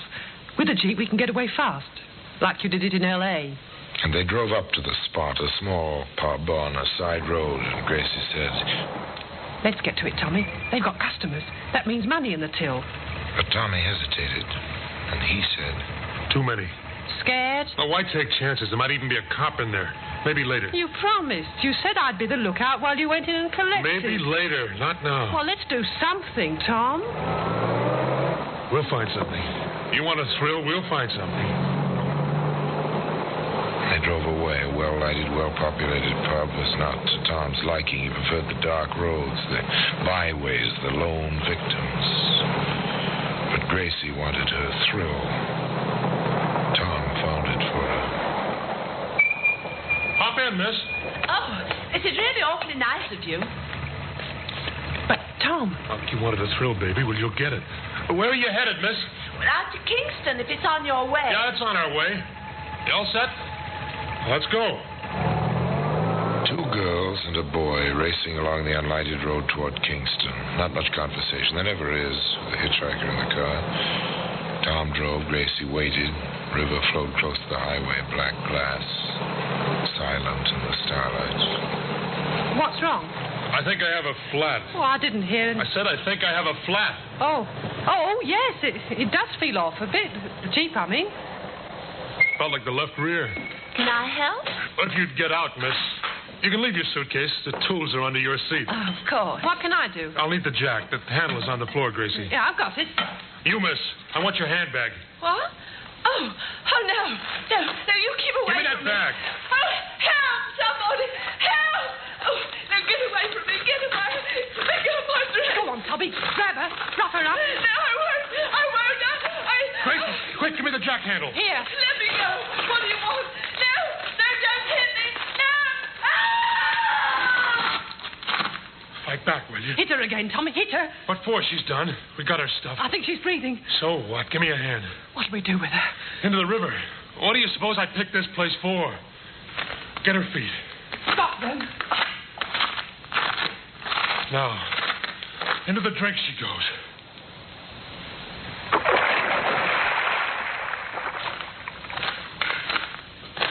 Oh, Tom. Well, did you get a thrill out of that, baby? That's the way we do it in L.A. Knock them over and dump them someplace where they won't be found. Okay, let's get going, Gracie. We got places to go and things to do tonight. Nice, clean fun. The end of that night's work was a jack handle.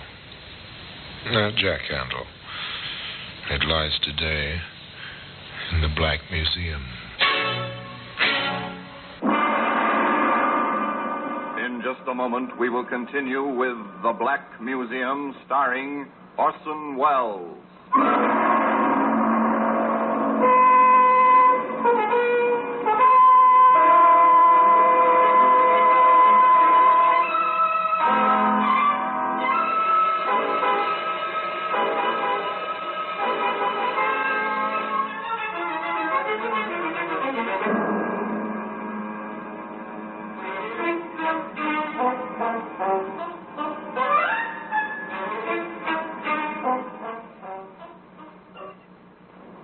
And now we continue with The Black Museum, starring Orson Welles.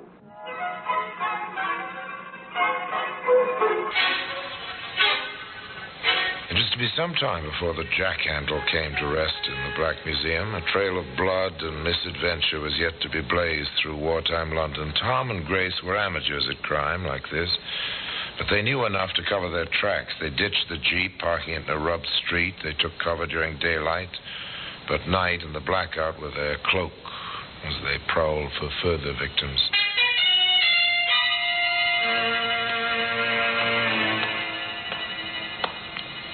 I'm sick of walking. Does my lady want her limousine? I want a ride. Do you hear, Tommy boy? I hear. Come on, we'll duck into this vestibule. Something will be along. Give me a kiss. Oh, you never have enough. Haven't kissed a babe in a doorway since L.A. Good. What's that in your pocket? This? You like it? Shell in the chamber, full clip. Where'd you get it? Army stores, Natch. Pretty? Throw it away. Are you kidding? Do you know what they give you for carrying a pistol in this country? Well, what's the difference? We killed that dame, didn't we? They take us, it's the chair anyway. Well, over here, it's the rope. At 8 o'clock in the morning. I'm cold, Tommy. I'm cold. You cold? Maybe you're the warmest thing in London. What's that, a car? Must be. Come on. Throw the pistol away. You want to ride, don't you? Hey, driver, give us a lift. He's stopping for us. Obliging fellow, isn't he? Where to, Yank? Your way, towards Shepherd's Bush. My girl's got kind of tired of walking. This is awfully nice of you. I'm a taxi, you know. Private car with hack license. I'll have to charge you for the ride. Well, we don't mind, do we, honey? We got plenty of money. Hop in. In the back. Private car with hack license. Driver James Carter. Direction east. Through the blackouts. The blue, shaded headlights barely glowing in the gloom. after a little distance. Driver, we changed our minds. How much would it cost me to go a little way further? Out as far as Shepherd's Bush.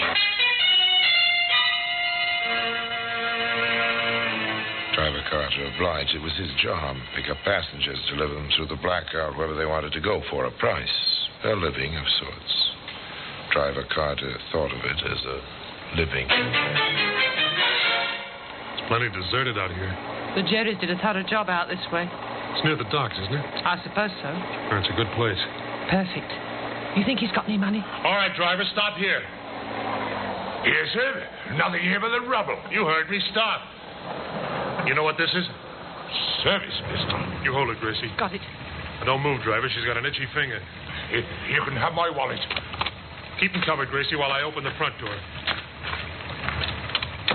Give me back the gun. Hurry, Tom. All right, you, driver, get out. On this side. You can have a car, too. Just leave me alone. Gracie, did you ever see the hole a 45 makes in a man? No, Tommy.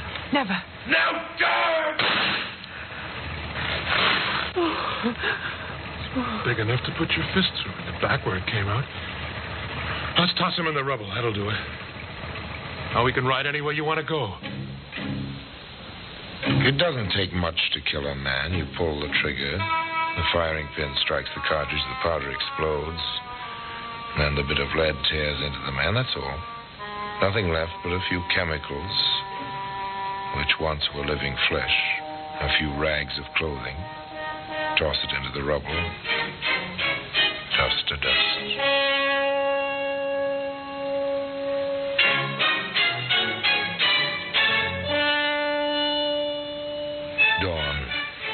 Dawn comes to the warring city. The sun touches the rubble. The sun moves warmly over the cold rubble, over the dead. The night watchers start home. The fire wardens, weary but relieved after a quiet night, take a shortcut toward their breakfasts and a few hours' sleep. Marty, hey, what's that? Body, seems like. This area was cleared out months ago. He's fresh, that one. Let's have a look, shall we? They had their look. It wasn't pleasant. Shot through the chest. Stay here. I'll find a call box. The fire warden placed his call. He rang straight through to Scotland Yard. A short while later, a man picked up the telephone on his desk. Inside the Greystone building on the Thames. Inspector Mason here. Sergeant Davis, sir. Go ahead, Sergeant. The body found in the East End, sir, shot to death. Large caliber from the size of the wound, probably a service pistol. Identified as yet? The identity papers are still on him, sir. James Carter, taxi driver, private car registration, tag number RD7445. The car? No sign of it, sir. Tire marks in the road. It's a thoroughly bombed area, sir. Very little traffic. Another one.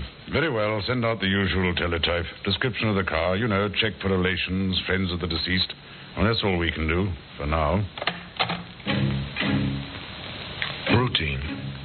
The teletype to all police stations. The constables memorize the details while they go on patrol. London is a big, sprawling city. The blackout isn't any help. That's all for now.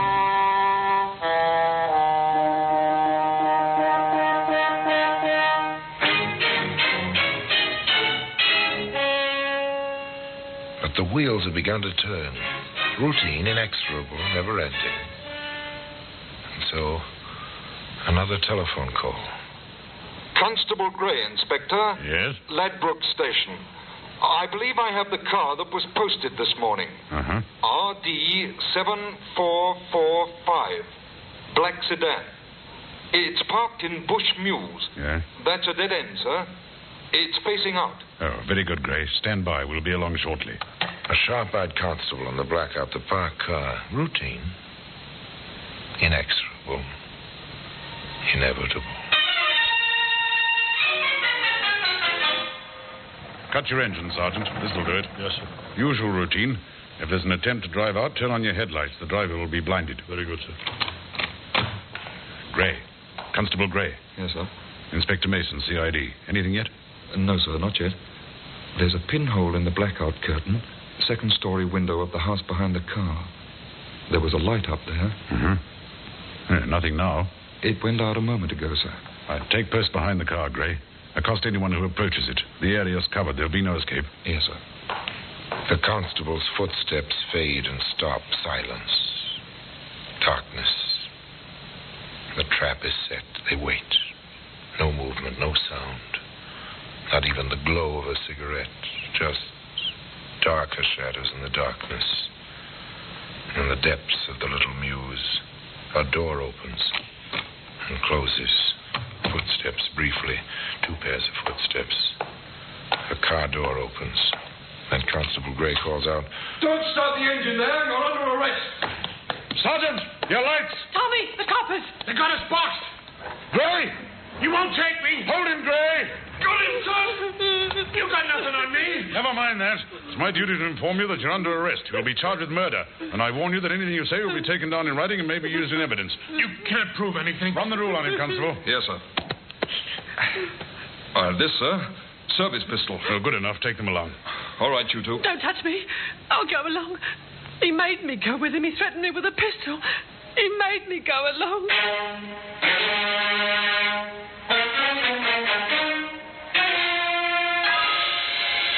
That was her cry. All through the trial, which followed swiftly. That was the plea of the tawdry little pin-up from the seamy side of London. He made me do it. He hit me, showed me his pistol. He made me do it. What of the robberies, the cheap, shilling-sized robberies? Yes, I took that girl's purse. I went through the driver's wallet before we left his body, but he made me do it. You've got to believe me. He made me do it. There were other, far less hysterical witnesses, men who spoke with a calm certainty of truth. There was the ballistics expert.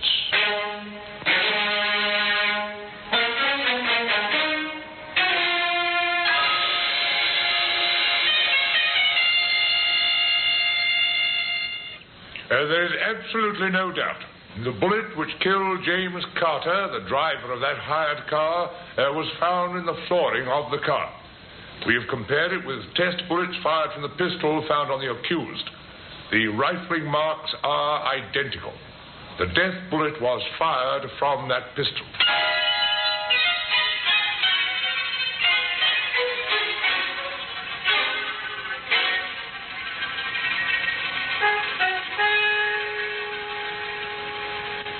Tom Bennett, accused of murder, wanted for desertion by the United States Army, former bank clerk. He played his role defiantly. I tell you, she's framing me. This whole deal was her idea. You should have seen the bang she got when she watched what was going on. Now she's trying to pass the buck to me. And with customary thoroughness, Scotland Yard turned up a surprise witness. Yes, those are the two. She gave him the jack handle and he hit me with it. They threw me in the river. The lorry driver found me. I know them anywhere. He made me go along. He made me. I'll prove it. I'll show you where we left the Jeep. The jack handle's still in it.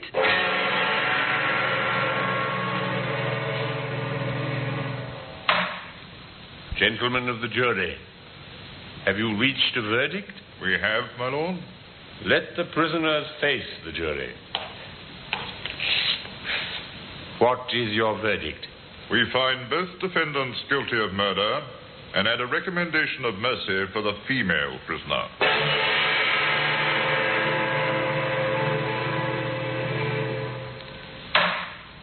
Oh, yes, juries behave somewhat strangely at times. This one was impressed with a plea of compulsion, but not quite enough, it seems, to acquit Grace Harwell. Thus, it came about in due course that the judge pronounced the sentence.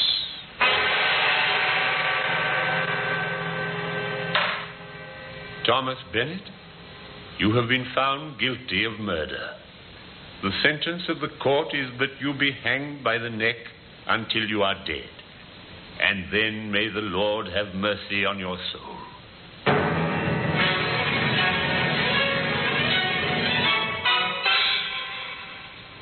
On Grace Harwell, the judge pronounced the same terrible sentence. But the jury's recommendation for mercy led the Home Secretary to commute this to penal servitude for life. A lifetime for Grace Harwell to remember. He made me go along. He made me go along. No jack handle. It lies today in the Black Museum. So much for the story of Grace and Tom. Tom's life ended on the scaffold. The life of Grace Harwell continues. Stay tuned for the in next the drab episode, monotony of Holloway starting Prison. in just 4 minutes.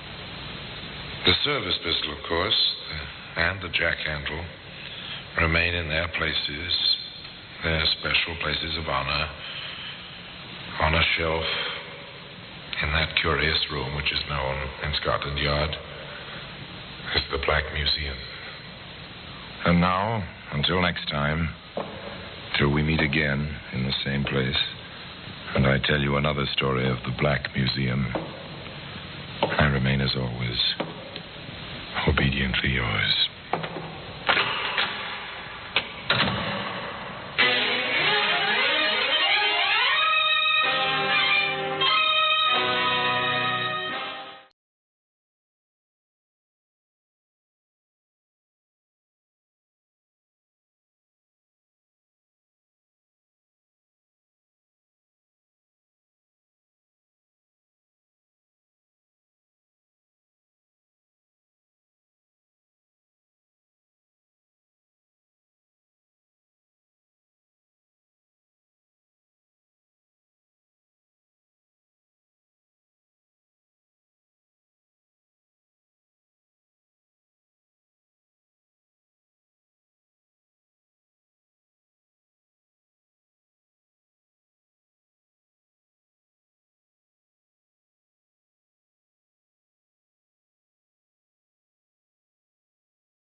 Stay tuned for the next episode, starting in just 2 minutes.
Unleash the power of Microsoft Access.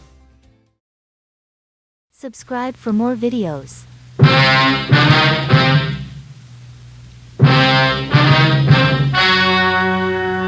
Ladies and gentlemen, the story you're about to hear is true. Only the names have been changed to protect the innocent. Fatima Cigarettes, best of long cigarettes, brings you Dragnet.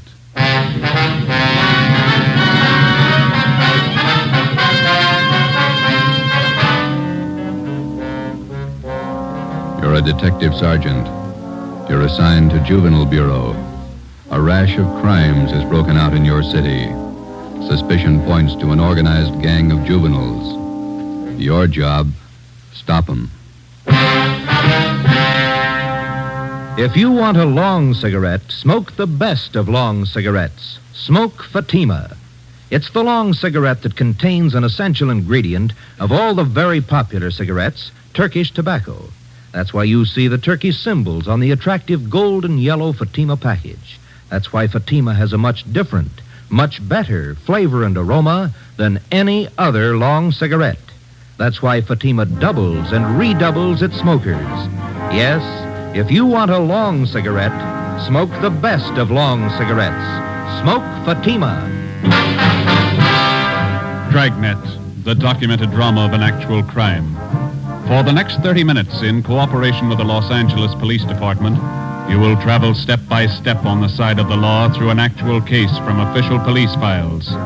From beginning to end, from crime to punishment, Dragnet is the story of your police force in action. It was Sunday, March 27th. It was windy in Los Angeles.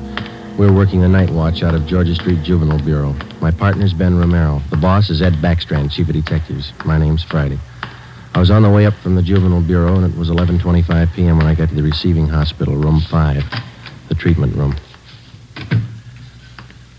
Everything happens on Sunday nights, huh, Joe? Yeah. How's the kid making out, Doc? The one arm is cut up badly. Nothing fatal, though. How'd it happen? That's what I'd like to find out. Can I talk to him? If you want, don't press him, though. He's had a bad shock. All right.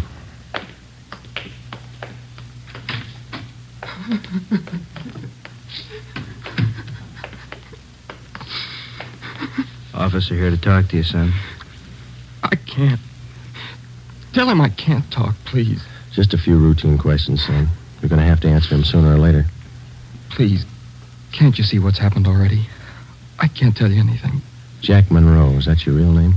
Yeah, How old are you? I'll be 16 next July. Where do you live? I can't tell you. You know that. Now let me alone, will you? Let me alone. You've been running around with that gang of kids on Spring Street, haven't you? The big timers, isn't that what they call themselves? I don't know anything about it. Believe me, I can't talk. You tipped us off about the burglary they were going to pull tonight. Is that where they knifed you? Look, will you believe me? I can't tell you anything. Not anything, please. He's still shaky, Joe. All right, Doc. Well, Jack, we'll talk about it later when you feel better. You see what they've done to me already? They said next time they'd kill me.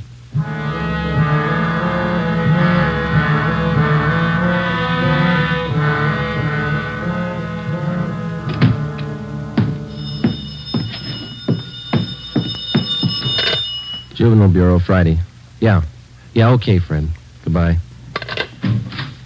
How'd you make out, Joe? Not very good, Ben. Captain Bowling come in yet? You checked in while you were gone. Wants to see us. Okay. The kid tell you who knifed him? No, I scared him good. He wouldn't tell me a thing. You get a line on the boy's parents, Friday? I got a hold of his father. He's on his way in. How's the boy? Bad knife wounds. Nothing fatal. You know the boy? Not till this afternoon, Captain. He tipped us off about a burglary a gang of young kids were supposed to pull tonight. Go through? No, but 2 hours ago, this Monroe kid was found in a vacant lot down on Olympic, cut up pretty bad. The gang must have pegged him.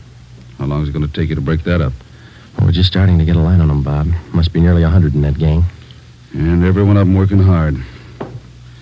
Take a look at the pin map over here. This spot here, look at it. All the jobs pulled during the last month, huh? The last 5 weeks, up to date.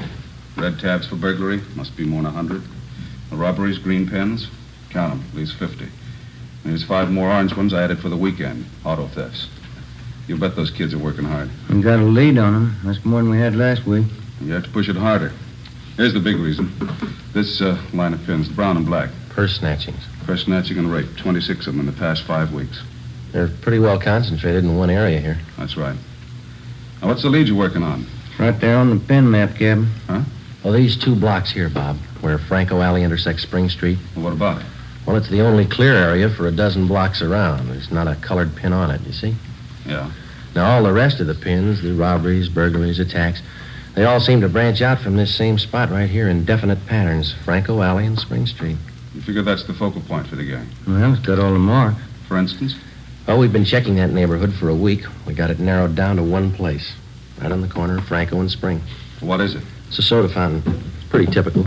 Only it stays open all night, and it gets a pretty good play from kids. It's a regular hangout, Captain. Pretty tough youngsters. None of them over 18. Who runs the place? Guy named Eddie Ramsey, small-time con man. Had a run-in with him when we worked bunco detail. I remember the name. Smart mouth.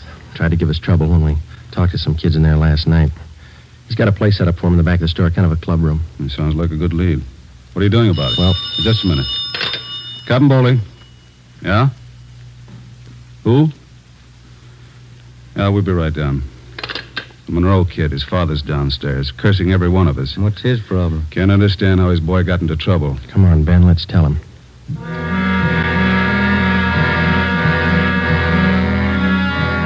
What kind of a city do we have when we can't allow our children out on the street without being stabbed or shot?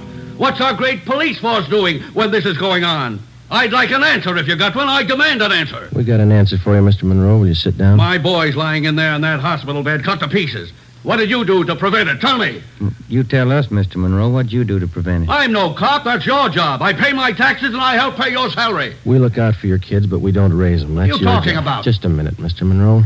Answer me this. How old is your son, Jack? He's 16, I think. Why? You know what he does with his spare time? Where he spends his nights? Of course I do. He's at home. Some nights he goes to the library. Then you don't know much about your son, Mr. Monroe. For the past month, 4 nights out of 5, he's been hanging around with a gang down at a soda fountain on Spring Street. He's down there as late as 2 a.m. He says he goes to the library. How do I know? I'm a busy man. Did you know that your son is mixed up with that gang? He's not mixed up with a gang. A bunch of small-time thieves, but they're growing. They started with purse snatching, breaking in parked cars, burglarizing candy stores. You don't know what you're talking Wait a about. minute, please. And then they took up robbery, stealing cars, beating up girls, women, attacking them. You're crazy. Jack's not that kind. He's part of that gang, and right now we hold all of them responsible. My boy wouldn't do anything like that. He's a member of that gang, he told us. They're the ones that knifed him tonight. That's a lie.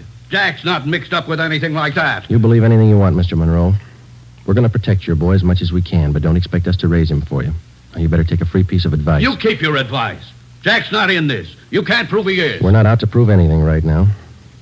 But you catch up with that boy of yours. Keep him off the streets before it's too late. Are you threatening me? No, sir, advising you. Next time we might meet at the morgue. 1 a.m. Monday, March 28th. A detail of 50 officers from Juvenile Bureau and Metropolitan Division were deployed for 16 blocks along Figueroa Street. At 5 minutes past 1, they started to move south over an appointed area.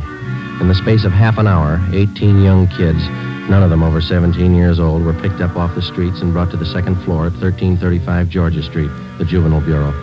4 of the youngsters were girls.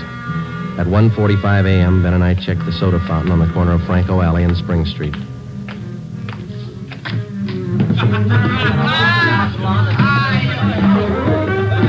Same bunch, Joe. Business as usual. Yeah, come on.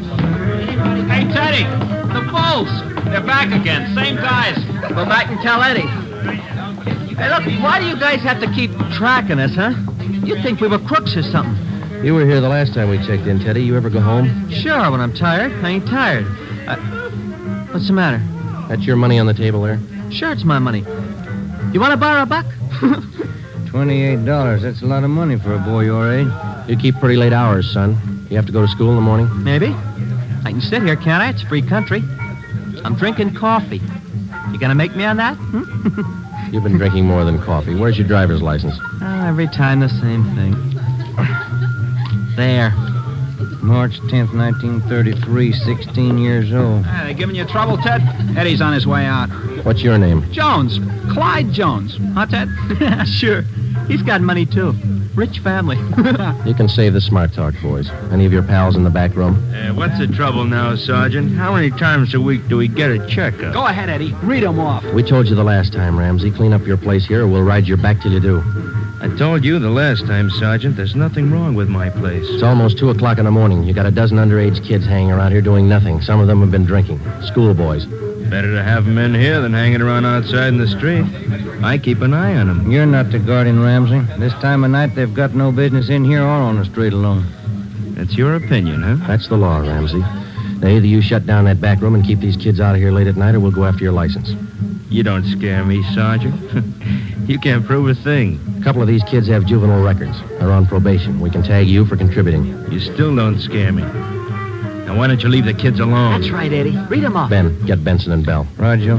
If you won't clean up your place, Ramsey, we'll do it for you. Yeah? What are you going to do? We're pulling these boys in, all of them.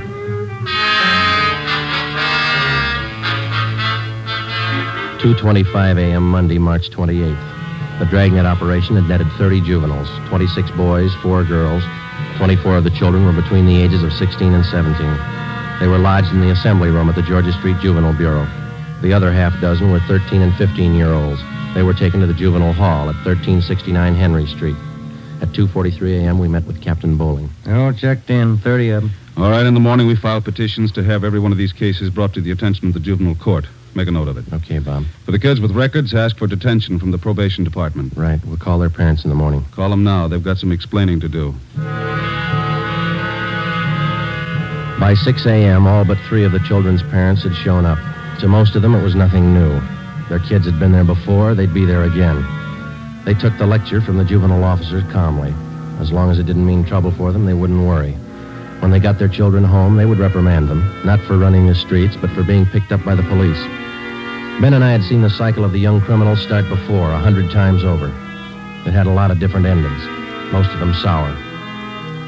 During the next week that followed, we booked an average of a dozen juvenile delinquents every night. The clampdown continued, so did the crime wave. 10 burglaries, 4 robberies, 8 car thefts, 6 purse snatchings, 3 assaults on women. 1 week's work. Picked up a new angle on Ramsey today, Captain. He might be fencing for the gang. Who gave you the tip-off? One of our informants. Ramsey's brother lives out in the valley. He's supposed to be pushing this stuff. You check him out? Yeah, I couldn't get a thing on him. Well, it might explain what attracts the kids to that soda fountain. It explains those $20 bills the kids are flashing. They steal and rob, and then they sell the loot to Ramsey for nothing. Another thing. Ramsey keeps his place open all night, and there's no reason to. He doesn't get that much trade. It's only from the young gang that hangs around there. You questioned the kids. How do they account for having all that money? Well, most of them say Ramsey lends it to them. They say they pay him back a little at a time. I think he's fencing for the kids. Have you tried to get his license? No luck, Captain. We can't prove a thing against him. Then we'll do it the hard way. Sweat it out. That night, we drove out to Ramsey's soda fountain and asked him again to clean up his place, to keep the young kids out after 10 o'clock at night, to stop lending them money. He refused. There was nothing we could do. His business was a public place. He could not be held responsible for any of his patrons. In the next 10 days that followed, Ben and I haunted the sidewalk outside the soda fountain. We questioned every youngster as they entered and left. We made more than a dozen arrests. Many of the kids had been drinking heavily. We found some of them under the influence of narcotics. But Ramsey was still in the clear. The crime wave continued sporadically. Ben and I waited for our chance. It was a long time coming. Thursday, April 14th, we had dinner at Johnny Cokin's place, and it was 10:35 p.m. when we checked back in at the office. Hot shot. Grab it, Joe. Yeah. The terminal on Market Street, a 459 and shooting. The terminal on Market Street, a 459. Let's go.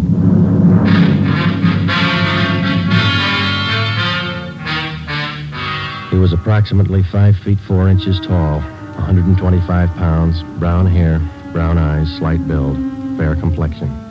He was wearing blue jeans and a corduroy jacket. We found him between a row of packing cases at the rear of the warehouse at Terminal and Market Streets. There was a single bullet hole in his forehead just above the left eye. There was a .38 revolver near his right hand. The watchman told us how it happened.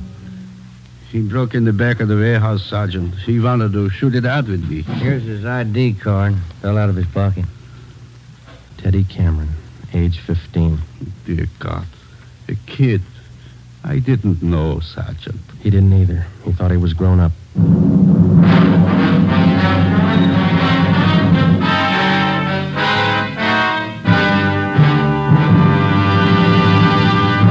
are listening to Dragnet for the solution to an actual case from official police files. Now, here's the solution to many of your Christmas shopping problems. If your friends smoke a long cigarette, give the best of long cigarettes. Give Fatima, and all is well. Fatima. The long cigarette that contains an essential ingredient of all the very popular cigarettes, Turkish tobacco.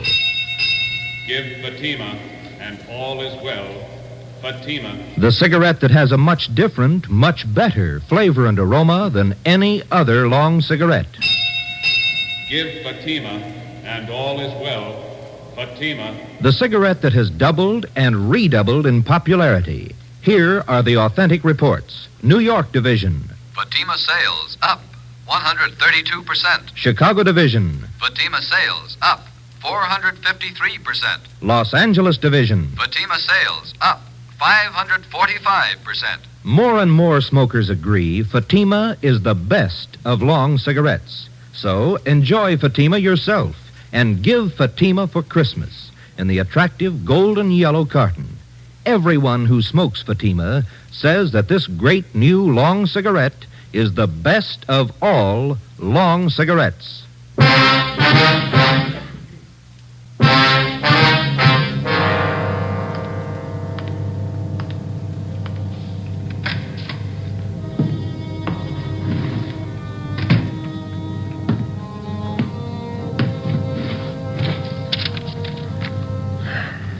Los Angeles Police Department, Form 311, dead body report.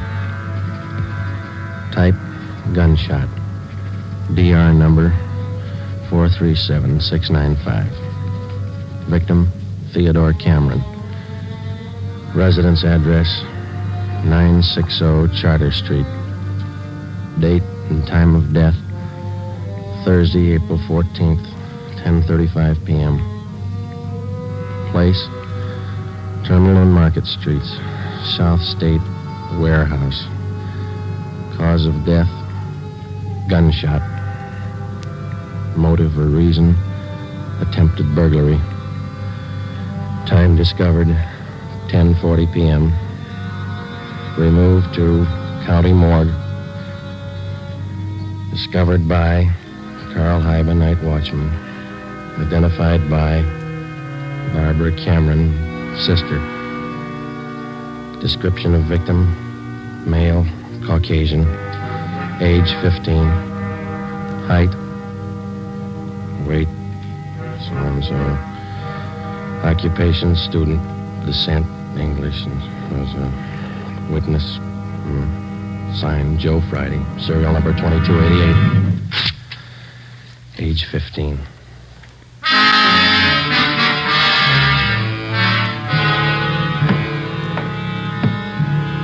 Ready, Joe? The Cameron boy's sister. She's waiting in the next room. Yeah, let's go. She taking it hard? Yeah. Morning, Miss Cameron. Good morning. We won't keep you long. Just a few routine questions. Yes, all right. Miss Cameron, how many are there in your family? There were three of us. Teddy, Mike, and me. Mother and father are dead. I work. Teddy and Mike go to school. Mike does. How old is your brother Mike, Miss Cameron? He's 14. You're the sole support of your two brothers? Yes. Do you have any idea who the boys were your brother Ted used to run around with? I don't know them by name. I remember seeing a couple of them once or twice. Mike would know, I think. He and Ted were pretty close, brothers. Do you know if Ted mixed with a gang of kids down on Spring Street? Maybe Mike would know that. Sergeant Teddy wasn't a bad boy. He wasn't a bum. None of us are. I tried to raise the boys like Ma told me. It wasn't easy. We made out. Yes, I understand, Miss Cameron. My salary didn't have too much, but we got by. Yeah. I figured on getting married. I'm 31. It'd be good for the boys, especially Teddy. He's dead, isn't he? Yeah. I couldn't be in two places at once. Hold a job and watch the kids. That's why I thought maybe your husband. I'm sorry to press, Miss Cameron. Do you think your brother Mike can tell us about that Spring Street gang? Well, Mike would know. Where can we find him? Staying at a friend's house. I got the address in my bag. Here. That's 2514. I don't write numbers too well. Thank you, Miss Cameron. You've been very helpful. I'll get somebody to drive you home. Oh, do I have to go? Would it be all right if I just sit here for a while? That's all right. I'm tired. Real tired. 2514 West Serrano Street. That was the address Barbara Cameron had given us. It was the home of Mr. and Mrs. Jean Brewer, high school friends of the dead boy's sister. We talked to Mike Cameron. He told us that his brother Teddy had been running around with a gang down on Spring Street. He identified Ramsey Soda Fountain as the hangout. It was 2:25 p.m. when we got back to Georgia Street Juvenile Bureau. I got it. Juvenile Bureau, Romero. Yeah, hold on, I'll call him. You, Joe. Thanks. Friday. Joe, this is Canfield in burglary. Yeah, Homer. You're working that Cameron case, aren't you? Yeah? I just got a report on one you might be interested in, out of the same neighborhood. Distillery prowl. What do you got on it? Looks like a juvenile M.O. They got away with 7 cases of Scotch whiskey. Expensive stuff. Okay, we'll hop on it. Bubeck Warehouse, Crocker at 7th. Miss Elizabeth Rice was the auditor in charge at the Bubeck Warehouse. We located her on the mezzanine office row. It was her job to keep a running inventory on all incoming and outgoing liquor stock. She knew her job well. As you know, Sergeant Friday, each and every bottle of distilled spirits carries a United States Internal Revenue stamp. Yes, ma'am. Each stamp carries a serial number together with the name of the firm to whom the stamps are issued. Well, Miss Rice, in the stuff that's missing, the stamp on each bottle carries the case number. Is that right? That's right. Now, what did I tell you? Oh, yes, I have it right here. 7 cases of high-grade blended Scotch whiskey. Now, I have a bottle identical to those in the missing cases. Yes, I see. Now, if you'll just look here, Yes, ma'am. the number on this stamp here, 368-227-9956, followed by the firm name. Could you give us the numbers of the stolen cases? Now, I have them typed out for you right here. 7 cases, 12 bottles to the case, Canada Dry Incorporated, 4 of the red label and 3 of the black label, Johnny Walker. All right, thank you very much, Miss Rice. And you think that this might be a juvenile case, Sergeant? Yes, ma'am, we do. 7 cases, that's close to $600, isn't it? We've lost a great deal more than that, Sergeant. The insurance company makes up for the liquor loss. Yes, ma'am. Those youngsters, who makes up for them? Ben and I left the Bubeck Warehouse with a list of serial numbers of the 7 cases of stolen liquor. We headed back for the Juvenile Bureau. We figured that there was a strong possibility that the Spring Street gang was responsible for the warehouse liquor theft. How were they disposing of the stolen property? That was the key question we had to answer.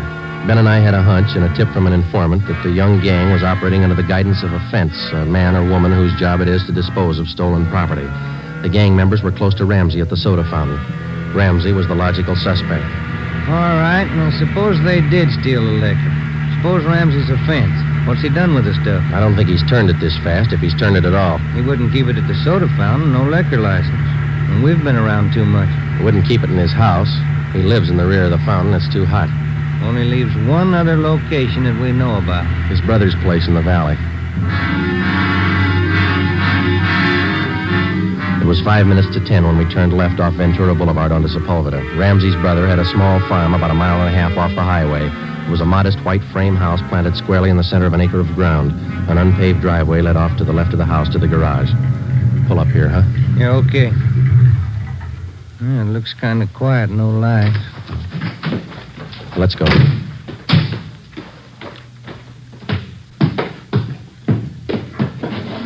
Mud sticks to everything. Now, where's the doorbell? Oh, here it is. You got your flashlight? Yeah, what? Here's a note somebody left. Oh, it's on the bum again. Here, I'll strike a match. Okay. Can you hold it a little closer? Can you read it? Yeah. Harry, wife and I have gone to the drive-in theater. Before you put the truck away, get 3... Can you hold that match closer? Oh, now, wait a minute. Yeah. Get 3 cases out of the garage and take them into town. Ed is waiting. Please try to make it by 11:30 tonight. Let's see. It's signed George. The address is here. And there's the garage. Yeah, come on. 3 cases. Could be eggs, Joe. If it is, we wasted a trip.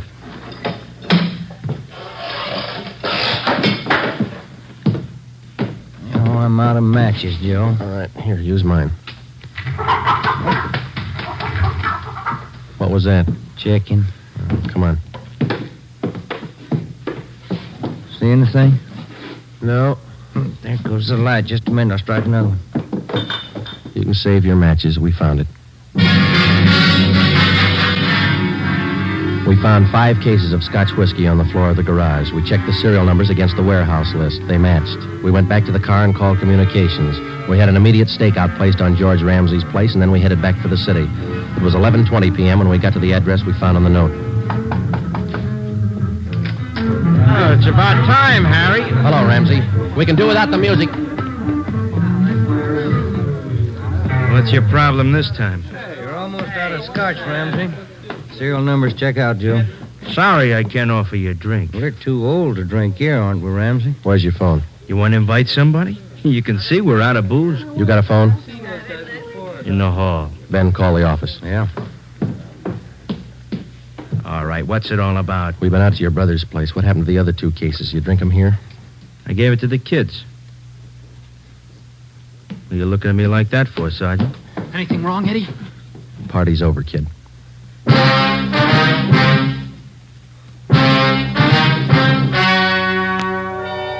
The story you have just heard was true.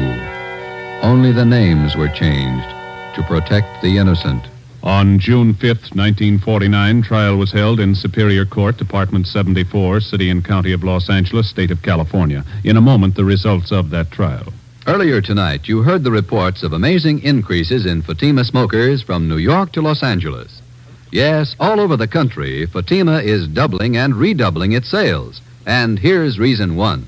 Fatima is the long cigarette that contains an essential ingredient of all the very popular cigarettes, Turkish tobacco. Reason 2. Fatima has a much different, much better flavor and aroma than any other long cigarette. Reason 3. To millions of smokers, the name Fatima has always stood for the best in cigarette quality. Smoke Fatima, the best of all long cigarettes.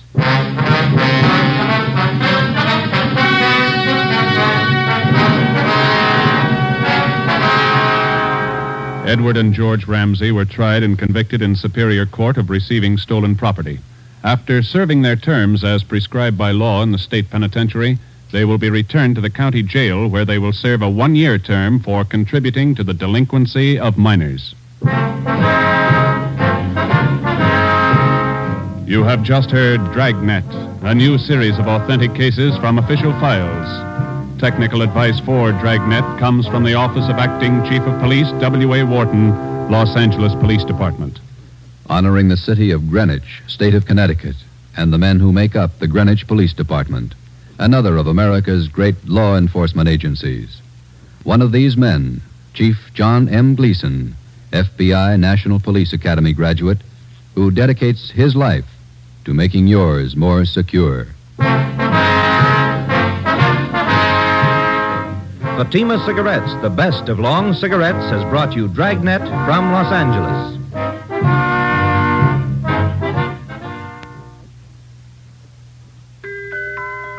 This Christmas, give the gift that makes every pipe smoker happy. A Christmas humidor of Mellow Granger. Granger is made just for pipes by the tried and true Wellman method. Rough cut to smoke mild and cool, and humidor packed to stay ever fresh. Yes, make this Christmas a Merry Christmas for all the pipe smokers on your list. Give them each a Christmas humidor of Mellow Granger. Listen to Dragnet next week and be sure to hear Morton Downey tonight on NBC.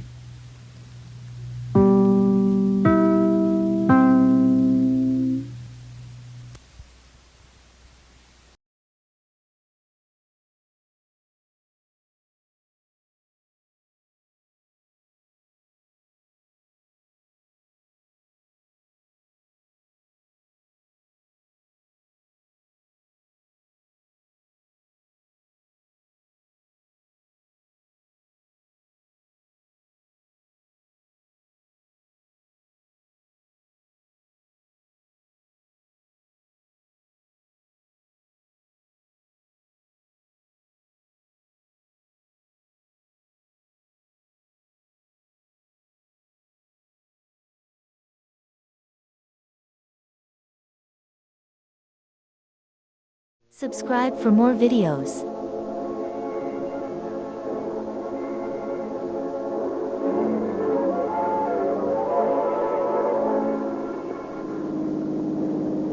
Los Angeles Police calling all cars, attention all cars, broadcast 22. Special investigator from the narcotics squad. Working a Japanese dope deal alone. Lay off, boys. That's all. Go wishing quick.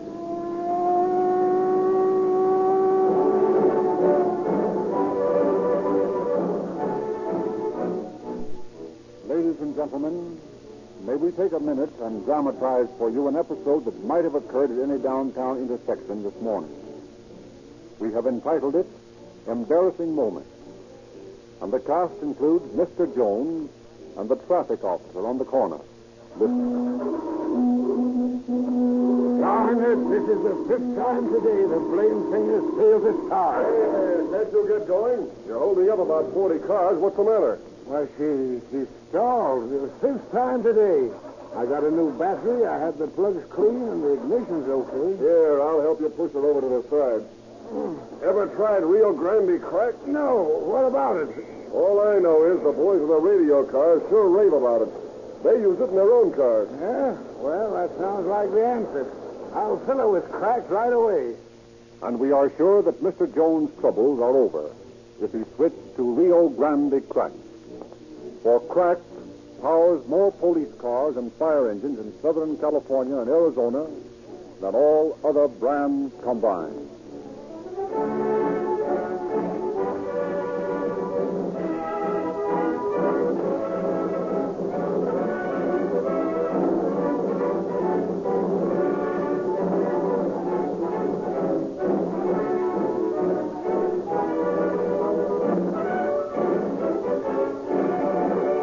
Again, it is our pleasure to introduce Chief James E. Davis of the Los Angeles Police Department, through whose public-spirited cooperation these police dramas are brought to you. Chief Davis. Good evening, friends. It takes courage to be a policeman. Not the same sort of courage which makes it possible for a man surrounded by an army of his fellows to go victoriously over the top to glory, but individual courage, the sort of stuff which makes it possible for one man alone to single-handedly face death. The story we bring to you tonight concerns just that sort of fearlessness on the part of one of our men. A typical illustration of the sort of courage shown by the men who every day protect your life and property. The remarkable story I have brought to the air for you tonight concerns the narcotic traffic in this state and reveals how one man, instilled with the same characteristics which we demand of all of our police officers, broke up and arrested the ringleaders of one of the largest narcotic traffic rings in our history. Professor Lindsley will now go on with the story.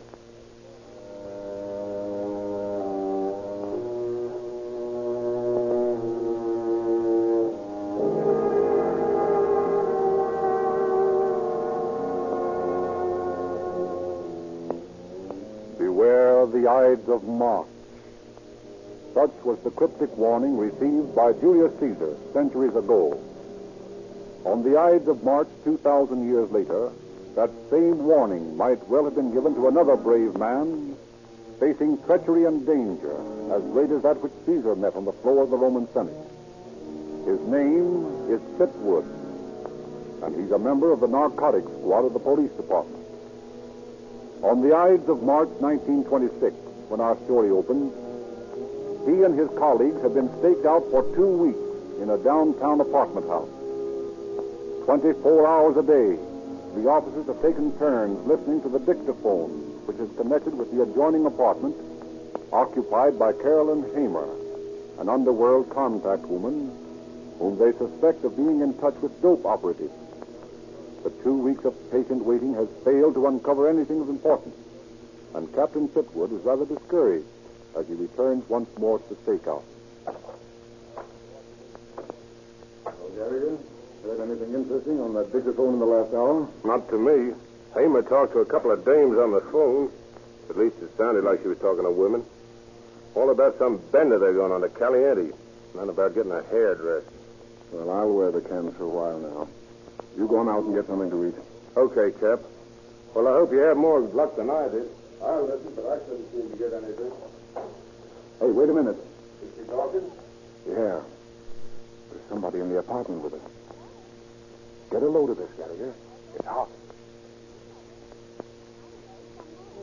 You will pardon me, Miss Hammer, for disturb you. Who are you? Oh, my name does not matter. What he will do. I am here because it is my understanding that you are in touch with certain people that my employer like to reach. What's your racket? Oh, my partner has unusual large shipment of his merchandise to dispose of very suddenly. His usual buyer cannot take all of surplus which he has import on his trip. He is desirous Wait a minute. I don't know who you are or who sent you here. But get this straight. I don't have anything to do with dope. Nothing. Understand? Oh, I think you are a little premature, my dear Miss Hammer. Oh, don't, my dear me. Dope's out of my line that stays out, and that's final. Oh, please. Dope is not quite word. Let us say merchandise. I don't care how you say it or what you do with it. I'm out of the deal. Oh, just think 1 minute, please. All I am suggesting, you ask friend who engage in our business to buy shipment of $100,000 worth of excellent merchandise. You merely tell him to meet us 8:30 tomorrow night at corner of 8th and Santee. That is all you do.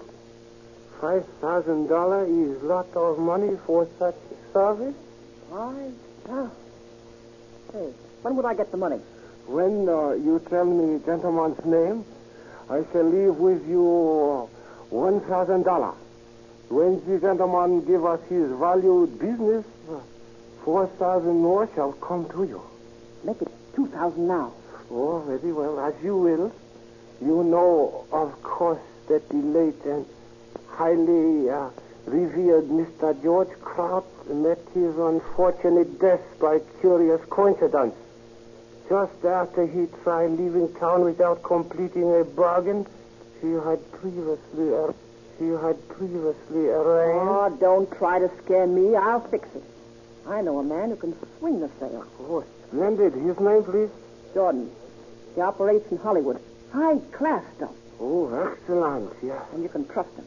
He's been in the racket for 10 years. Oh, that is fine. Will you ask Mr. Jordan to be on northwest corner of 8th Santee Street tomorrow night? I will approach him, then ask him to stretching out hand and say, my name Jordan. I will then say, very well, Miss Jordan, I have been waiting for you. That is all we need to say to know each other. 8:30, northwest corner of 8th and Santee Street. Sticks hand out and says, my name's Jordan. You say, very well, Mr. Jordan, I've been waiting for you. Oh, that is quite correct. And if you meet Jordan and you make the sale, I get the other 3,000? Oh, yes, sir. Here is $2,000. And remember... Say, don't worry. He'll be there. I thank you, Miss Hammer. I trust all work out well. Well, so do I. So long. Oh, thank you. Good evening. This evening, very good. Listen, Gallagher. You know where Junkie Jordan hangs out? Yeah. At Blackie's joint on Sunset Boulevard. Uh-huh. Well, beat it to headquarters and get Murphy. Then go out to Blackie's and pick up Jordan. Book him on any... Pick up Jordan. Book him on any charge you like and hold him incommunicado for 72 hours. Yeah, but where are you going to be? Well, for a couple of days, I'm going to be Mr. Junkie Jordan.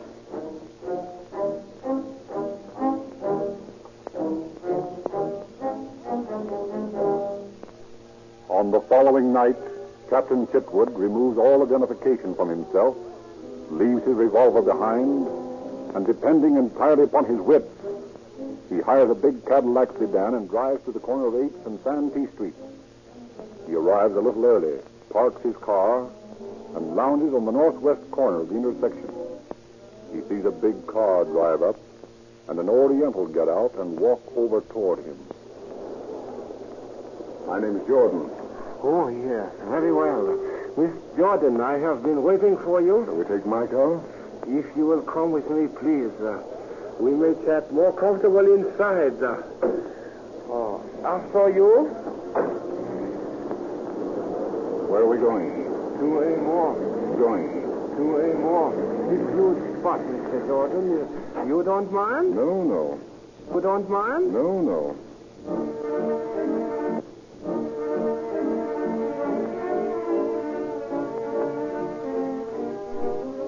Block after block and mile after mile, the Japanese drive Captain Chitwood. The ride continues in utter silence. Finally, in an intensely dark spot, somewhere in the east side of town. Oh, Mr. Jordan, you won't mind Hey, what is this? Here, wait a minute. Oh, a thousand apologies. I do not like to search one I feel is friend, but we must be careful. Wait a minute here. Didn't Heyman vouch for me? Oh, indeed, yes, but... Well, I can tell you right now, I don't like being searched. How do I know this isn't a frame-up? Oh, it is unfortunate that we must necessarily distrust each other until we are sure. But how long have you been in business, Mr. Jordan? About 10 years. Oh, I see. You know nothing of stuff we wish to sell? Nothing, except that you've priced it around $100,000. Oh, there has been change in figure. We believe we have made arrangement to dispose of greater part of shipment to a Chinese client of ours. The remainder we sell for $4,000. What is it? Cocaine. Uh-oh. Not so good. Doesn't sell like morphine. Oh, but it is... Doesn't sell like morphine. Oh, but it is... Sell like morphine. Oh, but it is very superior shipment. I'm sure you will agree that it is not ordinary. How much have you got? Oh, 90 ounces lot we wish to sell. $4,000 for 90 ounces? Too high. 90 ounces? Too high. 90 ounces? Too high.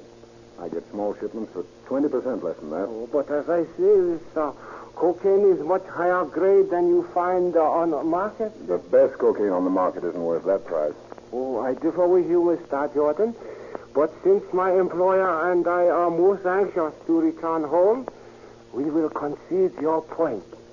It happened we have additional 22 ounce. These two we include for 4,000. Well, that's more like it. But how do I know it's as good as you claim? Oh, possibly we should meet with my partner. Where is your partner? Waiting for us a little further down the street.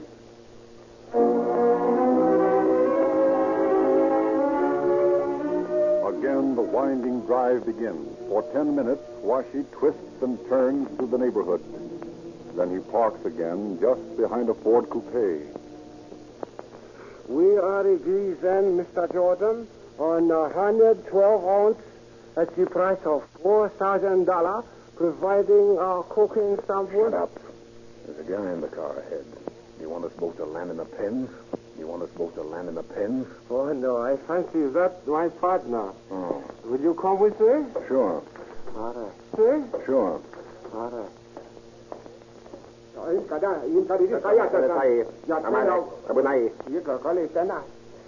Mr. Jordan, may I present the Count?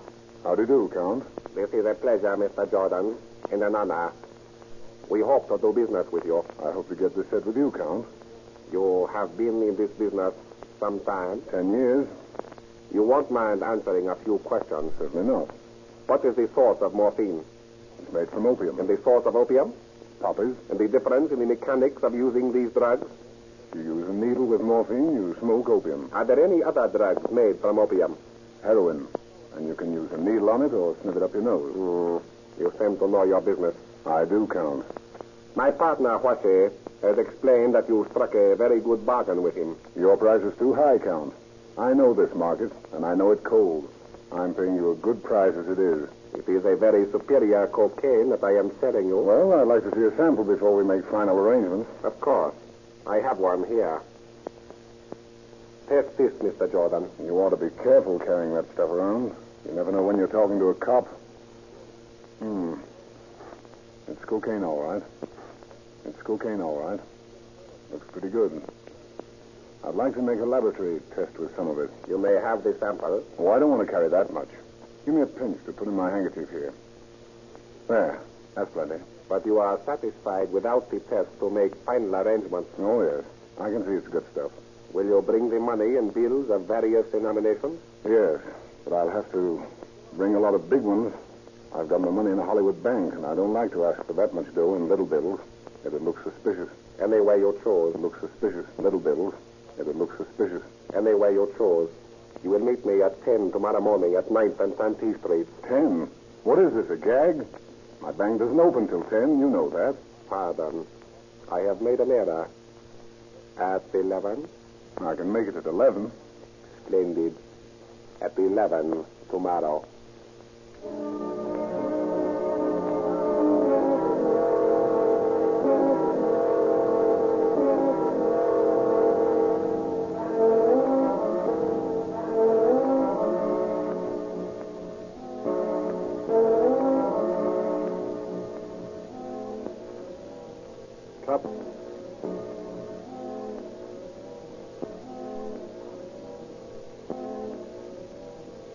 Captain Chitwood returns to his office elated over the prospects of defeating the newly discovered dope ring. Defeating the newly discovered dope ring. The newly discovered dope ring. While he realizes the dangers that confront him if he continues his single-handed attempt to bring the Orientals to trial, he determines to go ahead at any cost. He determines to go ahead at any cost. He determines to go ahead at any cost to trap his prey. He secures such funds as the Narcotic Bureau has available for purposes of buying illicit drugs to capture criminals. And with his own savings and some borrowed capital, he amasses about $5,000. This is planted in a briefcase in such a manner as to suggest that $100,000 has been stuffed into the container. A precaution taken in case the peddlers still have for sale the original amount of narcotics. On the following morning at 11, Captain Chitwood is waiting for the Count and his friend. A block down the street is a police car.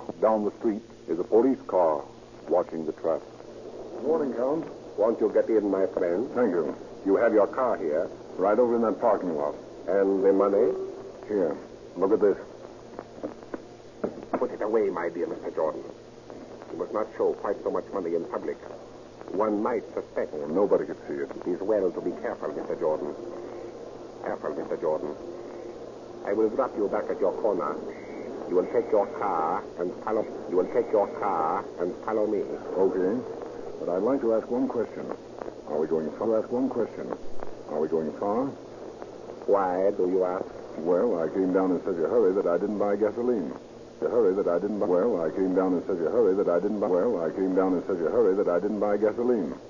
if we're going any distance, I'd like to pick up some here in town. So there won't be any chance of our losing each other. I suggest that you buy some gasoline. All right. Look, I'll pull into that gas station over there. Then I'll drive up 9th Street and you pull ahead of me. I'll follow you from there on. Very well. Captain Chitwood gets in his car and drives into the gas station. Another automobile pulls alongside, ostensibly to get gas. The captain gets out of his and walks to the radiator to fill his water tank. As he does so, his partner, Detective Lieutenant Murphy, gets out of the other car and walks up to him. Don't look at me, Murphy. He's watching. And don't follow us. This is a one-man job.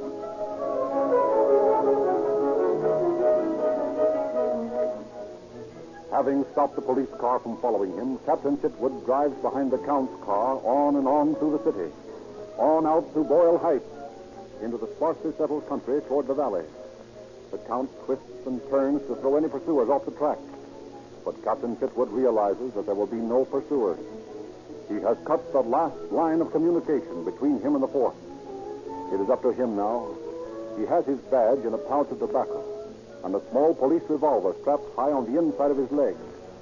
On these and his whip, he relies entirely. Finally, the Count arrives in a lonely area and drives over a field toward a steep hill. At the bottom of the hill, he stops his car and waits for Captain Chitwood. This the place? Yes, Mr. Jordan. But first, here. How many times do you have to search me? I told Washy last night I don't carry a rod. So I see, but one must always be careful. Now you and I must drive up this hill in your car. Pretty steep. Still, you can make it easily.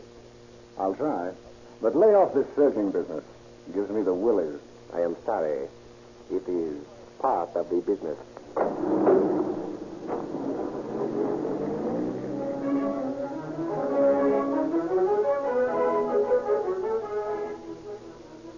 As Captain Chitwood pilots the heavy car up the steep hillside, he sees another automobile parked at the top.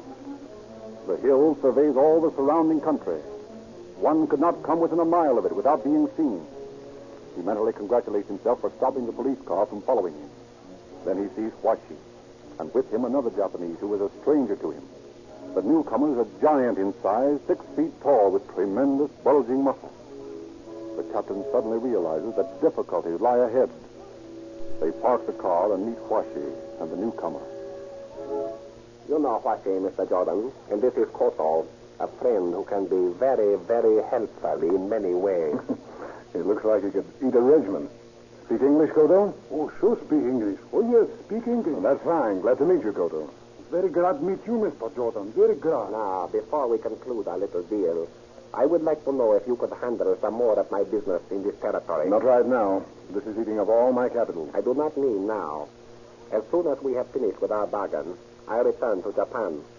But each 2 years I come into your city. I like you, Mr. Jordan. I would like to do business with you. But could you handle the business I would bring? How much?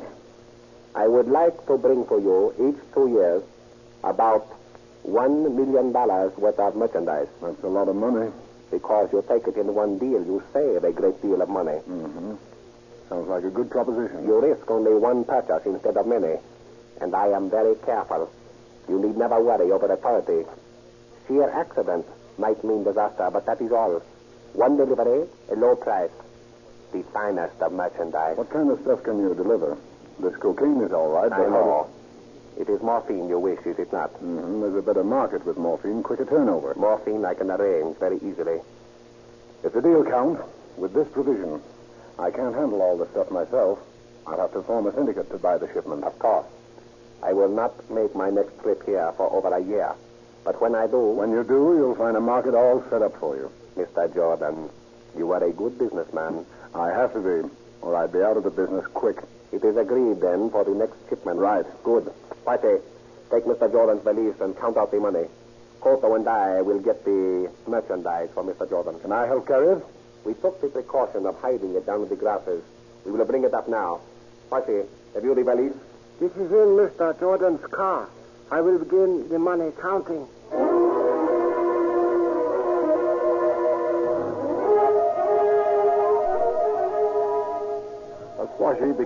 As Washi begins counting the money, the Count and Koto walk down the hill toward the high grasses, where they have hidden the dope shipment. Quickly, Captain Chitwood opens his tobacco pouch and takes out his police badge. Then he reaches down and grasps his revolver from the secret holster on the inside of his leg. With the badge in one hand and the revolver in the other... Oh, Count. Yes? Better come back here. You've made a mistake. A gun. What is this?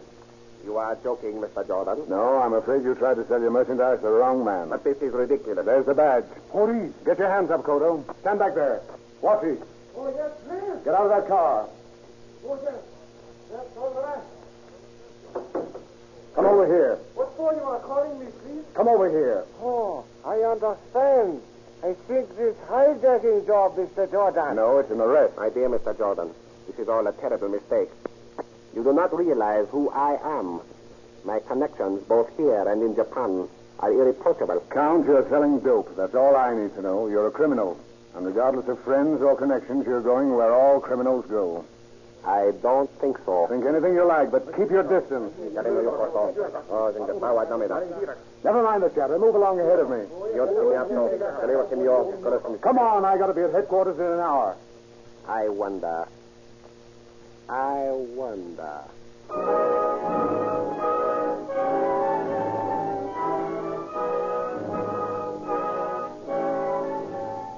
Under the threatening revolver, Captain Chitwood forces the 3 Japanese to bring the dope up and put it in his car. Although he watches his captives with great care, he cannot but feel the constant threat of Koto's great strength. As the car is loaded, finally, he orders the three into the car. Mr. Jordan, you are a human being, are you not? Why, yes, I hope so. Mr. Jordan, at home in Japan, I have many friends. I have a family. I have great position. You should have thought of that before you started in this racket.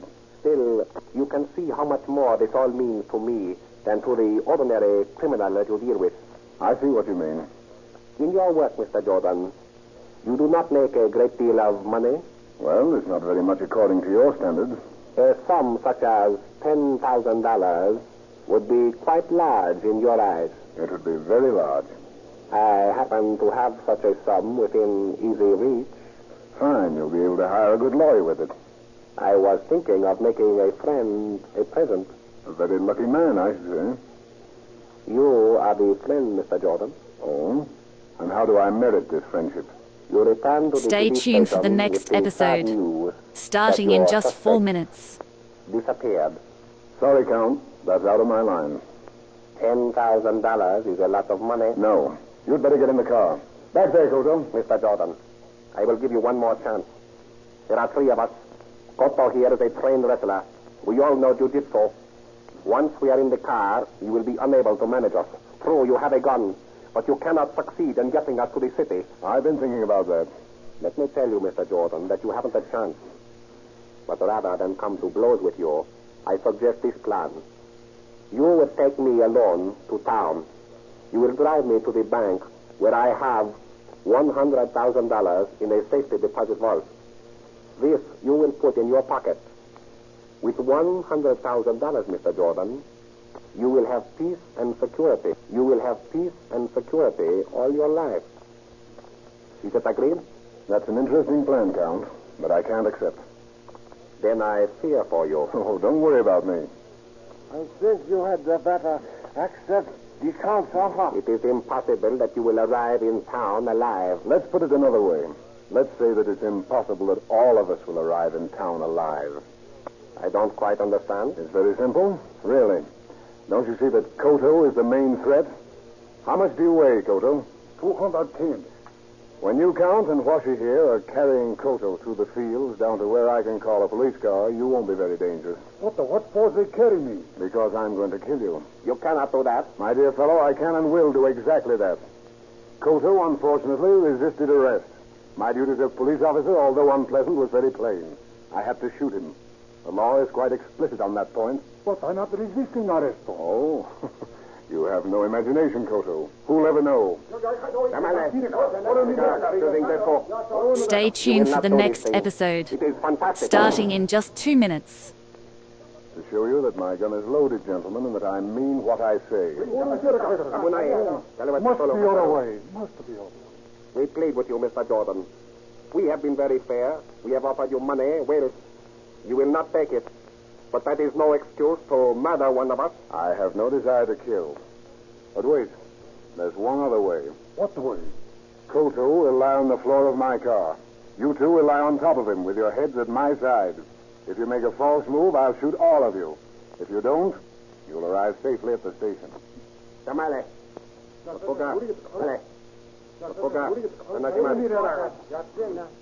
Very well, Mr. Whatever your name is. You are the victor. We accept. Into the car, then, and watch your step. This gun is liable to go off by mistake. Thank you for tuning in to our captivating radio program. But hey, there's more for you. Are you ready to take your skills to the next level? If you're looking for Microsoft Access training or support, you have come to the right place. Whether you're a beginner or seeking advanced techniques,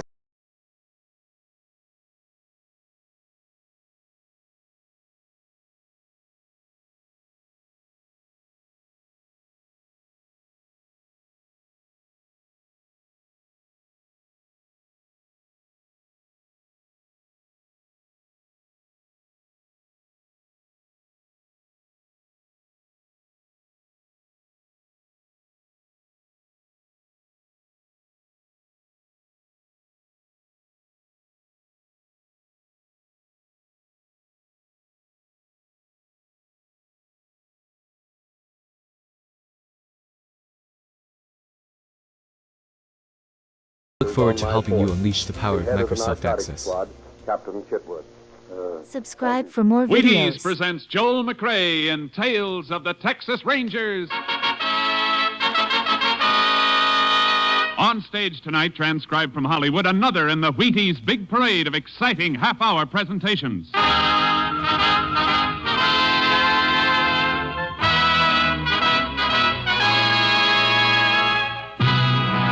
Tales of the Texas Rangers, starring Joel McRae as Ranger Pearson. Texas, more than 260,000 square miles, and 50 men who make up the most famous and oldest law enforcement body in North America.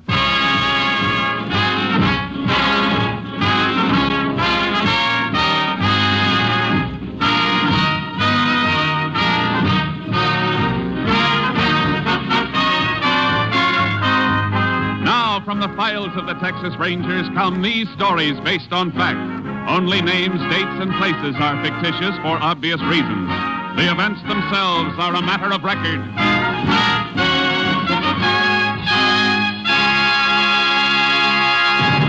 Case for tonight, the White Elephant.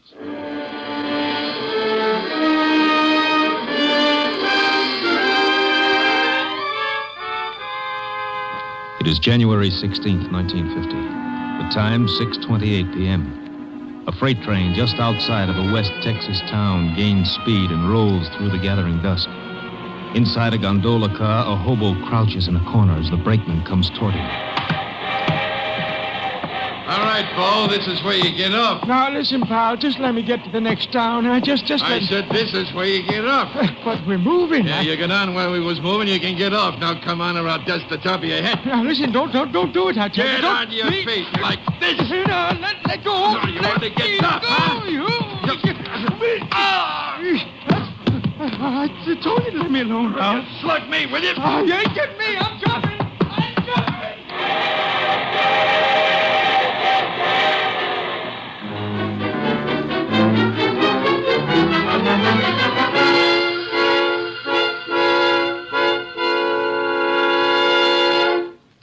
Tales of the Texas Rangers will continue in just a moment. You take a nice, ripe, plump kernel of wheat, and you roll it out flat, and you toast it a little. And what have you got? A Wheatie.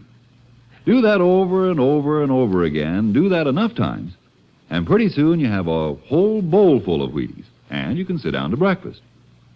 Now, of course, you and I know not many people go to all that work to get their breakfast Wheaties. They just tip up that big Wheaties box and let those crisp little flakes tumble into the bowl. And you know what? When you do that, you get the very same 100% whole wheat goodness and energy that you'd get if you rolled out your own Wheaties flakes kernel by kernel. And the best tip I can give you is to tip the Wheaties into your own bowl first thing in the morning and see how Wheaties at 7 can help at 11.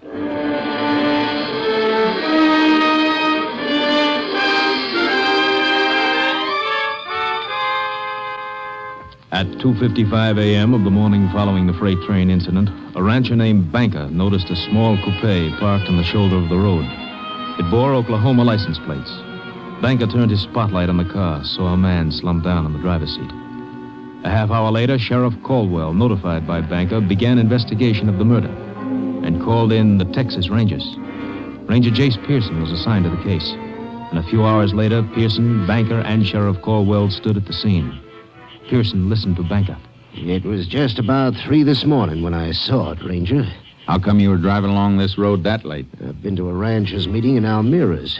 I was going to spend the night there and change my mind. Uh-huh. Did you take this road when you left for Almira's? Yes, sir. What time? Yesterday morning, about 7:30. And then this car came here sometime between 7:30 yesterday morning and 3 this morning. I guess so.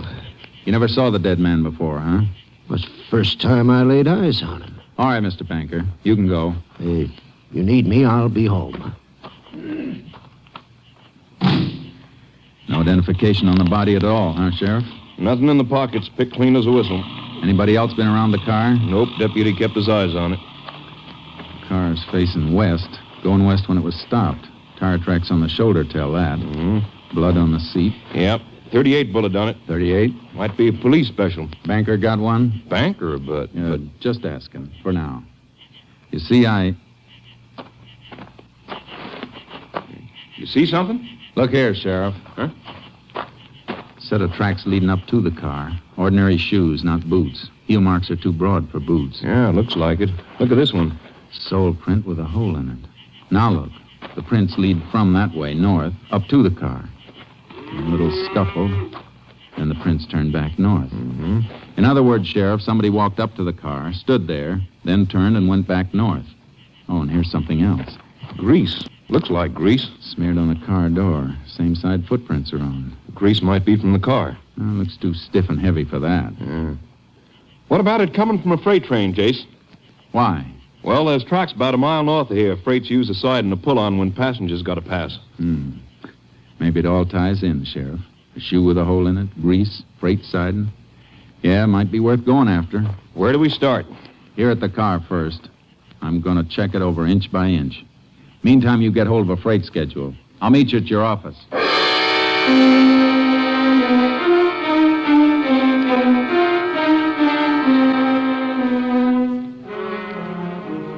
When I checked the car inside and out, I found a few things that were interesting and a little puzzling. I sent a sample of grease to the laboratory for analysis and took plaster casts of the footprints. Then went on to Sheriff Caldwell's office. He had the information I'd requested. Here it is, Jace. Schedule of freights went through yesterday. How many? 3 of them. We can check those all right. Of course, we might be sending the dogs up the wrong tree. Looks like a hobo to me. Yeah. Let me see the dead man's fingerprints. Sure, here you are. These match with some of the prints in the car. See? Closed delta. Yeah. How about those others you got?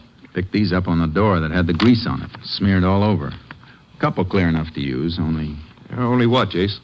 You know, there wasn't a single print on the steering wheel. Seems like the dead man's prints ought to be on it. Gloves?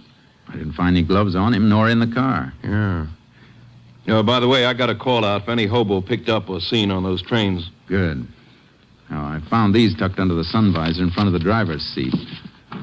Gasoline receipts made out to Carl Thompson. Oh, that'll save a lot of checking. We'll forward the dead man's prints anyway.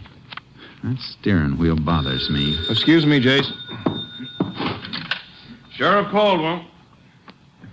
Oh, yeah. Good. Hold him. We'll be there as soon as we can make it. Something else, Jace. Brakeman in one of those freights we've been checking has a story. Some hobo slugged him and jumped. Okay, let's go.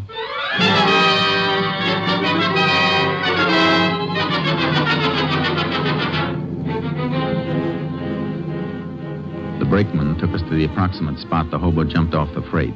Sheriff Caldwell and I picked up the trail and followed it by horse. We hoped to apprehend the suspect before he could reach a town and lose himself and us. After 6 hours, we stopped.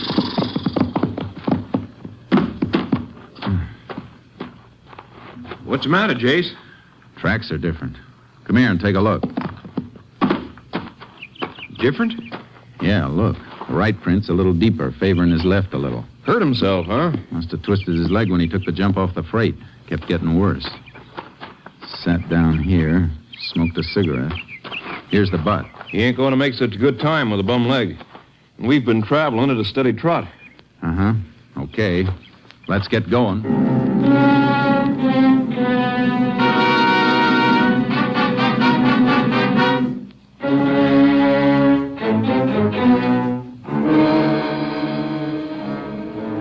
The suspect's trail showed increased favoring of his left leg. His progress became slower. More and more often he stopped to rest, and the trail became fresher and fresher. Evidence in a deserted shack showed suspect had rested there for quite a while. We picked up the trail again. We're getting close, Sheriff. How do you know? Noticed something just now. Take a look at these prints. Same as the ones we've been following. Not quite. Hole in the right shoe. It's not that. I'm talking about this anthill he crushed. Well, what about it? Quite a few of the prints had anthills in them, crushed and rebuilt. So? Ants start working on a new hill when the old one's been tramped down. This one's so fresh they haven't had time to rebuild. Hey, that's right. He can't be far off. So we better leave the horses tied up here, Sheriff, and start moving on foot.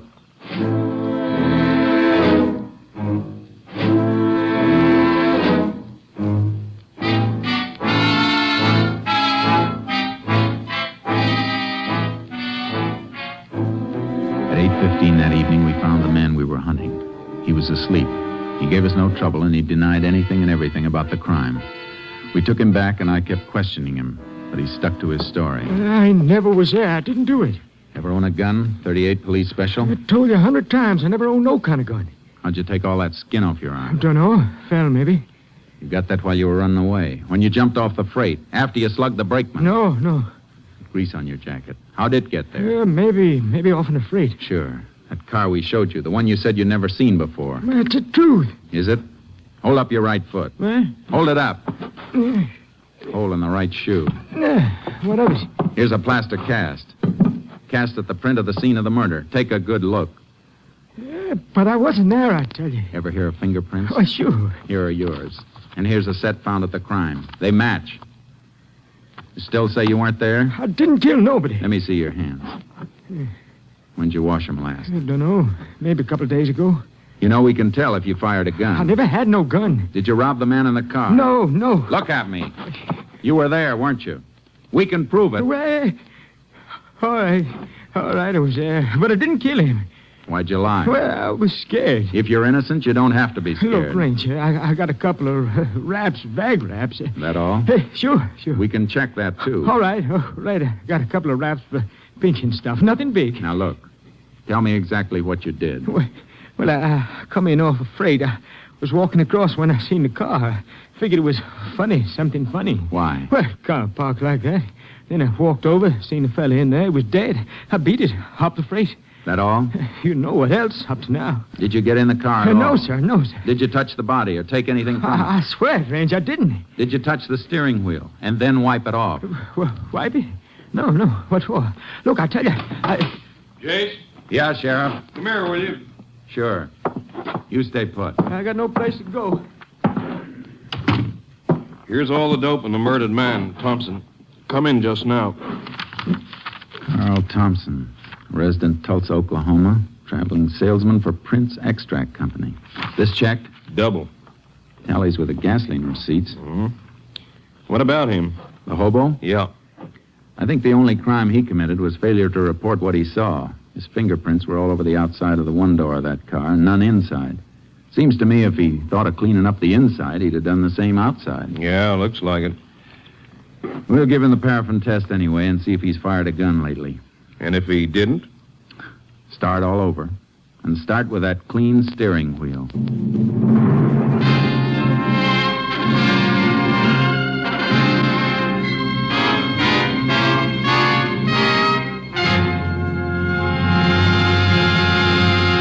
In just a moment, we continue with Tales of the Texas Rangers, starring Joel McRae as Ranger Jace Pearson. I guess nobody gets much of a taste treat out of taking their calcium and iron and phosphorus or their vitamins straight. But you simply have to have all those things to keep feeling good. And you should have them first thing in the morning, too. Because morning's the time you do most of your big day's work. That's when you really need the energy.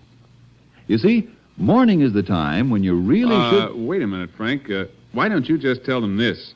See how Wheaties at 7 can help at 11. Why, you took the words right out of my mouth, of course. Wheaties at 7.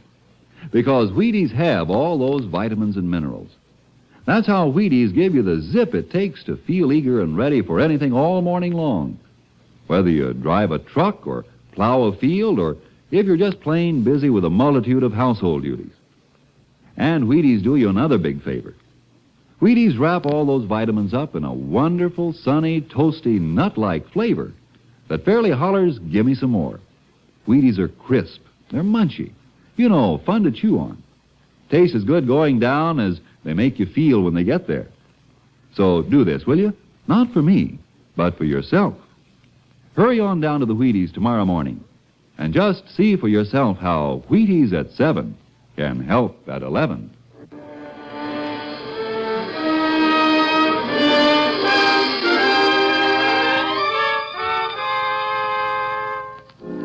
The result of the paraffin test was negative. We held the hobo pending further investigation. I reported back to my captain, Stinson, at company headquarters. I told him I was pretty sure that the hobo story checked out. Yeah, it looks like it. But somebody killed Thompson. Killed him and then drove him in his own car to where that rancher spotted it. There wasn't anything on Thompson, huh? No money, no papers, only these. Gasoline charge account receipts. Somebody went to an awful lot of trouble to clean him, but they overlooked these. Mm-hmm. On top, this looks like a plain case of murder with robbery as the motive, but if that was it, why go to all the risk of being spotted in a car with Oklahoma plates? Why not just kill him and leave him? I don't know, Jace. What's your thinking? Well, Thompson was a traveling salesman, traveled a lot in a few days. Now, suppose the killer realized that with Thompson far enough away from the scene of the crime, we'd have a pretty tough time finding out just where the murder was committed. Yeah, that could be. But why? Well, maybe the killer couldn't leave the spot. So he did the next best thing. Took Thompson's body away. And maybe it wasn't just robbery. Well, what else? I don't know yet, but I got some more checking to do. It'll take maybe a couple of hours, and then I might have some answers.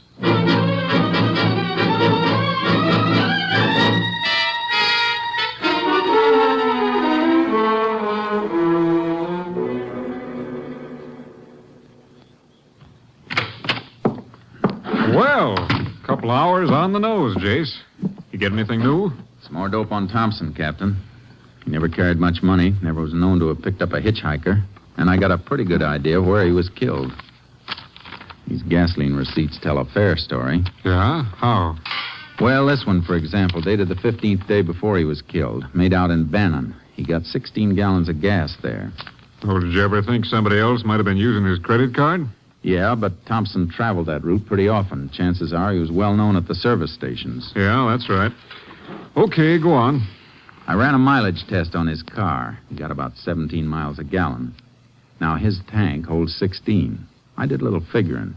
Just about enough gas was used to get him from Bannon to where his body was found. But he could have been killed anywhere between Bannon and where he was found dead. Sure, I know that. But it still looks like my next stop is Bannon.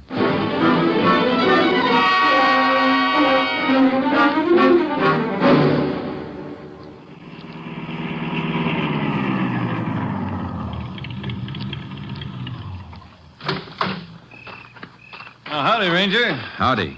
How many? Whatever she'll take. Sure thing.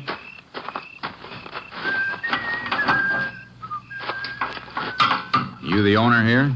Yes, sir. How long? A couple of years. You work alone? Well, nights, yeah. Take a look at this, will you? One of my receipts. Credit card stuff. You know this Carl Thompson? Yeah, see him every, 4 or 5 months. When did you see Thompson last? The evening he bought that gas. Why, anything wrong, Ranger? Was Thompson alone that evening? Yeah. I never remember him ever having anybody along. What else do you remember about that evening? Oh, one of the worst sleet storms we ever had. Hit like It'd be tough for him to drive then, huh? Oh, sure. Well, hey, he was asking about some place to stay. You never stayed in Bannon before? I don't know. Leastways, he didn't know much about the places. I told him to try the hotel. He said it was full up. He said the motels were jam-packed. The lousy weather. You know where he went? Well, said he was going to try and find a place along the highway. Why, anything wrong? Plenty. Here's for the gas. I might come back and ask you some more questions. Thanks.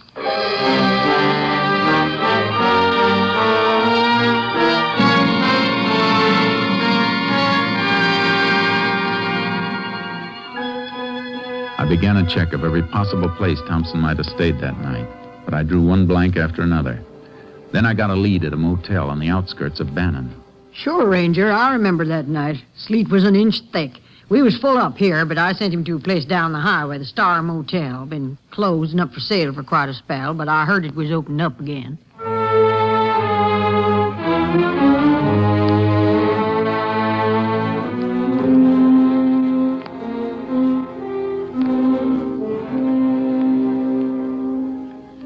I went to the Star Motel. It was closed tight. Every cabin was locked, the windows boarded. There wasn't a soul around. I was just about to leave when I noticed something. The electricity must have been on somewhere in the place because the little wheel under the dials of the meter was spinning. It was enough to send me back into town to ask a few more questions.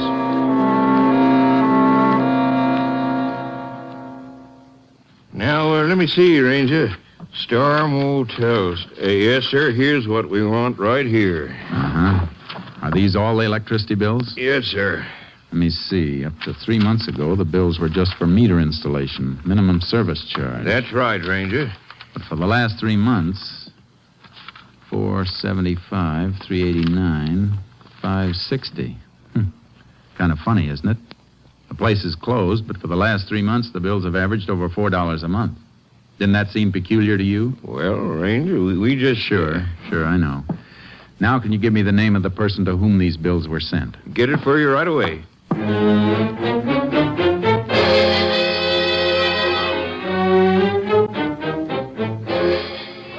Why, yes, Ranger, Mr. Carlson's here. I believe he's on the phone right now, but if you come in... Thank you, ma'am. You Mrs. Carlson? Yes. I hope I'm not bothering you any, Miss Carlson. Not at all, Ranger. My husband's here. Oh, yeah? Yeah, I see. Well, I think that can be arranged. Yeah, sure. Tell you what, I'll come out a little later. I'll bring the client with me. Sure.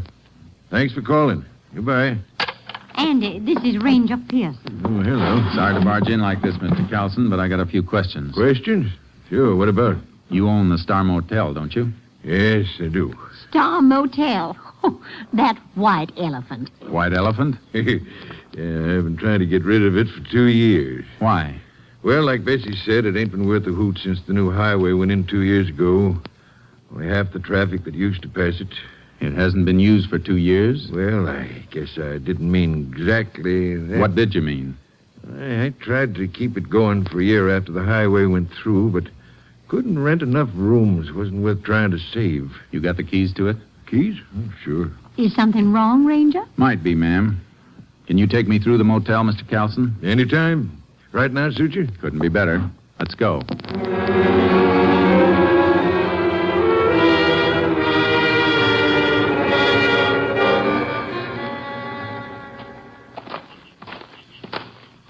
I ain't been out here for close on 3 or 4 weeks. Did you go through the cabins then? Oh, just take a look-see. Kids sometimes fool around. That's why I boarded up the windows. Want to take a look in the office? Yeah. Go ahead, Mr. Carlson. Sure.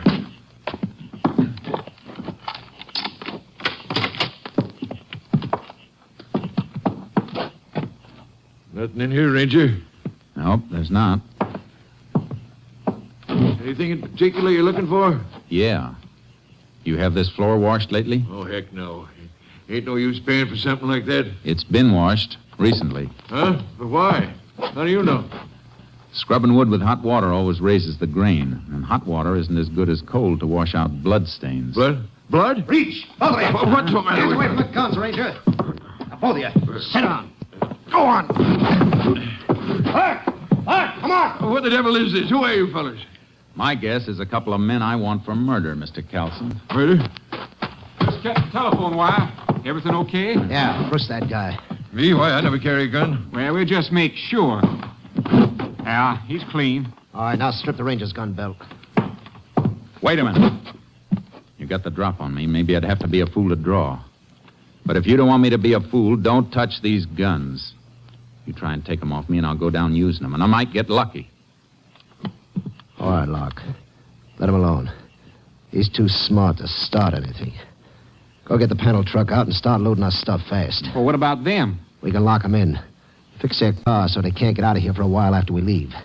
If they try to come out while we're still here, we'll blast whatever door or window they try to come through. Get that, Ranger? I get it. Okay. I'll be outside, Chuck.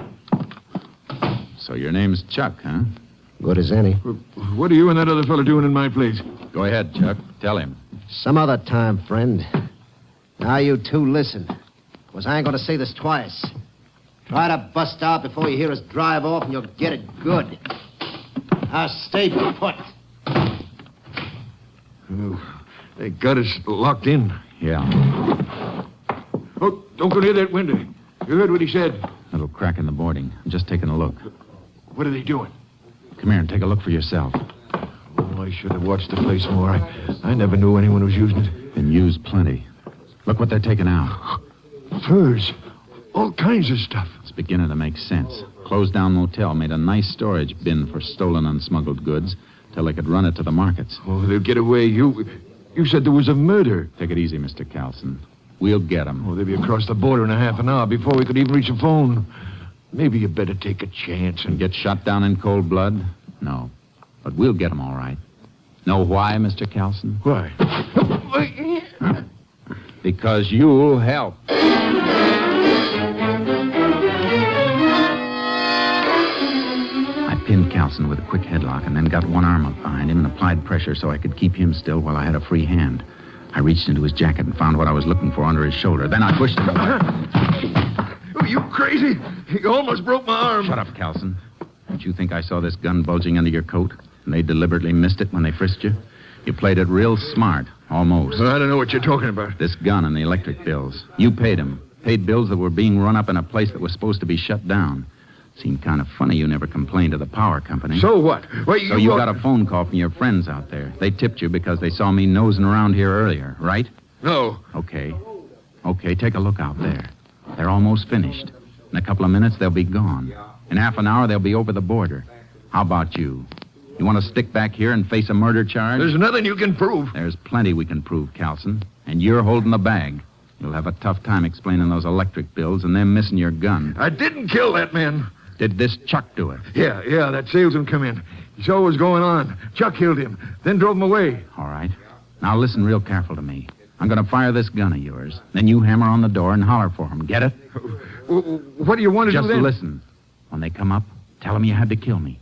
Tell them to open the door. Then, Mr. Kelson, step back and out of the way fast. They'll be gone in a minute. Make up your mind. All right. Go ahead, I'll do it. Any funny tricks and you get it first. Now, ready? Pound that door and holler. Chuck, Lark, give me a fast. Open the door. Now, when it's open, step back. What's the matter? Carlson, open the door. I had to kill him. He was making a break for it. Did you just knock him out? Reach. Both of them. Hey, what's the big idea? Why, you...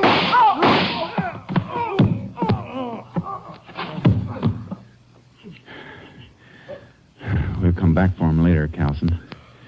Meantime, let's you and me get back to town. I got you a deal for this White Elephant Motel. You can trade it for a jail cell.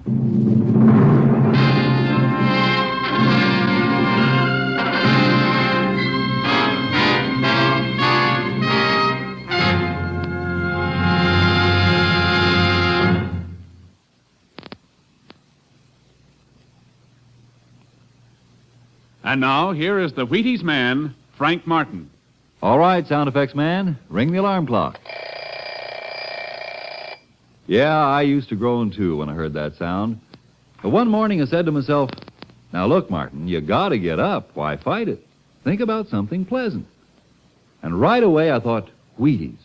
That's about the pleasantest thinking a man can do. Why, when you figure you can sit down to a bowl of good, crisp Wheaties and then feel like tackling the world, when you know a bowl of Wheaties and milk and fruit can help you work good because you feel good, why, it almost makes you want to shake hands with your alarm clock. And when you hear it come morning, roll out happy, reach for the big orange and blue box, and see how Wheaties at 7 can help at 11. Next week, Joel McRae in another authentic reenactment of a case from the files of the Texas Rangers.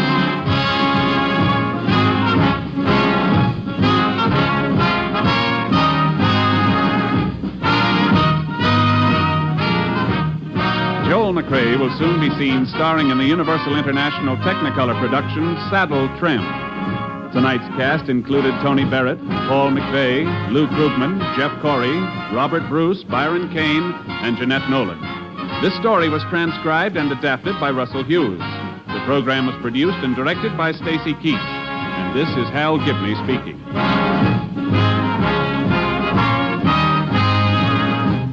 And this is the Wheaties man, Frank Martin, inviting you to listen Monday night to Frank Lovejoy in Night Beat on the Wheaties Big Parade. See you then.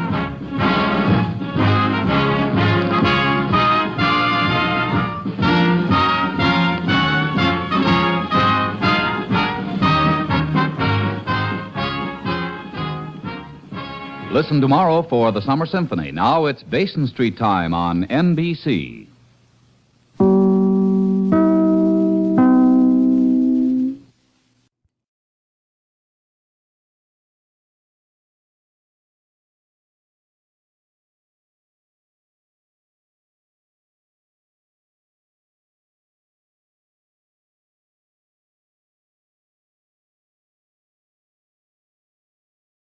Subscribe You're for more twice as videos. sure with two great names, Frigidaire and General Motors.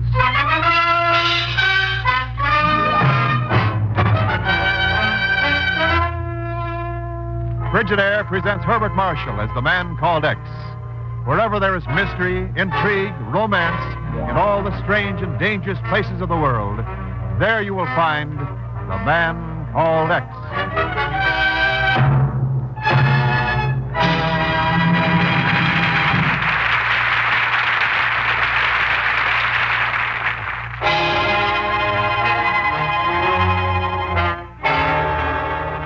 And now Frigidaire presents Herbert Marshall as Ken Thurston, the man called X.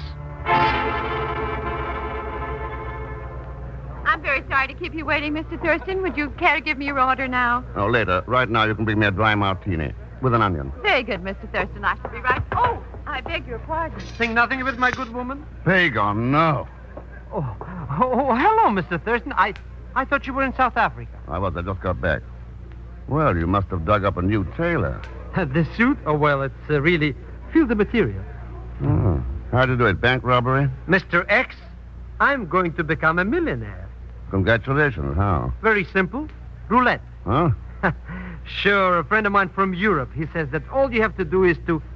Mr. X, that man coming over here, What about him? he's after me. Didn't you pay for the suit? But this is no time for jokes. You gotta do something. Well, he looks pretty mad. All right, Pagan, grab yourself a taxi out there. I'll slow him down. Mr. Thurston, if I get out of this, I swear by the father of my father...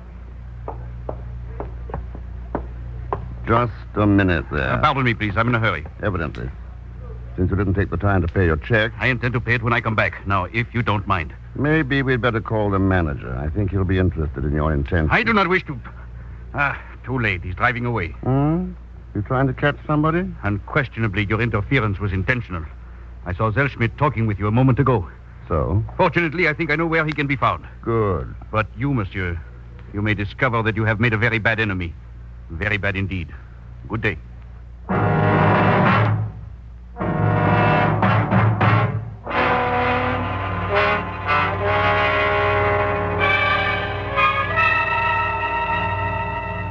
It was several years back when he showed up in Washington. I don't know whether you remember him or not, Ken. Dr. Wagner, sure, Chief, the French scientist. That's right.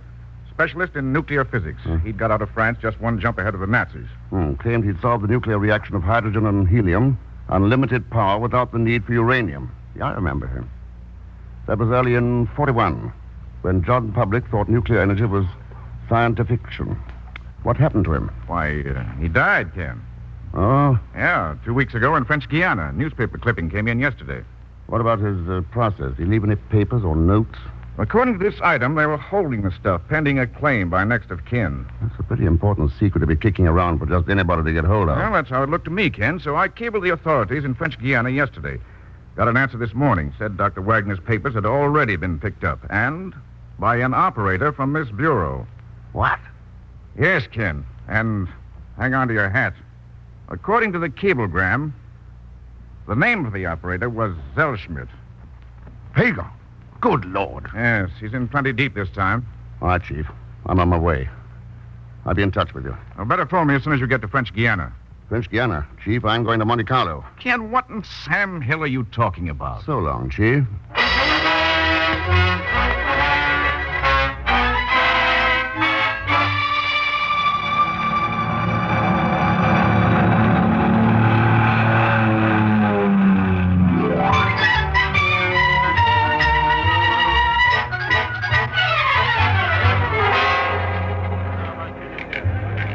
The betting is closed. Sorry, monsieur. No more bets. Perhaps the next time.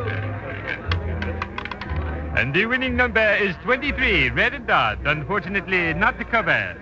Faites bonjour, madame et monsieur. You don't seem to be interested in roulette, monsieur. Huh? Oh, I'm just a kibitzer met myself. I probably shouldn't start a conversation with a complete stranger, but, well, here in Monte Carlo, we tend to become very informal. A good system. I like it. You don't live here. Oh, no, not here. Down the coast at Nice. Oh. My name is Jeanette Quayle, monsieur. My name's Ken Thurston. How are you, Miss Quinn? Place your bet, ladies and gentlemen. Quickly, please. Faites bonjour. I've noticed you watching the little man with the beard at the next table. Oh? Is he a friend of yours by any chance? No. Strange-looking fellow. You don't happen to know him? No, Monsieur Thurston. Oh, pardon me, Mum. On number 13, croupier. Oui, mademoiselle. Your lucky number, Miss Quayle? Why not? What might be unlucky for one could easily be very fortunate for another. Just a hunch. The betting is closed. No more bets, please. Yeah, I had a hunch myself a little while ago. Oh? Did you play it? Oh, no, not that kind. I had a hunch you were going to speak to me. But why? Well, I noticed you yesterday, sitting 3 tables away in a New York restaurant. And the winning number is 7. Red and odd, not covered. Too bad, Miss Quayle. Oh, well, you can't win all the time. You're a very observant man, Monsieur Thurston.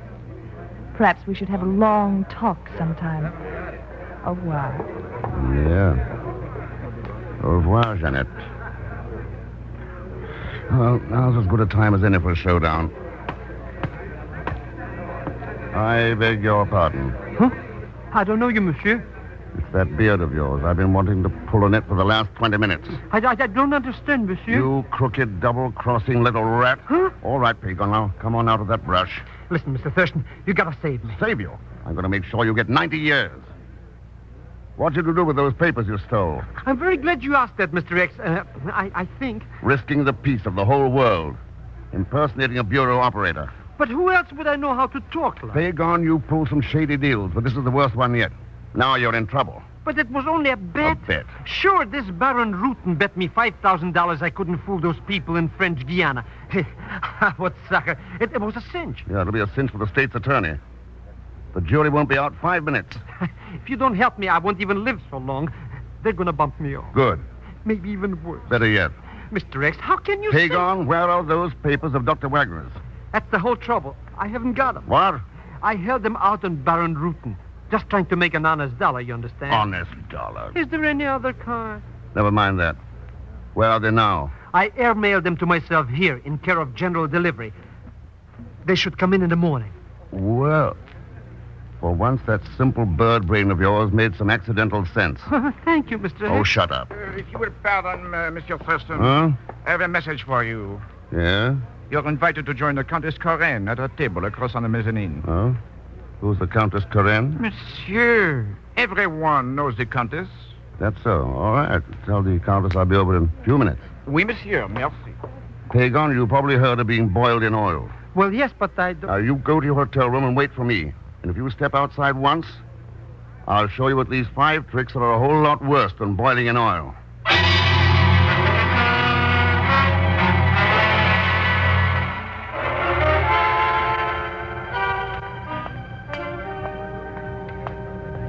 One moment, monsieur.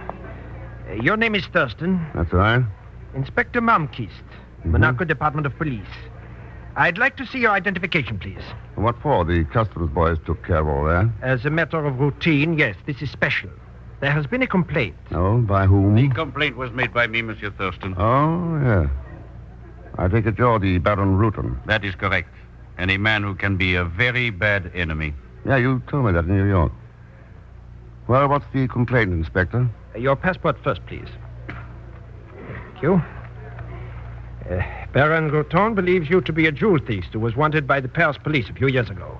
Well, ordinarily, I'd be willing to accept the Baron as an underworld authority, but right now I've got a date upstairs with the Countess Corinne. Countess Corinne? You are a friend of hers? I'm joining her at her invitation. These papers seem to be quite in order.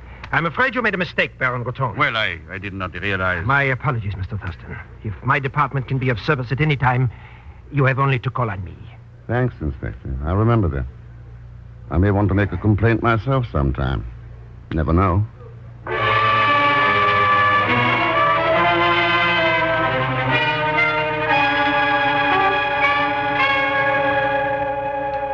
Oh, it's really no mystery at all, Monsieur Thurston. Jeanette is a guest at my villa down at Nice. She told me she'd met you, and I invited you to join me up here. Quite simple. I see. Well, I'd have been here a little sooner if I hadn't been stopped at the bottom of the stairs by a gentleman named Malmquist.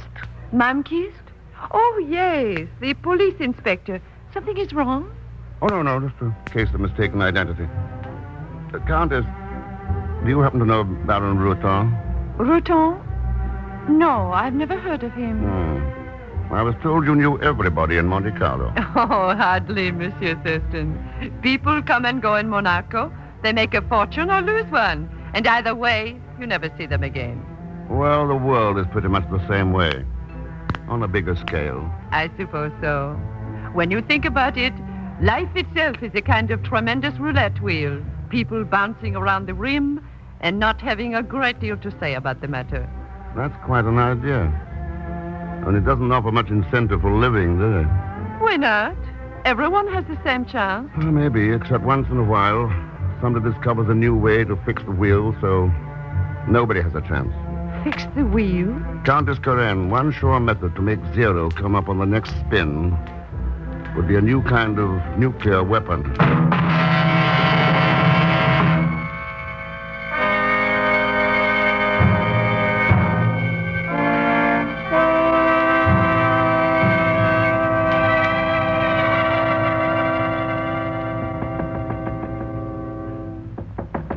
Pagon, open up. Pagon! Well, Won't you come in, Monsieur Thurston? thanks, Jeanette. Of course, I could have the wrong room. You don't look much like Pagon Zellschmidt. Well, I hope not. Then you did know the little man with the beard. Bound to be busted. Oh, looks like you've been pretty busy. Bad guessing. The room was torn up this way when I got here. Oh? Where's Pagon? Under the bed? No, I already looked. He seems to have stepped out, Ken. I suppose you're here after the same thing I am. It's a little hard to say. Well, what are you after? Oh, all right. Be difficult.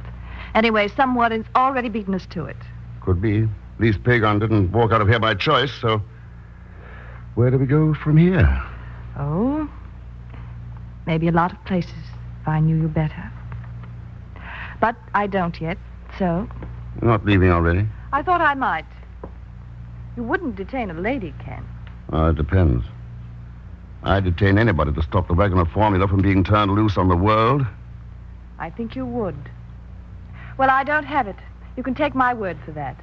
Unless, of course, you'd care to search me. No. You're really quite trusting. Very likely we'll see each other again.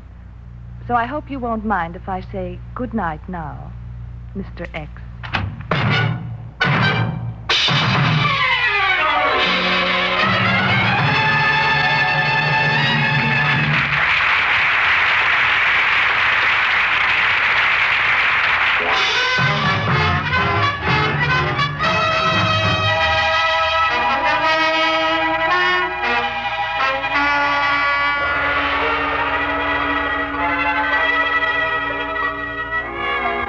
And now to continue with Frigidaire's Man Called X, starring Herbert Marshall. I must still regard this as highly irregular, Mr. Thurston, even though the postmaster did authorize it. Relax, there's nothing to worry about. Here, hand me that jar of paste. I must say that in 20 years' service with this post office, I have never done anything so unorthodox before. Then it's about time. You ought to get out of your rut once in a while. Now we'll seat it up again. So. And it looks as good as it ever did. There you are. Tampering with the Monaco mail. A very serious thing. Very serious. Wait a minute. Here he comes now. I'll stand here by the door out of sight. You're on your own. Good morning. You don't have to have some mail for Mr. Pagan Zellschmidt, do you? That's me, you understand? Well, of course, we don't ordinarily open for another 5 minutes yet, but... Oh, yes. Here's the letter. Zellschmidt. It's airmail from New York. That's it. I mean, that's me. You couldn't just keep it a couple of days, could you? Oh, good heavens, no. Be very irregular. Here you are. Do you think maybe there is a policeman around here somewhere? Oh, my, no. I haven't seen a gendarme all morning. Oh. Well, goodbye, old friend. Goodbye, Mr. Zellschmidt. Old friend? Hello, Pagon. Mr. Thurston. Wait, look out! Down, Pagon. It's Baron Rutten. He's the one who brought me here. Yes. Yes, it was Baron Rutten.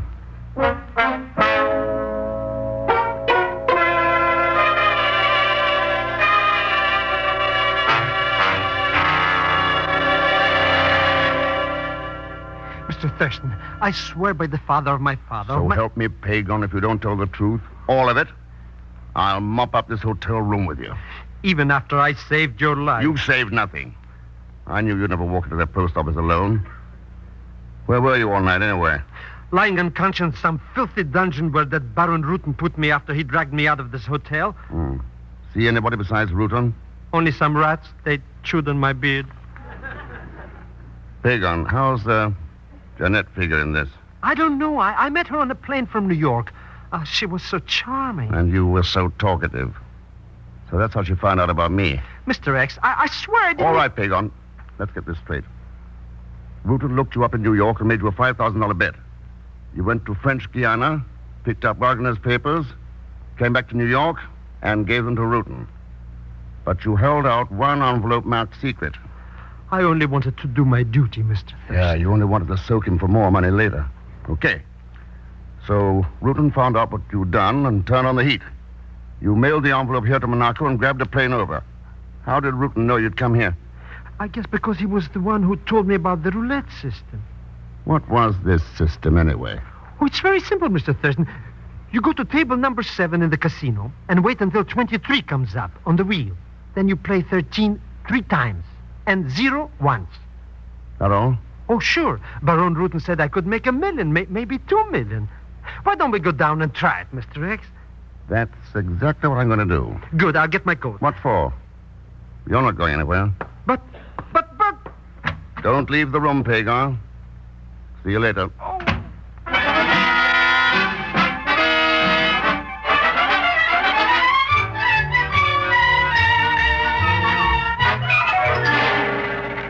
Place your bets, ladies and gentlemen. Bet the bonjour. 100 francs on number 13 again, croupier. Monsieur has a fondness for number 13. Well, call it a hunch. Not a very lucky one so far. One never knows, monsieur. This time, perhaps. And the winning number is 26, red even. Too bad, monsieur. Oh, well, that's the way with hunches. Perhaps monsieur would like to try number 13 again? No, this time I think I'll play a 0. Monsieur intends to play 0? That's right. But monsieur, no one wins on 0. Very well, monsieur. Ladies and gentlemen, this wheel is temporarily closed. Your bets will be taken by any of the other tables. And now, monsieur, you will come with me, please? Why not? This is one hunch that looks as though it may have a payoff.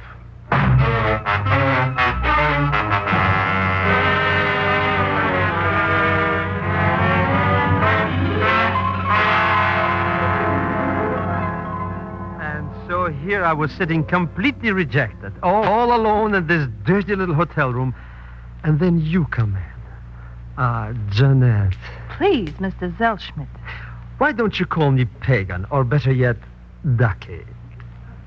Ducky? Well, why not? There's nobody here but just us, baby. You're so right, Ducky. Why don't we sit over here, Well, if you want to. Only wait till I get my purse. Purse? What for? I want to show you something in it. Oh. What's here on the dresser? Huh? Oh, it's nothing. Just a letter I got at the post office this morning. What are you going to show me? I'm afraid you'll laugh at me. It's so silly. See? A billiard ball. But what's it for? Well, you see, it's rather heavy. So it sags in the bottom of the purse. Then, when I take hold of the top, like this, and swing it... Wait! Up, you see how simple it is. Thanks a lot for the letter, Ducky.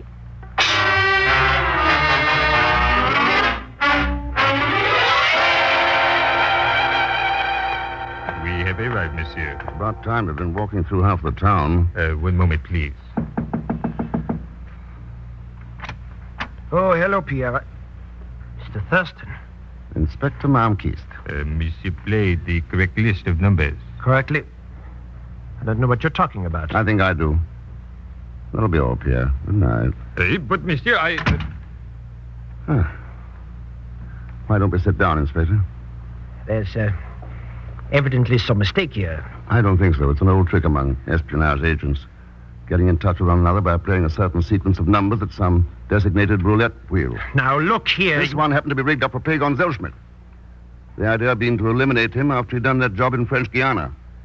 And you'd forgotten to let Pierre know the deal was off. Are you implying that a man in my position... Just what is your position, Inspector? I checked with the Monaco police today. They've never heard of you. You have Dr. Wagner's papers. That's right. All I need now is the brain behind this thing. Somehow I don't think that you or Baron Rutan fits the bill. Well, any answer there?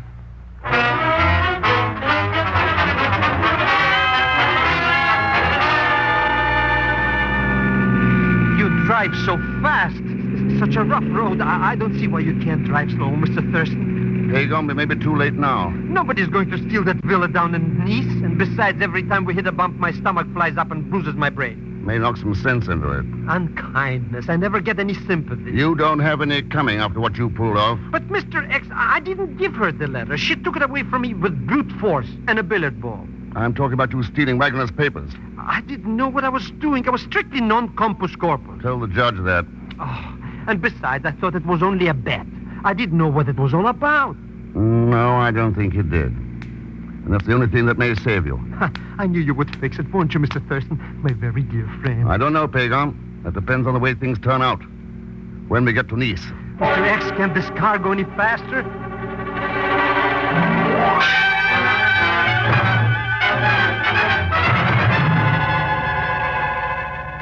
Would you like some more coffee, Monsieur Thurston? Another sandwich, perhaps? No, thanks, Countess. Monsieur Zellschmidt? I don't mind if I do. They're very small. Thank you. This visit is really a most unexpected pleasure, Monsieur Thurston.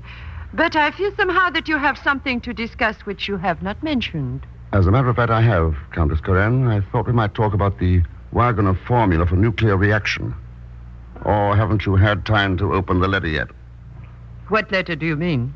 The one you took away from Jeanette when she came back here about an hour ago. You are very clever, monsieur. How did you find out about me? You might say Inspector Malmquist gave you away. He would not dare talk. Oh, no, he didn't. But when I mentioned his name to you in the casino last night, you verified that phony title of Inspector. Remember? I hope you haven't made the mistake of killing Jeanette. I had not yet decided what to do with her. She's locked in the third room down the hall. Go get her, Pagan. Whatever you say, Mr. Thurston, but if you hear a noise like a billiard ball, you better come up and pick me up. Baron Rutan, Inspector Malmquist, and the Countess Corinne. You're quite a trio.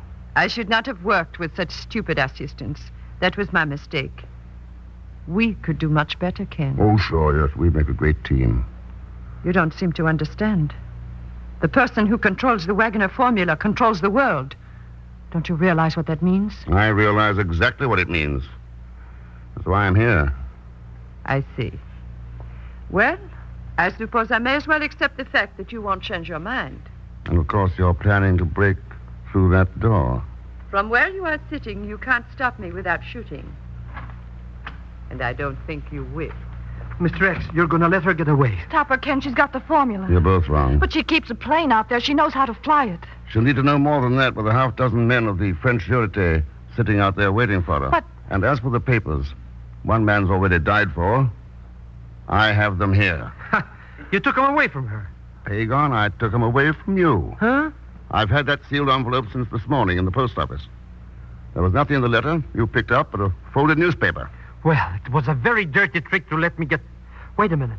Jeanette. She's another one, Mr. X. Grab her. Nice idea, Pagan, only it's pretty rough treatment for the daughter of a prominent French scientist. You? Dr. Wagner? How did you find out, Ken? I didn't. I was guessing. But there's a strong family resemblance, and I couldn't see how you figured in this any other way. Well, I've been a guest of the Countess for several months. That's how she found out about my father's formula. Jeanette, you knew who I was. Why'd you keep on fighting me? You had a legal claim to the papers? Yes, but I didn't know whether you'd want to do the same thing with them that I do. Oh, and what's that? Destroy them. I know how my father felt during the last months of his life. I had letters from him. Ken, burn that envelope, please. Don't even open it. I'm afraid that's impossible, Jeanette. I've already opened it. Oh, no. Mr. Thurston, that was dishonest. Pagon, don't tempt me. Too late. Oh, it's horrible. That depends. Inside of this envelope is something that's already caused the death of one man. And will probably send 2 others to prison. Like to have a look at it? Here. Mr. X. There's nothing but ashes. That's right. I think Dr. Wagner knew we'd understand what he was doing. Then he destroyed it himself. You've got plenty of reason to be proud of your father, Jeanette. He was a great man. With death staring him in the face, he deliberately wiped his name off the list of the world's immortals because he felt it was best for his fellow human beings. No small man could do that. The secret will be found again someday by somebody else. But before that happens, oh, if only we'll have the sense to grow up. Stop gambling the future of the whole Stay human tuned race for the on a next wheel episode. Starting where in every just number 4 is minutes. 0.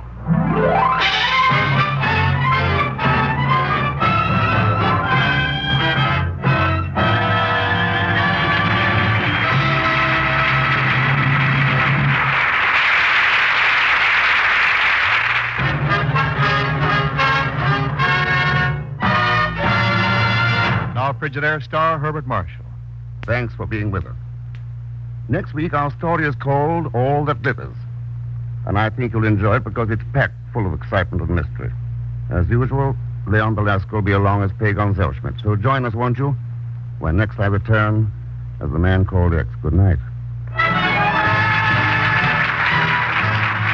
Frigidaire's Man Called X is directed by Jack Johnstone, with music composed and conducted by Johnny Green. Tonight's story was written by Les Crutchfield. And so until next week, same time, same station, this is Wendell Niles speaking for Frigidaire, made only by General Motors. All characters and incidents used are fictitious. Any resemblance to actual persons or incidents is purely coincidental. Remember, every Thursday, for the best in entertainment, tune in and stay tuned in to CBS, the biggest show in town. This is CBS, the Columbia Broadcasting System.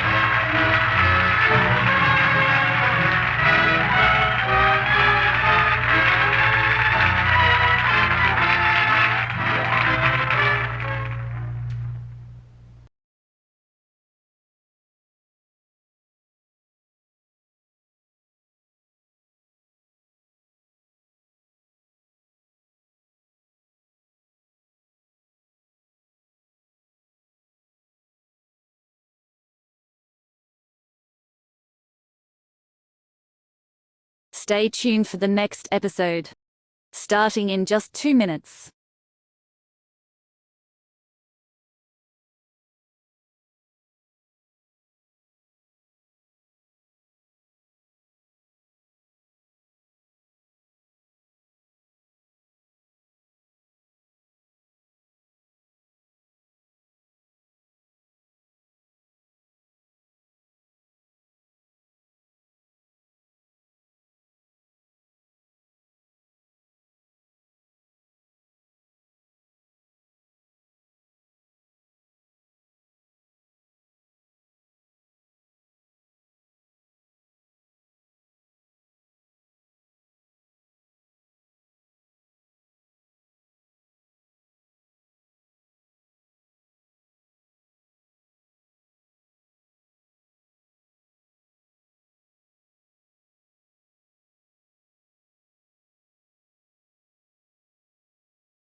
Powered Microsoft Access.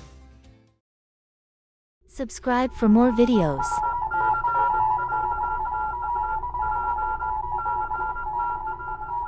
Secret Agent K7 returns.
America's #1 adventurer, K7, former United States secret agent, who operated in 22 countries, on land, on sea, and in the air, brings you a story of today. And here is K7. Ladies and gentlemen, recently a nation faced invasion. However, the power that threatened knew that world disapproval and perhaps reprisals would be bound to follow any military move. This knowledge resulted in a new form of attack. Spies were sent into the country with instructions to win sympathizers, arm them, and create a situation that would look like civil war. The pirate nation could then send in its troops to reestablish order. Such is the background plot of the story which John Holbrook now introduces. Thank you, K7. All nations today face one problem, that of enemies within their borders. Some of these enemies are spies. Others are aliens. Still others, citizens and naturalized citizens. Recently, in some parts of the world, attempts have been made to arm these enemies. Such was the situation which was responsible for Special Agent M being called to the office of a certain high-ranking military official.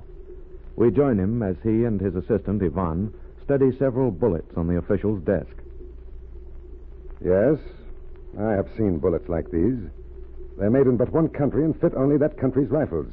I had no idea your government was buying munitions for them. We are not, Special Agent M. Then where did these come from? A case of these bullets was found at the side of one of our roads.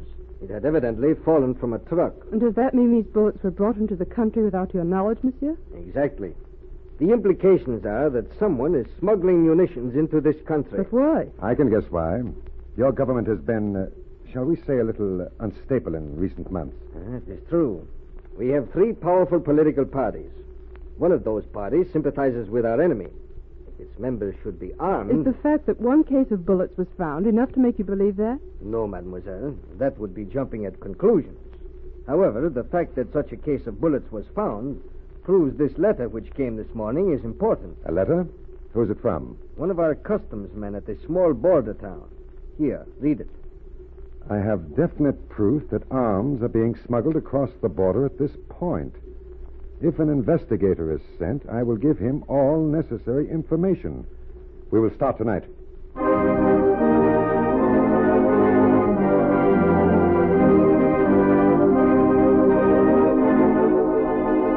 Agent M and Ivan left for the border by train early that evening. However, they were to be too late to interview the customs man who had written the letter. As their train sped through the night, a black sedan moved up the street of the border town. Are you ready? Yes. He lives in the second house ahead. As we pass, throw the bomb through one of the windows. I'm ready. Right.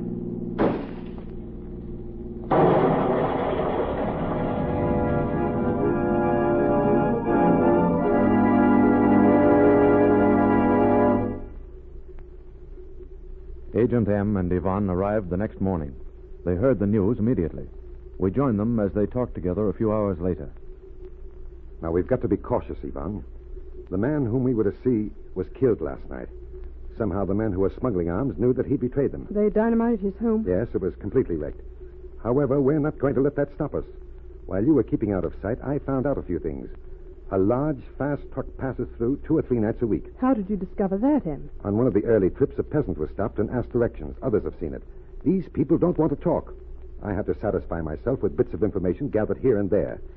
However, there's one piece that is important. Go on. It means a job for you. There's one cafe here that is quite large. The customs men who are off duty make it their headquarters. Yvonne, have you ever had your fortune told? Of course. Every woman has it sometime. Good. Tomorrow night, you're going to become a gypsy, and you're going to tell fortunes.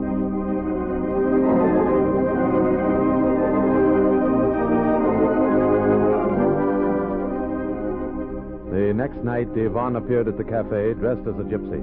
In a few minutes, a soldier in the uniform of a private came in alone and seated himself at one of the tables. Your order, monsieur? Wine. Grand Van Royal. At once, monsieur.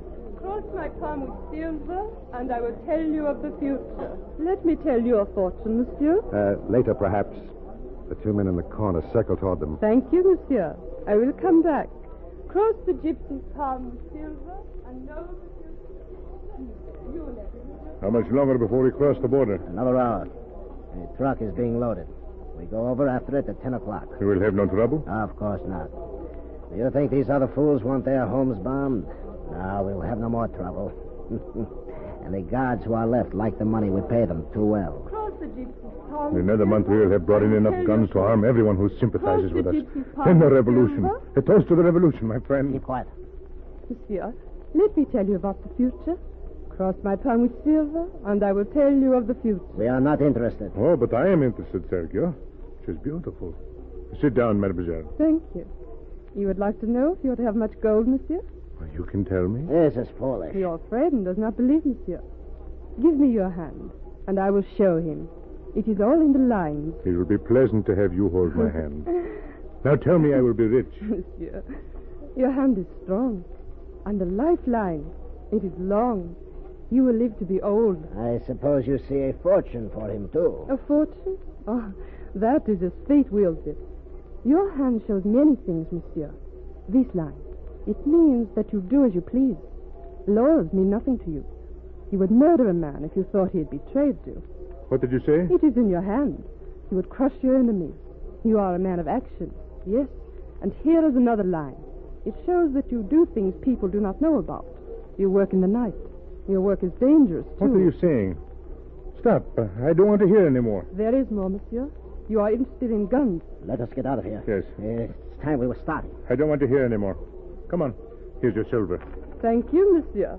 Let the gypsy tell you future. Cross my palm with silver.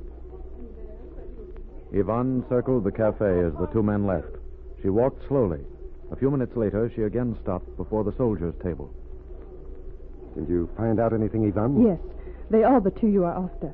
As I came up to their table, the one who let me read his palm said, in another month we will have enough guns to arm everyone who sympathizes with us. Then he toasted the revolution. Good work. Anything else? Not much. Only that I frightened them by hinting at things we already know. The second man said it was time for them to start, and they left. Time for them to start. That may mean they're going to bring through munitions tonight. Yvonne, I'm leaving. I want you to follow me in a few minutes. Walk straight up the road. I'll be waiting for you in a car.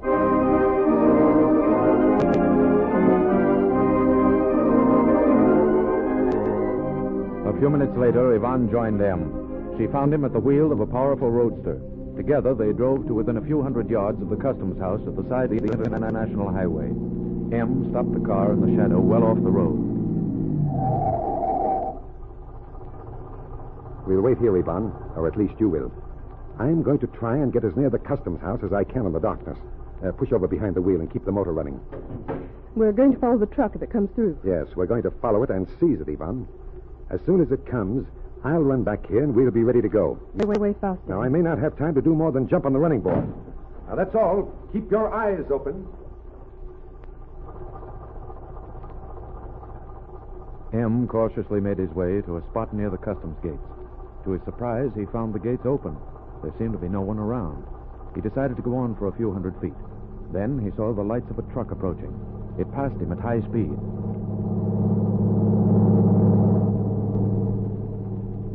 Further down the road, Yvonne also saw the truck coming. It flashed by her, but she could not see M.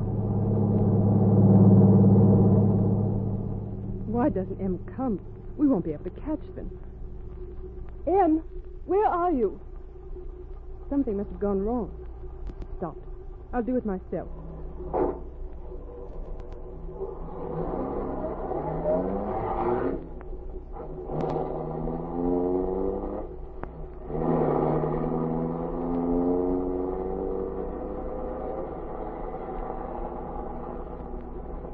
I can see them ahead.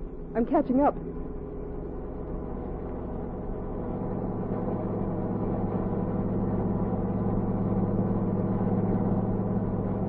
Oh, I'm almost alongside.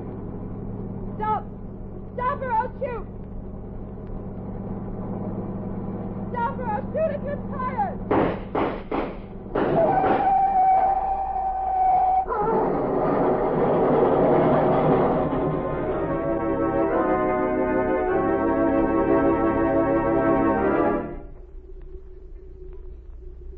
Back at the customs house, M watched as the truck and Yvonne's car had disappeared in the night. He had taken a picture of the truck with his infrared camera as it flashed by. Then he ran toward Yvonne in the car. Before he could reach her, she sped away. A minute later, he heard the crash up the road and ran toward the spot. Yvonne! Yvonne! Are you all right? Oh, there's something ahead. Yvonne! M, over here. Are you all right, Yvonne? Yes. When I shot their tires, they swerved into me. I went into the ditch. Where are they? Here. Both of them are knocked out. Oh, I'm afraid they're more than knocked out. Here, wait. What's this? A code book, Yvonne. This book, it was in one of their pockets. Yes, and here are names and addresses. Yvonne, this book is more important than the truck. It will crush the ring of spies and sympathizers who are plotting against this country.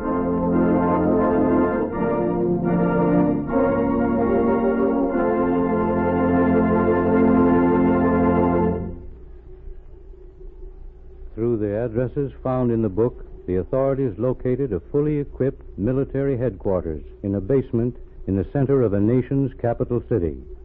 Wholesale arrests followed, and there was a great national scandal. The plot to cause a revolution was crushed. Listen for my next story. This is K7 speaking.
Subscribe for From more Hollywood, videos. the Raleigh Cigarette Program, starring Red Skelton with Ozzie Nelson and his orchestra, Harriet Hilliard, and Wonderful Smith.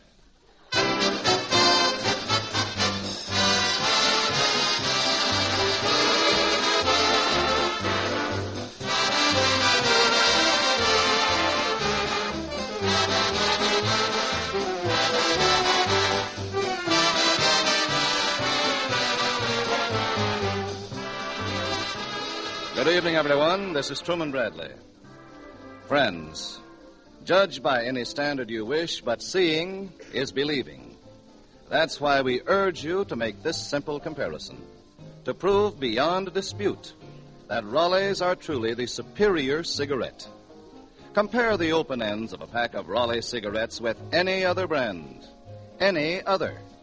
You'll see at a glance that Raleighs are unmistakably more golden in color. And experts will tell you that these golden tobaccos are choicer, more expensive, more sought after by professional tobacco buyers. Now, bear this in mind, too. Raleighs give you not one, but 31 of these finer, more expensive golden tobaccos in a truly brilliant blend. That's why Raleighs are so distinctively outstanding in taste and flavor, so smooth and mild. And Raleighs give you valuable coupons redeemable for over 70 luxury premiums, as well as for vital defense bonds and stamps, too. Yes, you can buy bonds with Raleigh coupons. So, friends, the proof is right before your very eyes that it pays in many ways to smoke Raleighs. Next time, get the pack with a coupon on the back. Raleigh cigarettes.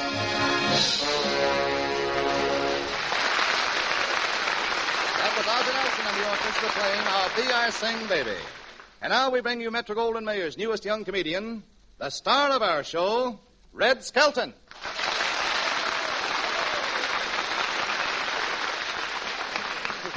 Thank you very much, and good evening, ladies and gentlemen. Say, Truman, what's new? Huh? Well, Red, I tell you, I see in the papers that because of the shortage, they're going to make smaller radios. No kidding. Yeah, in fact, they'll be so small you can carry them around in your pocket. It's silly. Can you imagine walking down the street with H.V. Kaltenborn talking through your vest? Then you meet another guy with Orson Welles coming out of his back pocket. Say, Red, I heard that you were pretty good in that big Buy-A-Bomber vaudeville show the other night. Oh, well, I love vaudeville, you know. In fact, I got vaudeville in my blood. You have, huh? Yes, if you listen closely, you can hear my corpuscles hissing. Well, tell me something, Red. When you were in vaudeville, what kind of an act did you do? Well, it started off kind of slow, and then it sagged in the middle, and then at the finish, I died like a dog. I was pretty bad, you know. Yeah, who told you that, Red? A little bird. A little bird? Yeah. Don't you get it? No. I did. So you should have seen the show the other night, Brad. They had a Chinese act that burned incense. I did a punk act once. You did, Ozzie? Yes, the act went under the name of Dewey, Layoff, and Howe. I was Howe. Yeah. And how? Say, what was the act all about? Well, Dewey would stand on one side of the stage, and he'd throw me through the air to Layoff. Yeah? But I had to quit.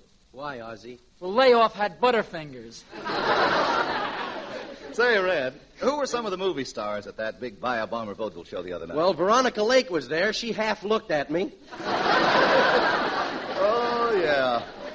Veronica Lake. Say, what do you think of her? Oh, she's got it good, and that ain't bad.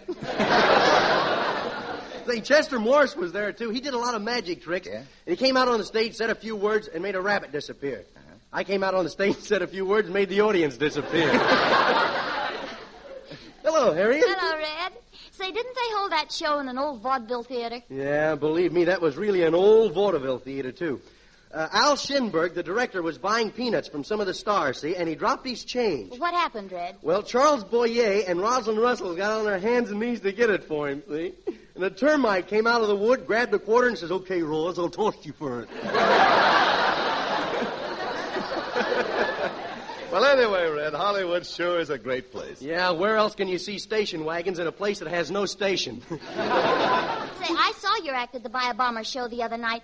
Red, you were great. Well, thanks. You were sensational. Ah, thanks. You were absolutely terrific. Well, thank you. You were... Harriet, it won't do you any good. I've told you for the last time you can't come over to my house and feel the rubber ball I stole from the Broadway basement. I stole a rubber ball once. You stole a rubber ball, Ozzy? What happened? Well, they raided the joint and pinched the bubble dancer. They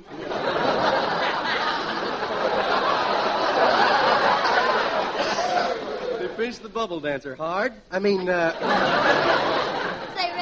what are they going to do with that big bomber after they get it? well, they're going to have a lot of fun with that bomber. A lot of fun? What do you mean? Well, they're going to take it over to Tokyo and paint the town yellow.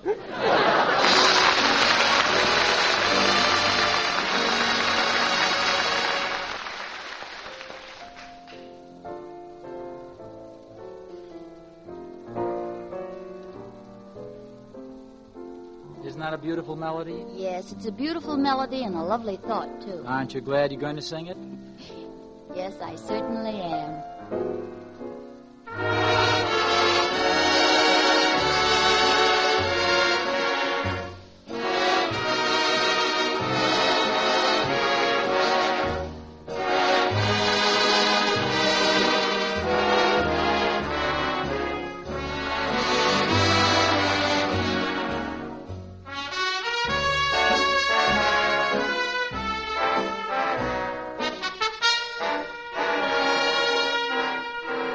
There'll be bluebirds over the white cliffs of Dover.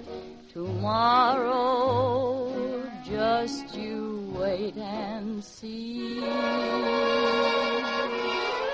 There'll be love and laughter and peace ever after. Tomorrow, when the world is free, the shepherd will tend his sheep, the valley will bloom again, and Jimmy will go to sleep in his own little room again. There'll be bluebirds over the white cliffs of Dover. Tomorrow, just you wait and see.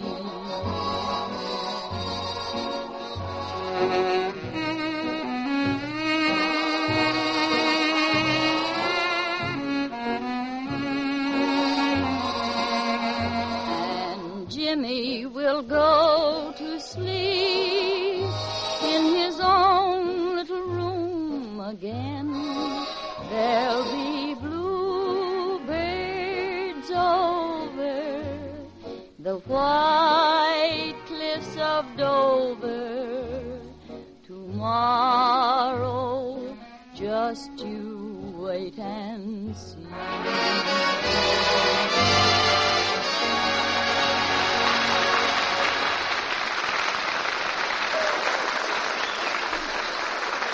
That was the White Cliffs of Dover, sung by Harriet Hilliard, and very nice, too. By the way, we have the RAF flyer in the audience tonight. Hey, take a bow, fella. Come on, take a bow.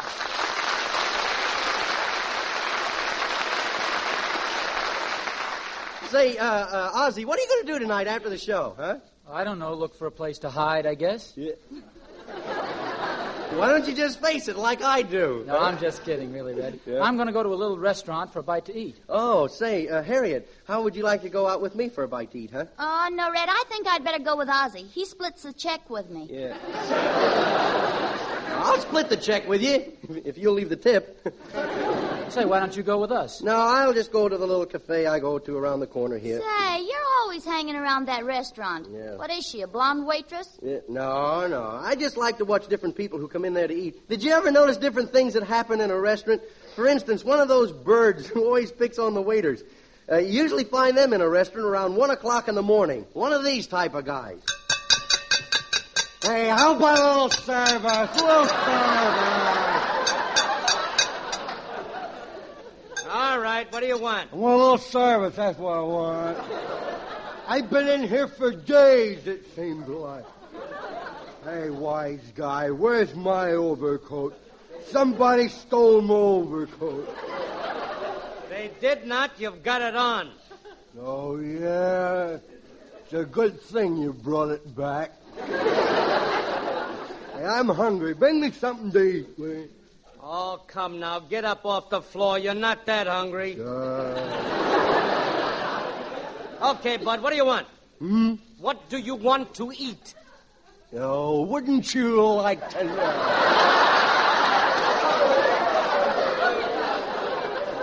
Hey, all right. You look over the menu and I'll be right back. Yeah, I can't read it. You read it for me. This print's too small for my eyes. Well, then why don't you get glasses? That's what I'll have. Glasses with beer in them. Hey, give me a cigarette, will you? You know, 15 cents will break you, that bumming habit. Oh, yeah, there's a machine right there. Okay, I'll get a pack of Rollies. What are you going to do with the coupons? I'm going to get the Empire State Building. Don't be silly, mister. You couldn't take that home. All right, I'll only take the bottom part. I'll put my money in. Hey, what happened? Well, what did you get? A handful of peanuts. Look, mister, the other machine is for the cigarettes. Oh, I'm sorry. I didn't know. Here, what kind of a machine is it? Come on. Hey! What's the matter with you? You got the cigarettes. What did you bust the machine for? No matches, huh?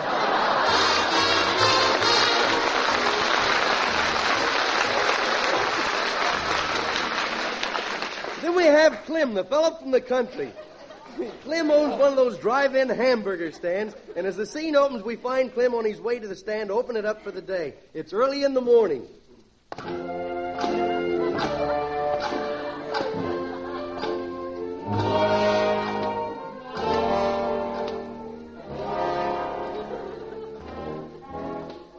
Well, here I am on my way to work in my hamburger stand. She'll be driving 6 white horses when she comes. She'll be driving 6 white horses cause she can't get no tires. Do. Gee, it's early in the morning. It's awful early. I wonder if it's time to open my eyes yet. Well, here's my restaurant. I'll open it up and go in. Hello, Clem. Well, Daisy,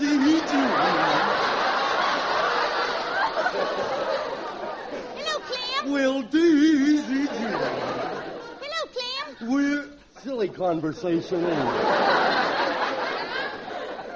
My, you look sleepy, Clem. Did you stay out late last night? No, I went to bed with the chickens, and it's mighty uncomfortable, too. Even if we do have twin perches. Hey, what you doing here so early? Well, I just thought it'd be kind of nice to come down and build you a fire. Oh, my lover girl. Oh, let me kiss you on the forehead. Why don't you kiss me on the neck like you used to? My teeth get caught in the wrinkles. Say, Clem, I didn't know your roadhouse had 2 doors in front. It didn't. Yesterday a fellow saw that sign, drive in, and he did. What's the matter, A mouse just ran inside that Swiss cheese. Well, Clem, ain't you going to do something? I said a mouse just ran inside that Swiss cheese. Don't worry. He won't get away. He'll take a wrong turn in there somewhere, and he'll never get out. Clem, you say the silliest things. Yeah, I'm pretty dumb. I got a good education, too. You got a good education? Yeah, I worked my way through a magazine selling colleges. Oh, here comes the customer. I hope he sees my sign. Yep. I knew putting it in the middle of the road like that would get results. Say, look, Clem, the fella that stopped in front of the restaurant is coming in. Oh, good, a customer. Howdy, stranger. What are you going to eat? Well, now that I'm here, I think I'll have some coffee. You want the 10-cent coffee or the 5-cent coffee? What's the difference? 10-cent coffee comes in a cup. What does a 5-cent coffee come in? You wouldn't like it. I'll go back and get it for you. Say, miss, is that coffee drip coffee? I don't know. I'll see. Hey, Clem, is this gentleman getting drip coffee? He is if I serve it to him in a cracked cup. Say, how would you like a piece of that homemade pie? Homemade it myself. Oh, yeah? Well, what kind is it? Oh, it's just the kind of pie you'd like. Oh, a wise guy, hey? You're so smart. Tell me, what kind of pie do I like? Huh? What kind of pie do I like? Stumped me, didn't you?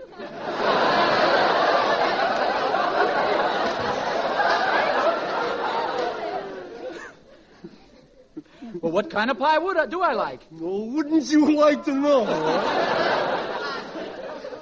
So you know you're very pretty? Well, thanks. I'm really a mess today, though. I'm not talking to you. I'm talking to her. Oh. You really are pretty, though, miss. I like your freckles.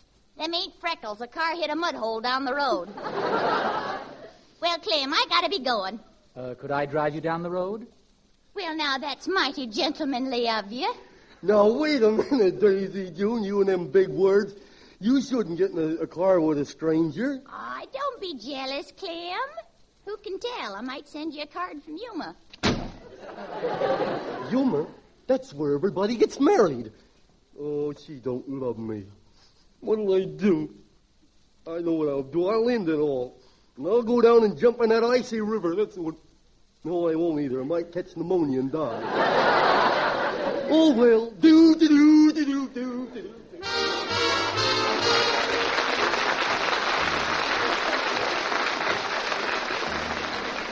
Then we have a lady and her little boy in a restaurant.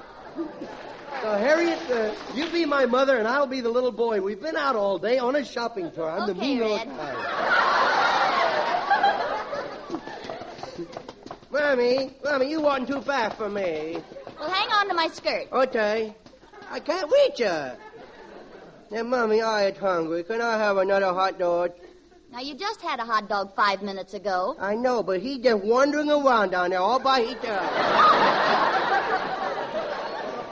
Well, you can't have another hot dog. If you don't buy me a hot dog, I would tell. You'll tell what?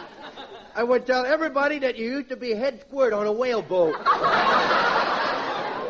Oh, Junior, at times I'm sorry they ever turned on the landing lights for that stork. Yeah. Now, come on, I'll get you something to eat. We'll go in this restaurant. No, let's go to the dime store. You only want to go in here because they got beer. I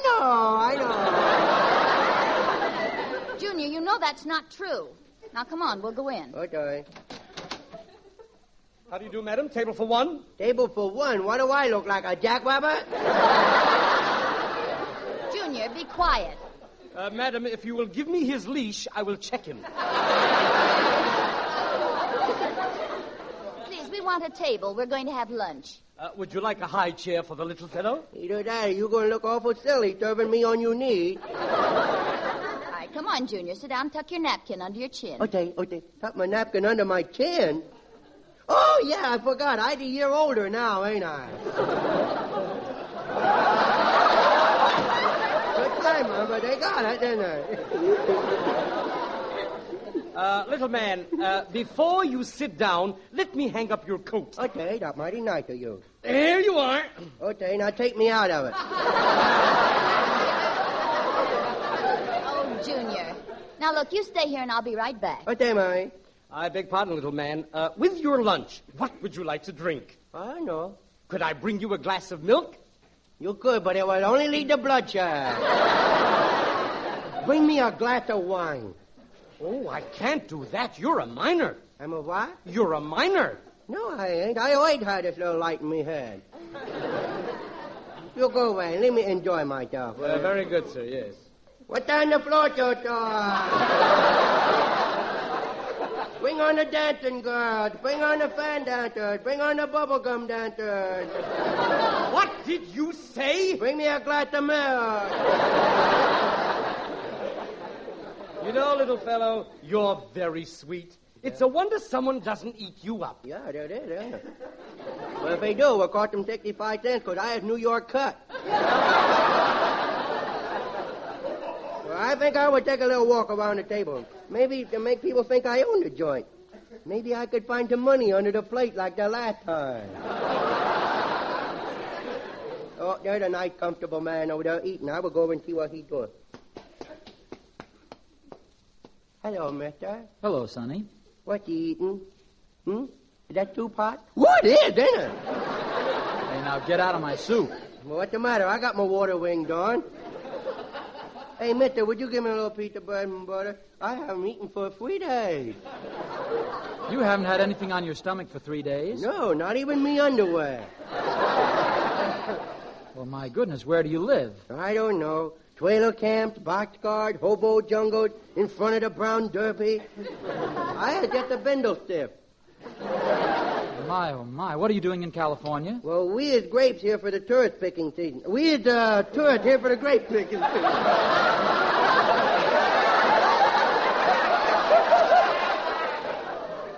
Well, maybe I can help you. What would you like to eat? Would you give me just a little bite off of your pork chop, huh? Well, surely. Boy, that sure look good, don't it? Hey, here you are. Are you kidding? Scrape it around in the gravy, or widow.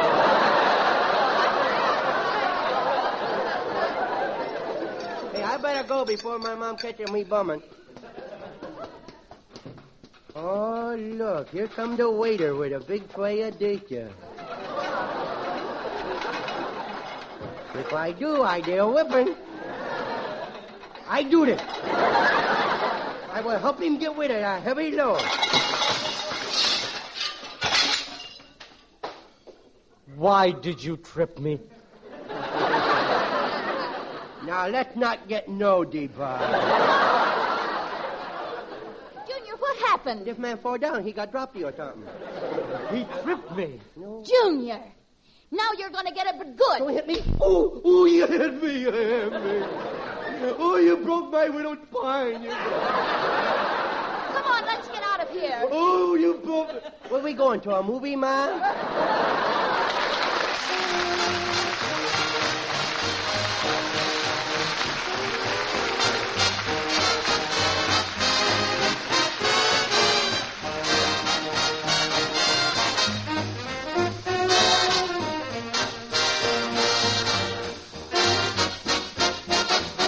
My baby call me honey?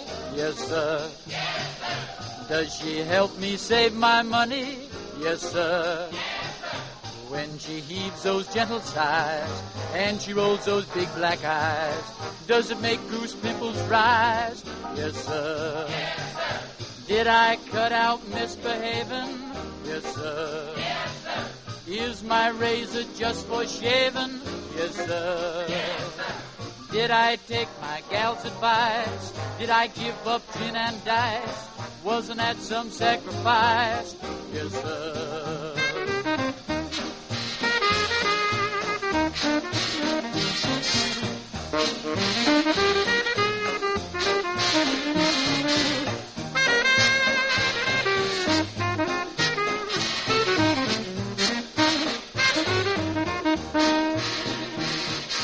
Did I call on Sally Pringle? Yes, sir. Yes, sir. Did she tell me she was single? Yes, sir. Yes, sir. And when a man walked in the flat and demanded, who is that? Did I leave without my hat? Oh, yes, sir.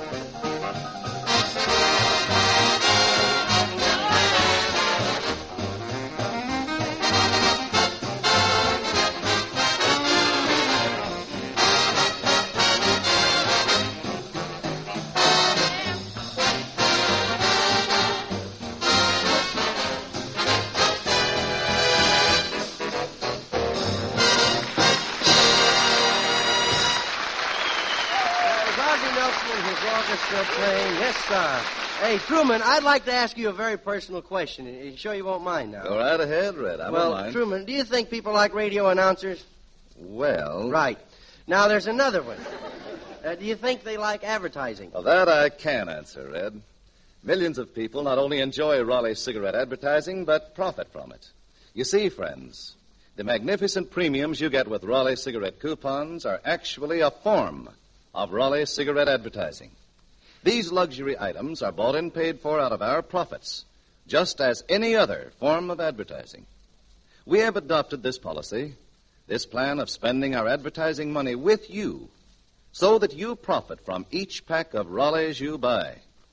When you buy Raleighs, you're first rewarded with a finer quality cigarette, made with a choicer, the more expensive golden tobaccos.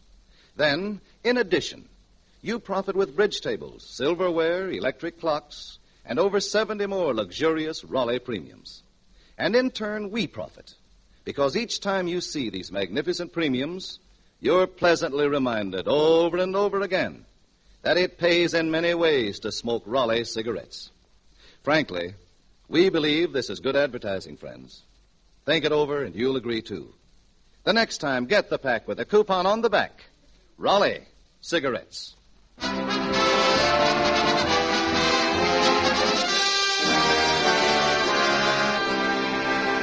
With all the different types of people that go into restaurants, Harriet, did you ever notice that one of those wise guys always flirts with a waitress just because his dad owns the place? One of these birds. Hiya, stuff, huh? Good morning, sir. Sit right here, sir. Yeah, you look sweet enough to eat. Yeah, well, you better go on a diet. Yeah. You ain't mad at me, are you? No, I'm not mad. Will you please let go of my hand so I can wipe off the table? Gee, you got pretty hands. You got nice hands, too. Yeah? How are things at the mine? Pretty good. Listen, don't get fresh with the customers. Remember, the customer's always right. Listen, why don't you go and eat up the street? I would, but there's no vitamins in it. Hey, it's going to be tough sledding around here tomorrow. Why? No snow. Boy, that's a pip, huh? Say, where's Wonderful Smith, the cook, huh? He's a friend of mine. Hey, Wonderful! Yes, sir. Hey, Wonderful, what's cooking, huh? Oh, boy. Say, what's on the special for today, huh? I just made a pot of vegetable soup. What's vegetable soup? Did you ever eat hash? Yeah. Same thing, only it's looser. Hey, Wonderful, what was the matter with that last order of potatoes? They came out tan. There was no room in the stove, so I had to bake them under a sun lamp. Honestly, I never saw a guy like you. Did you empty the pan under the icebox? Yes, ma'am. Emptied it and put fresh water in it. Hey, what's the dessert on a blue plate today, huh? Chocolate cake. Why do you always bake chocolate cakes? They don't show the date. Say, Wonderful, where's that steak I ordered an hour ago? I burned it, so I sent over to the drugstore to get a little Argentine to put on it. Excuse me while I whip some potatoes. Okay. There. Do you give up? Well, have you decided what you want to eat? Hey, look, why don't you give me a date, huh? I'm a regular guy. I'm no wolf. Oh, no? Well, then why don't you manicure your claws? Yeah. I suppose if I gave you a date, you'd want to show me some etchings. No, times are pretty tough now in Hollywood. They just show you the handwriting on the wall. Hey, don't pull your hand away. Let go. What? Let go. Why did you do that? I said let go. Oh, I thought you said let's go. Oh, gee. It's awful hot in here, ain't it? I guess it ought to be. You're sitting on the griddle. Yeah. Excuse me while I turn these hot cakes.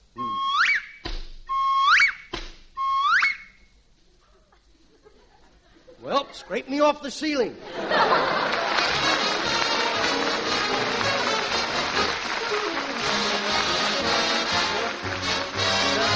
Your pipe will be a newfound friend when you switch to Sir Walter Raleigh. Sir Walter Raleigh gives you an exclusive, mellow, nut-like richness. It's full-bodied and tangy, yet smooth and mild. The perfect result of perfect blending, of precise curing and aging. And Sir Walter Raleigh's careful crimp cut assures cool, even burning. With all of this, Sir Walter Raleigh boasts a pleasingly fragrant He-Man aroma. It's the quality pipe tobacco of America, yet available at the price of just ordinary tobacco. Tonight, try Sir Walter Raleigh. Remember, we'll all be back again next Tuesday at the same time. Red Skelton. Goodbye now. Red Skelton is heard on this program through the courtesy of the Metro-Goldwyn-Mayer Studios. This is the Red Network of the National Broadcasting Company.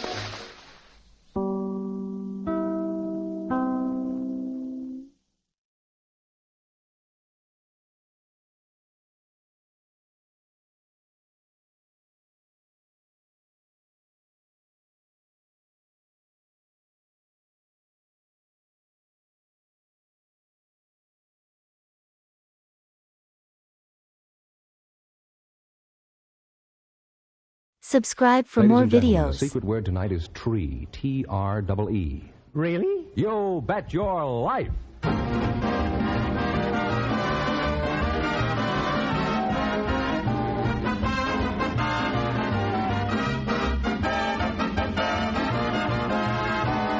DeSoto Plymouth Dealers of America present Groucho Marx in You Bet Your Life, the comedy quiz series produced and transcribed from Hollywood. And here he is, the one, the only...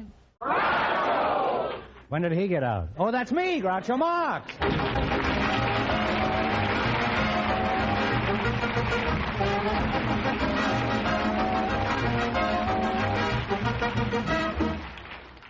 Well, here I am again, starting off the new year with a new sponsor. Now, before we go any further, I want everybody to run down to the corner and say hello to your DeSoto Plymouth dealer. As long as you're down there, you might as well buy one. George Fenneman, who's first to take a whack at the $1,000 tonight? A bachelor and a spinster, Groucho, selected by our studio audience just before we went on the air. And here they are, Miss Mary Hopkins and Mr. Oscar Lind. Meet Groucho Marx. Welcome, youngsters, for the DeSoto Plymouth dealers. And if one of you says the secret word, he wins $100 in cash instantly. The common word, something you see every day. Miss Hopkins, Mary Hopkins. That's right. You're a spinster? Yes, I am. Where are you from, Mary? Well, originally from Newark, New Jersey. Mm-hmm. Why'd you leave there? Weren't there any eligible bachelors in Newark? No, I came out to California with the Prudential Insurance Company. Well, that's good policy to follow, I think. The best. Oscar Lind, is that right? That's right. You related to Jenny Lind? She's my sister. I have a sister by that name. But not the other Jenny Lind? No. You're a bachelor, and where are you from, Batch? Well, I'm originally from Chicago. Why'd you leave? Weren't there any eligible spinsters there? Oh, yes, there were. Mm-hmm. That's why I left. How old are you? I'm 51. 51, yeah. And Miss Hopkins? Close to 40.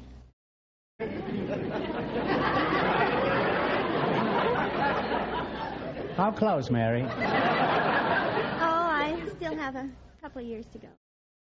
Which way? Right. I can't understand a girl as pretty as you not being married. Oh, great. Well, you're a very attractive couple. Now, let's see what you have in common. Miss Hopkins, which do you prefer, the gay sporting type or the quiet, shy, unconscious type? I think I like a little of each. Oscar, are you gay, debonair, and witty? No, not exactly. Well, are you shy, quiet, and unconscious? Oh, I think I'm a little of each. Well, that's a nice combination, huh? He's half witty and half unconscious. Oscar, I trapped you into that. You can forget the whole thing. Let's pretend it never happened. Well, I always think it's fair that a couple about to be married should know each other's bad habits. What about the bad habits? Do you have any bad habits, Oscar? I snore a little.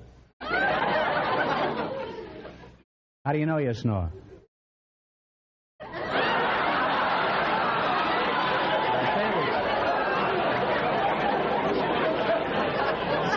That's what they tell me. That's what they tell you, huh? Oscar, who tells you that? My family. Your family? Yeah. You mean Jenny Lind comes in and tells you Where does Jenny Lind live? Over in Englewood. Mm-hmm. And you snore clear across town, right?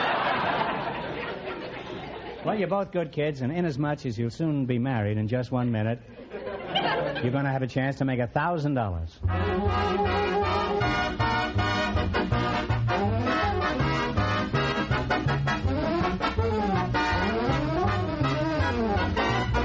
And now, here is news about the first showing of the greatest new model which has ever borne the name DeSoto.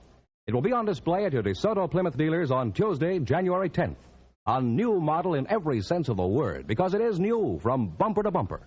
The smart-looking full-width front grille gives this car a look of power, which its high-compression engine so justly deserves. Its graceful new back has sleek new lines, new fenders that have a graceful sweep to them, that will serve to make DeSoto the car that catches the eye of everyone who appreciates beauty of line and clean modern design. Yet, with all its style advantages, here is a practical car. A car that delivers such operating economy that it will truly delight you. It has more visibility in its big rear window, which has also been lowered for comfortable vision. Bigger brakes with less pedal pressure. A truly roomy trunk. Chair-high seats. Wide doors. And, of course, being a DeSoto, it lets you drive without shifting. Tuesday, January 10th, is the day to see it. The first day. Don't miss the unveiling, which takes place at your DeSoto Plymouth dealers.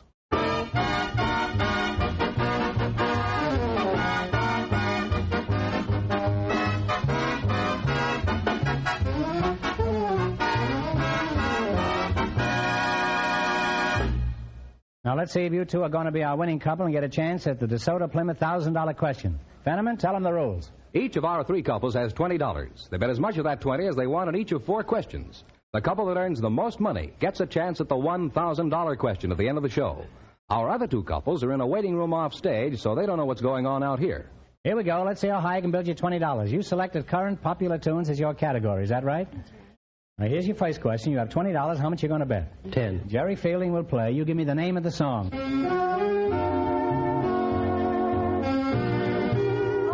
Gentle People. Come on, out the whole title now.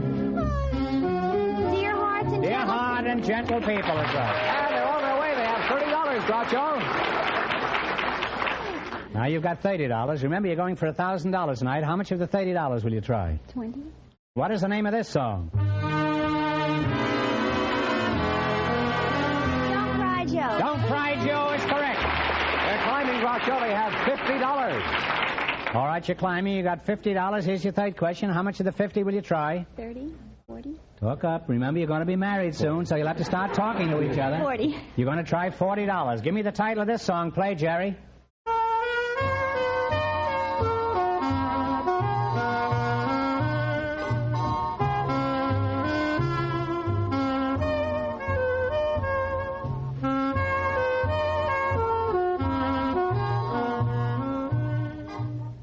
What is it? Come on, take a stab. Nothing? Oh. Well, I'm sorry. It's slipping around. Oh, yes. They now have $10. That's a shame. You still got a chance for the big money. Here's your last chance to be the other couples. How much of the 10 are you going to go for? 5. 5? Is that all right with you, Oscar? And you want to bet the Oscar, whole 10? stop dreaming of Jenny Lind here. Pay attention here, huh? We'll bet the 10. Let's see if you can identify this song.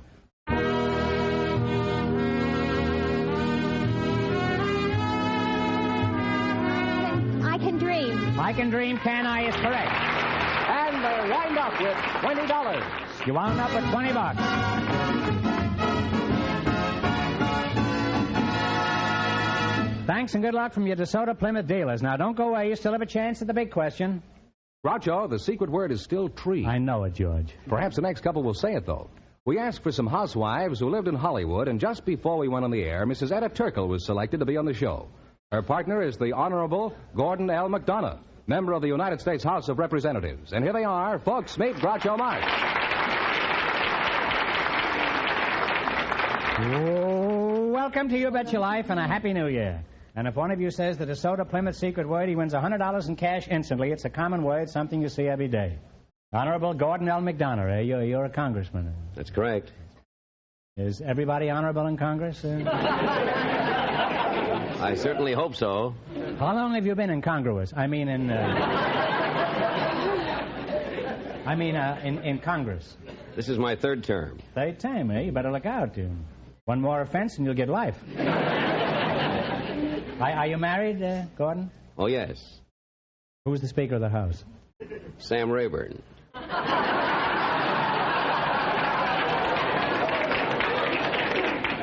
Now, come now. You're not married to Sam Rayburn. Who's the Speaker in your house? Oh, Mrs. McDonough, of course. Any little minority parties at home? Yes, I have a family. How many squawkers do you have, Gordon? 7. Raising your own votes, eh? Yes, they're all able to vote. Can I ask who they vote for? You can guess. So can you know. Mrs. Tickle, is that right? That's right. What does your husband do, Mrs. Tickle? He's a salesman. What does he sell? Siding for homes. Siding? For homes. I mean, what kind of... Insiding or outsiding? Etta, how old are you? Are you old enough to vote? Yes. How long have you been voting? 15 years. Add to that 21, that makes you 36, is that right? Well, make it 34. You were voting illegally 2 years? As a voter, do you feel there's anything wrong with the country, Etta? Well, I think so. Nothing serious. No. Well, What?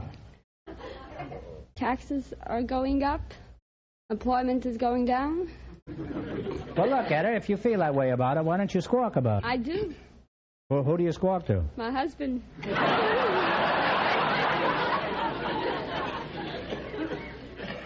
What does he say? Well, he don't say anything. He just sits there and listens to the radio. Why don't you complain to your congressman? Who is your congressman? Well, begins with a T. I'm not sure of his name. Is it Truman? No, he's from Missouri. Didn't you say you lived in Hollywood? Yes. Well, shake hands with your congressman.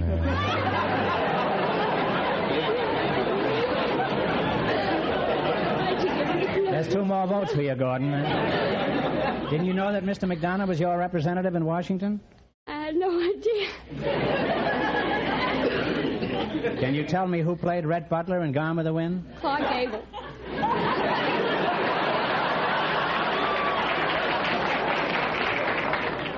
Well, Congressman, my advice to you is to get a job in the movies playing congressman. What is your party, Etta? You don't have to answer that, but if you don't, we throw you in jail. I don't pick the party, it's the man. You voted for Clark Gable, huh? Now, Mrs. Tickle, I don't mean to be too hard on you. Most of us don't know our congressman. In fact, if it wasn't for Barclay's marriage, I wouldn't know who was vice president.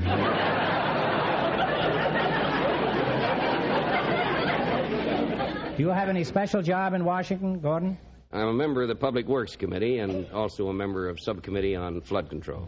The public gets the works from every committee in Washington. Have you been the author of any important bills? Yes, I'm the author of the bill that's now being investigated right here in Los Angeles for an Air Force Academy. And also for the improvement of the Los Angeles Post Office. I obtained $1,760,000 for that during the last Congress. What's that? Put fresh ink in the... No.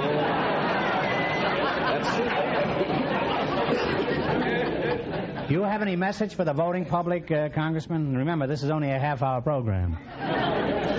Well, of course, the important thing is to let your congressman know how you feel. Mm-hmm. I see. Mrs. Tickle, how do you feel? Oh, fine. Well, that's what you wanted to know, wasn't it, Gordon? Well, Congressman McDonough, it's been a privilege to have you here, and when you get back to Washington, I want you to stand up there on the floor of the House and tell them Mrs. Tickle is feeling just fine. Now let's play the DeSoto Plymouth game. You bet your life for $1,000. You run your $20 into more than our other couples, and you get a chance at the big question. I can't tell you how much our first couple won, but George is off stage to remind our listeners. The Bachelor and the Spinster won $20. Here we go. Let's see how high I can build you $20. You selected nicknames of states as your category. Is that correct? Right. All right. Now, here's your first question. How much of the 20 are you going to shoot for? 10. All right. What state is known as the Hoosier State? Indiana. Indiana is right. And they're on their way, Groucho, with $30. Oh, remember, you're going for $1,000 tonight. How much of the 30 are you going to try? 20. Agreeable. All right. What state is known as the Free State? Tough one. Mrs. Tickle, you can think too, you know. Well, I'm sorry, the bell is tolled, and it's Maryland. Now you only have $10, is that right? Right. $10. How much you going to try now? 10. $10. Okay. What state is known as the Show Me State? Missouri. Missouri is correct. And they're on their way again. They have $20. All right, now you're climbing. You got $20. How much you going to try of the 20? 20. What state is known as the Bluegrass State? Kentucky. Kentucky is right. And they wind up with a grand total of $40.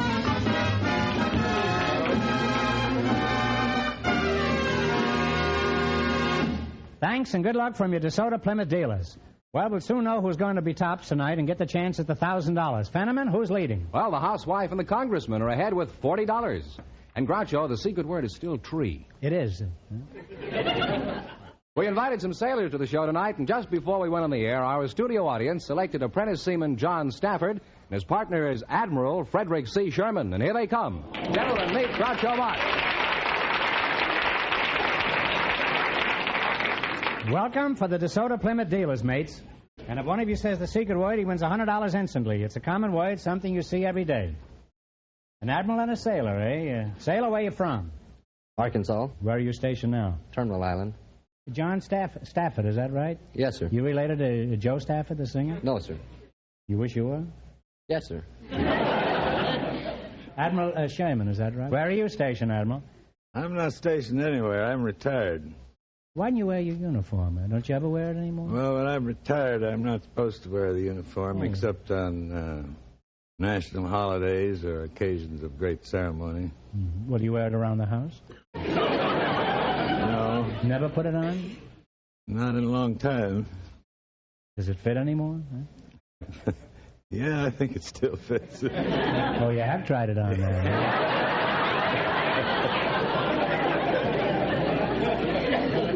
Oh, by the way, do you kids know each other? Fred, shake hands with Joe here. Huh? How you do, sir? Sailor, you look nervous. Is this the first time you've been close to a microphone, John? Well, it's first time I've been close to an admiral.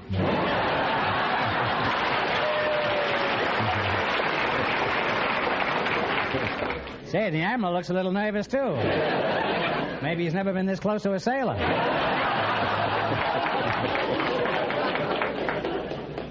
Fred, I'll call you Fred. You don't want me to keep calling you Admiral, do you? No. You're just wearing your suit around the house. And...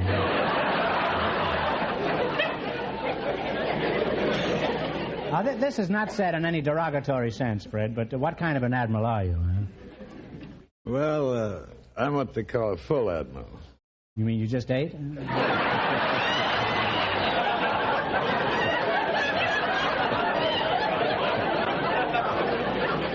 What other kind of admirals are there? Empty admirals? No, they have. Fred, would you enlighten me? What kind of admirals are there?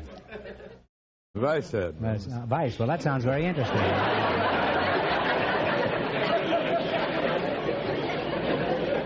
John, what is your title in the Navy? Seaman apprentice. How long have you been in the service? Just several months. And what did you start out with? Huh? What rank? Seaman apprentice. Well, don't look now, but your rank is dragging. Are you married, sailor? No. No what? I'm not married. Is that the way you bring up these sailors, Admiral? No, sir. Tell them what to say, Admiral. Say no, sir. No, sir. I'll pipe you overboard. I wish I knew what that meant, eh? I'd pipe him at that if I wasn't smoking a cigar. Now then, are you married? No, sir. Admiral, what about you? Before you got married, did you have a girl in every port? No, that's an old myth. I don't care how old she is.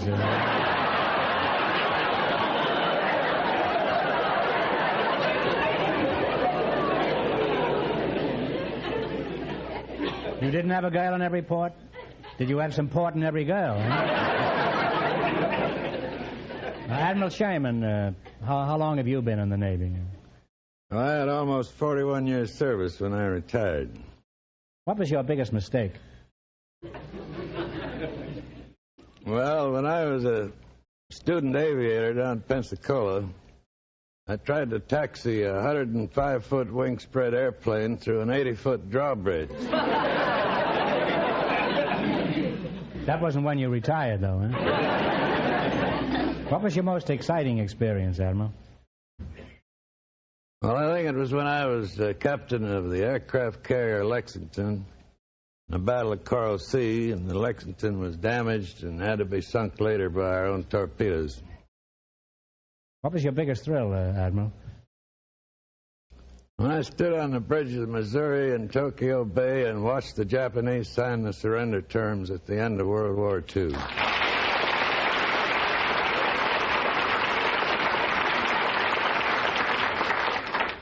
Well, that's about as big a thrill as anybody could have.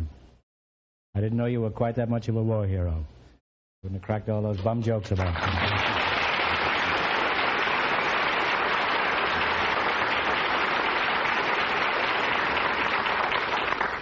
You're going to have quite a job following this chap here, Sailor. Yes, sir. Now, Sailor, come down out of the rigging. I want to ask you a few things. In your Navy career, what was your most harrowing experience?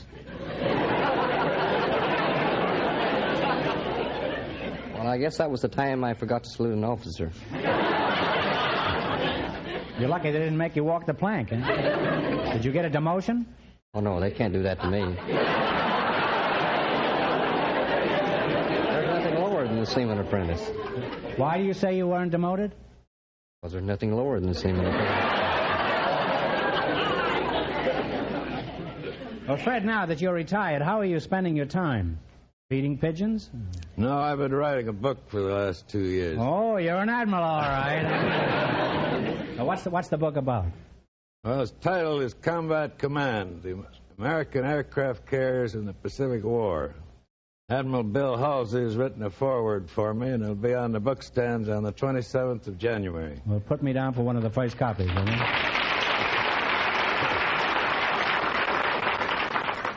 Anybody doesn't buy a copy, we'll have him court-martialed. Do you have any advice that would benefit our sailor here, Admiral? Well, yes, I'd advise him to make the most of his opportunities in the Navy by advancing himself, going through the trade schools, and taking the correspondence courses which are available to everybody in the Navy. What about you, Sailor? Sailor, what advice have you got for the Admiral here?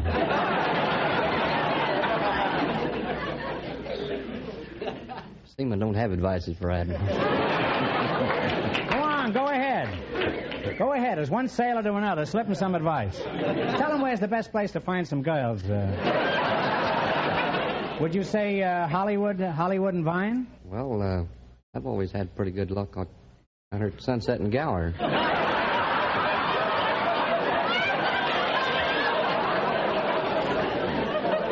Well, there you are, Admiral. How soon will you be over there? Oh, I'm not interested in that anymore. Well, you're retired, all right.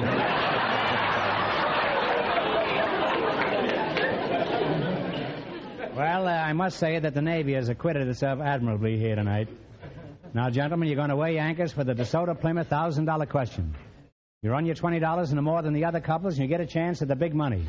Fenneman, remind our listeners who's ahead. The housewife and the congressman are ahead with $40. Here we go. Let's see how high I can build you $20. You selected Smiths and Jones as your category. Now, you have $20. How much do you want to try? I think we can gamble on 10, yes. What is the name of the Jones girl who recently married David O. Selznick? Jennifer, wasn't it? Jennifer Jones is right. Yes, they're on their way with $30, Groucho. How much of the 30 will you try? 15. 15, huh? Okay. What was the name of the famous Smith who was a friend of Pocahontas? John Smith. Captain John Smith is right. They're climbing now. They have $45. All right, you got $45. How much you going to try? Here's your third question. 20. I think 20 be, yes. 20. What is the first name of the former golf champion named Jones? Bobby. Bobby Jones is right. They're really on their way now. They have $65. All right, you're shooting along with $65, and here's your last chance now to beat the other couples. How much of the 65 you going to shoot? 30. 35. 30. 30 then. 30.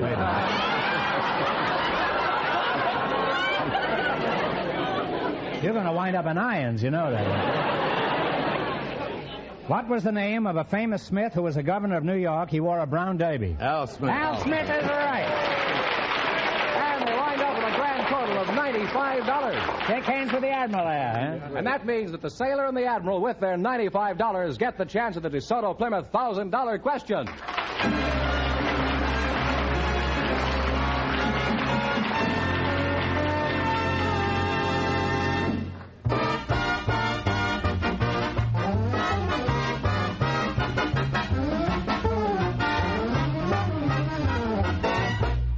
Yes, no matter what make of car you now drive or expect to buy, don't make a decision until you visit your DeSoto Plymouth dealer on Tuesday, January 10th.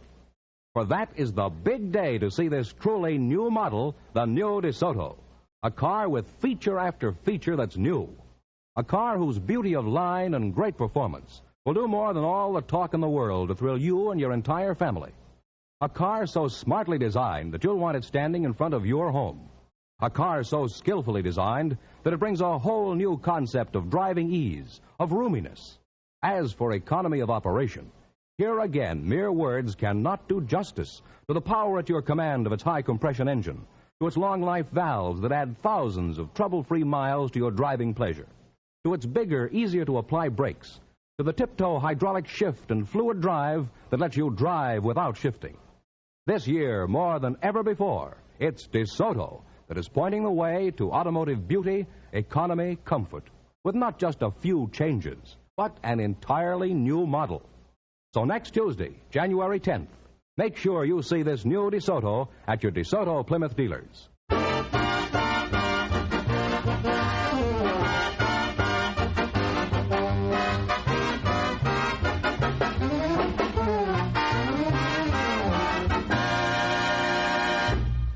And here are the sailor and the admiral, the winning couple, all ready for the DeSoto Plymouth $1,000 question, Groucho. All right, here we go for $1,000. Ready? I'll give you 15 seconds to decide on one single answer between you, so think carefully, and please, no help from the audience. Here it is. When George Washington was given command of the Continental Army, his commission as general was signed by the President of the Continental Congress. Who was this President of the Continental Congress?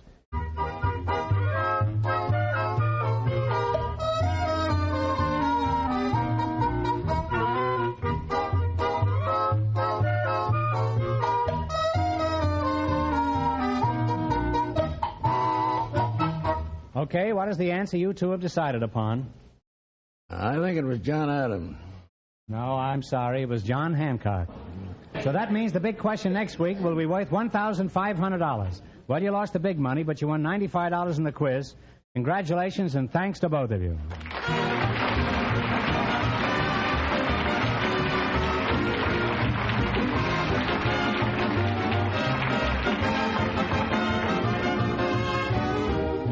Bet Your Life is a John Goodell production, transcribed from Hollywood, directed by Bob Dwan and Bernie Smith. Music by Jerry Fielding. Be sure to tune in again next Wednesday night at this time for the Groucho Marx Show, You Bet Your Life, presented by the more than 3,000 DeSoto Plymouth dealers of America. And remember, all dealers who sell DeSoto also sell Plymouth. Two great cars, both products of the Chrysler Corporation. And don't forget, the big question will be worth $1,500. Well, it's time to let Bing Crosby have the air, so good night, folks. And remember, just be sure to see your DeSoto Plymouth dealer.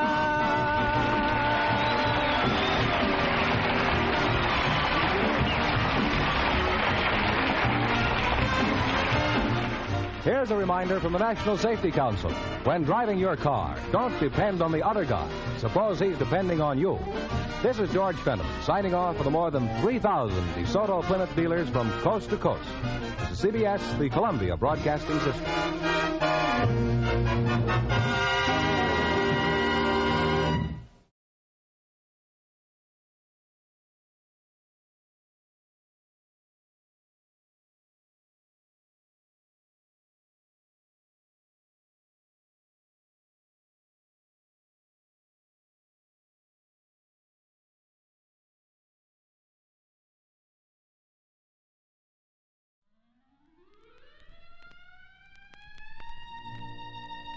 Thank you all for tuning into Golden Age Radio today. We hope you enjoyed the classic tunes and captivating stories from the past. Absolutely. It's been a delightful journey through time, and we truly appreciate each and every one of you for joining us. We have a fantastic lineup prepared for tomorrow's broadcast, filled with even more nostalgic melodies and thrilling dramas from the golden era of radio. So mark your calendars and set your alarms, because you won't want to miss it. Join us again tomorrow at the same time for another unforgettable session of Golden Age Radio.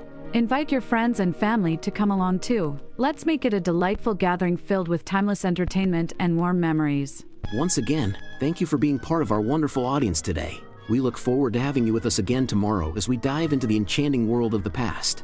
Until then, take care and have a fantastic day ahead. See you tomorrow. See you tomorrow. Goodbye, everyone.